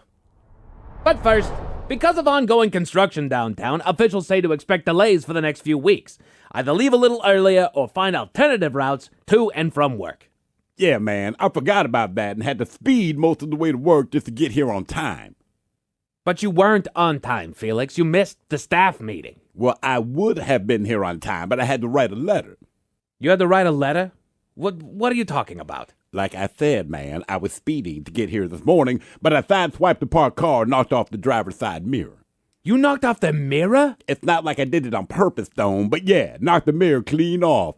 So I pulled over and left them a letter. That's very responsive of you, Felix.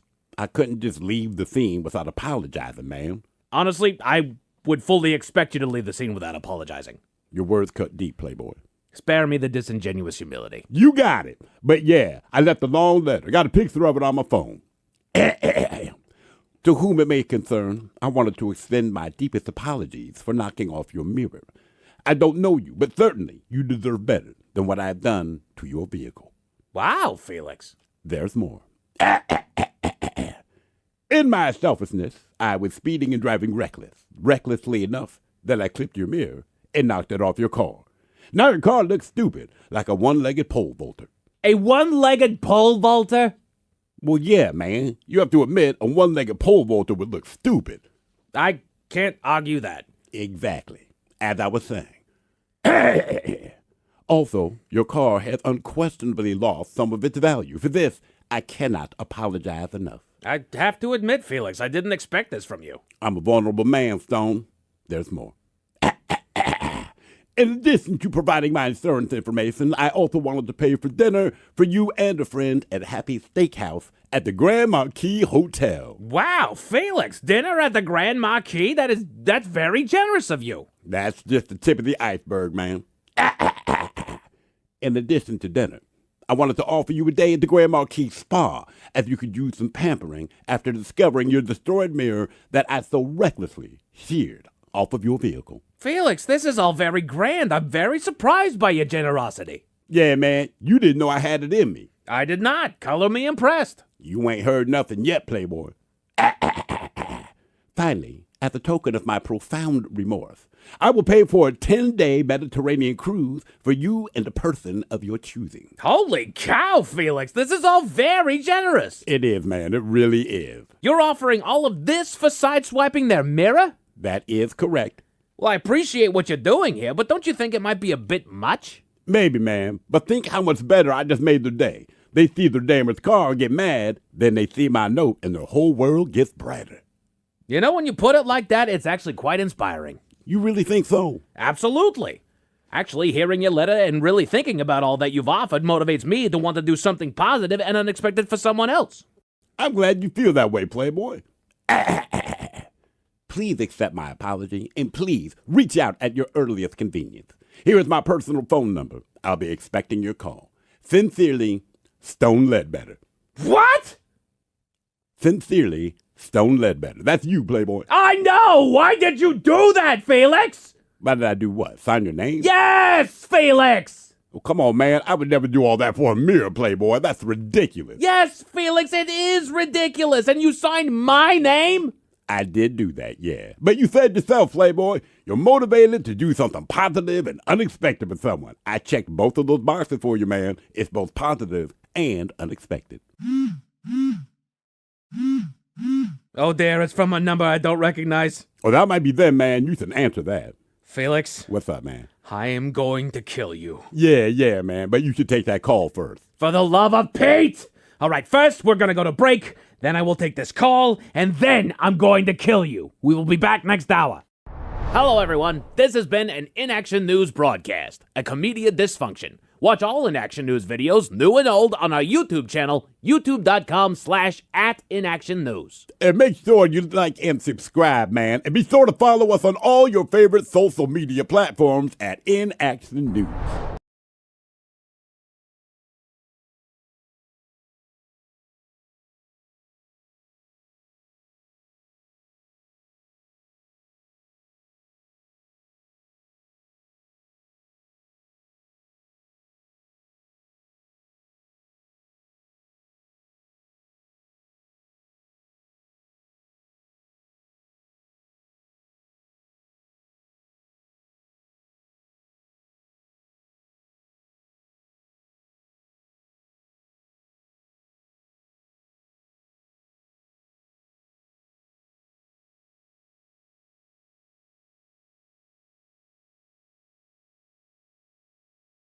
Room returns with Miles and Thrill. Now, let's see what's happening in the real world. All right, here we go. A man escapes a police transport van only to be immediately hit by a train. Meanwhile, if you're shooting at police and your name is Looney Tune, completely insane. A traveler pees himself to avoid having to get on his flight. One Atlanta judge sure does treat the local police officers right. And a man gets banned from Six Flags, all of them, after eating chicken nuggets on a roller coaster. It is time for your headlines. Now, it's time to hit the headlines. Here's my car. At our top story, we go to Ohio, where video evidence caused a young man to be banned from an amusement park. A YouTube and Instagram video that has since garnered hundreds of thousands of views features our man riding on the Millennium Force roller coaster at Six Flags in Sandusky, Ohio. But he's not just riding the coaster. He's also taking part in a challenge in which he attempts to consume an entire 10-piece chicken McNugget meal before the ride comes to a stop. Now, while it's garnered him a ton of views online, it's also gained the attention of Six Flags themselves, who cite a zero-tolerance policy for inappropriate and unsafe behavior as the reason for banning him from all parks for life. The park strictly prohibits all loose articles on rides, including food, which can become a choking hazard. The stuntman said that the video was merely meant to be a ridiculous comedy bit, not encouragement for people to break the rules, but he respects their stance on safety. Yeah, he was cool about it. Look, man, I get it, but I like what he also added. I did not think this would be a national story, me eating chicken McNuggets, but it is what it is. Correct. It only helped him. Yeah, no. Let's say fair. I get both sides. Right. Yeah, he was like, I did not do this. It's not that crazy, and I get the park being like, dude, no. Right. Because at the same time, now that he's done that, how many more attempts are going to be done to wolf down a 10-piece chicken McNugget meal on the roller coaster even faster now or whatever it is? Sure. You know, there's always copycats. There's always people that have to do it because, well, that's why he did it. Right. Yeah. And now everyone knows about it. Yay. In other news, we go to Maryland, where the criminals can at least admit when the jig is up. A man walked into a local bank branch and handed the teller a note demanding money. An undisclosed amount was handed over, and the man left without much more to the incident. Authorities were called and an investigation began, but it didn't take long to identify our man. They obtained security footage which shows our man committing the crime and looking directly into the security camera as he collects his cash. Did you see the picture? Yeah. When I say directly, I mean like he clearly knew the camera was there, and I don't know if he was stunned like, oh my God, there's a camera, or if it's like, catch me if you can. Yeah, it was... It was not that. No, it was not the latter. No. Crap. Photos of the suspect were released to the public, and our man walked right into the police station to turn himself in. He's now facing charges.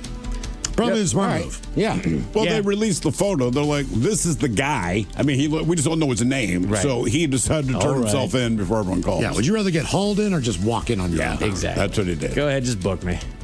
Down to Florida, where HOAs are hardcore. A 12-year-old boy was doing what young kids do, and he was riding his bike around the neighborhood when he got tired and elected to sit down for a while near the tennis court within the community. Very fancy community. He was actually riding around the clubhouses that were around. Yeah, well. But while he was resting up, he noticed a man staring at him and, quote, making an odd facial expression. The boy decided to leave, but not before showing his discomfort with the man, flipping him off as he attempted to ride away. That was the final straw. The man stormed towards the kid and shoved him to the ground, shouting at him, quote, "Do you know who I am? I'm the president of the HOA." Ooh! Ah! So what? Before taking his bike, putting it in the back of his vehicle, and driving away with it.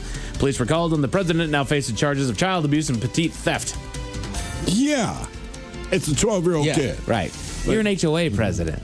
That means absolutely nothing. And the guy doubled down on it too when the cops were talking to him. We've had a real problem with kids riding their bikes around the clubhouses around here. What was the problem? And they're doing illegal activity. Well, no, they just don't belong around here. Oh my God, you're that guy. He said they weren't members. Yeah. Well, he wasn't in the club. Right. Like I've driven by golf courses I'm not a member of, but I drive by it because it's right there. That's unbelievable. Do you know one? He's 12, so no. Right. And then when he's on the president of the HOA, I'm sure he stifled his laughter, but like, bro, could you be any less important to me? No kidding. 12-year-old kid. Right. He could be doing much worse stuff. Tell him to get out. He's 12. He's probably still impressionable to where you could just tell him to get out. I know. Jesus. That's your power trip, president of the HOA. Right. Okay. No. I can't even imagine someone saying, you know who I am? I'm the guy that beat up the president of the HOA. Right. Like, no disrespect to people that take up the office of president of the HOA, but... It doesn't give you power. It's a title. Correct. Relax. It's a job. Right. Some people that do it don't even like doing it. Exactly. If he says, you know who I am, I'm the heavyweight champion of the boxing world, I go, okay, listen to this guy. Right. He can back up his claim. The president of the HOA, CEO, it's like, and? The best you can do is issue fines. Right. That's the best you got. I told him the grass was too tall. Oh, yeah. Alpha stuff. Maybe get your kid in line. Yeah. Take that sign down. Alpha stuff. It says go Hawks. Right. I know. What's wrong with you? Yeah. Well, you live in San Francisco. They're like, yeah. Yeah, that's me. Yep. But just in case those stories left a bad taste in your mouth, thankfully, there's good news. We go to Connecticut for the latest rescue mission. Authorities got a call about an animal that was trapped in the sewer system, determined to be a cute little kitten. I was hoping it was a monkey. Not a monkey, man. It was a kitten. I just went for the sound effect. I'm like, let it be a monkey, but it's a kitten. There's monkey stories where I usually grab these things, but it wasn't one in need of rescue. Firefighters entered the sewer system in 3 different spots about 50 feet from the street and were able to coax the kitten. Meanwhile, the monkey died. Because Mike's like, F the monkey, get the kitten. We need the kitten out of there. There's monkeys down there. It's never the care for Yeah, enough with the kid. There's monkeys down there. There's monkeys down there. Get the kitten out of here. The legendary sewer monkeys. Yes. The sewer monkeys of Connecticut.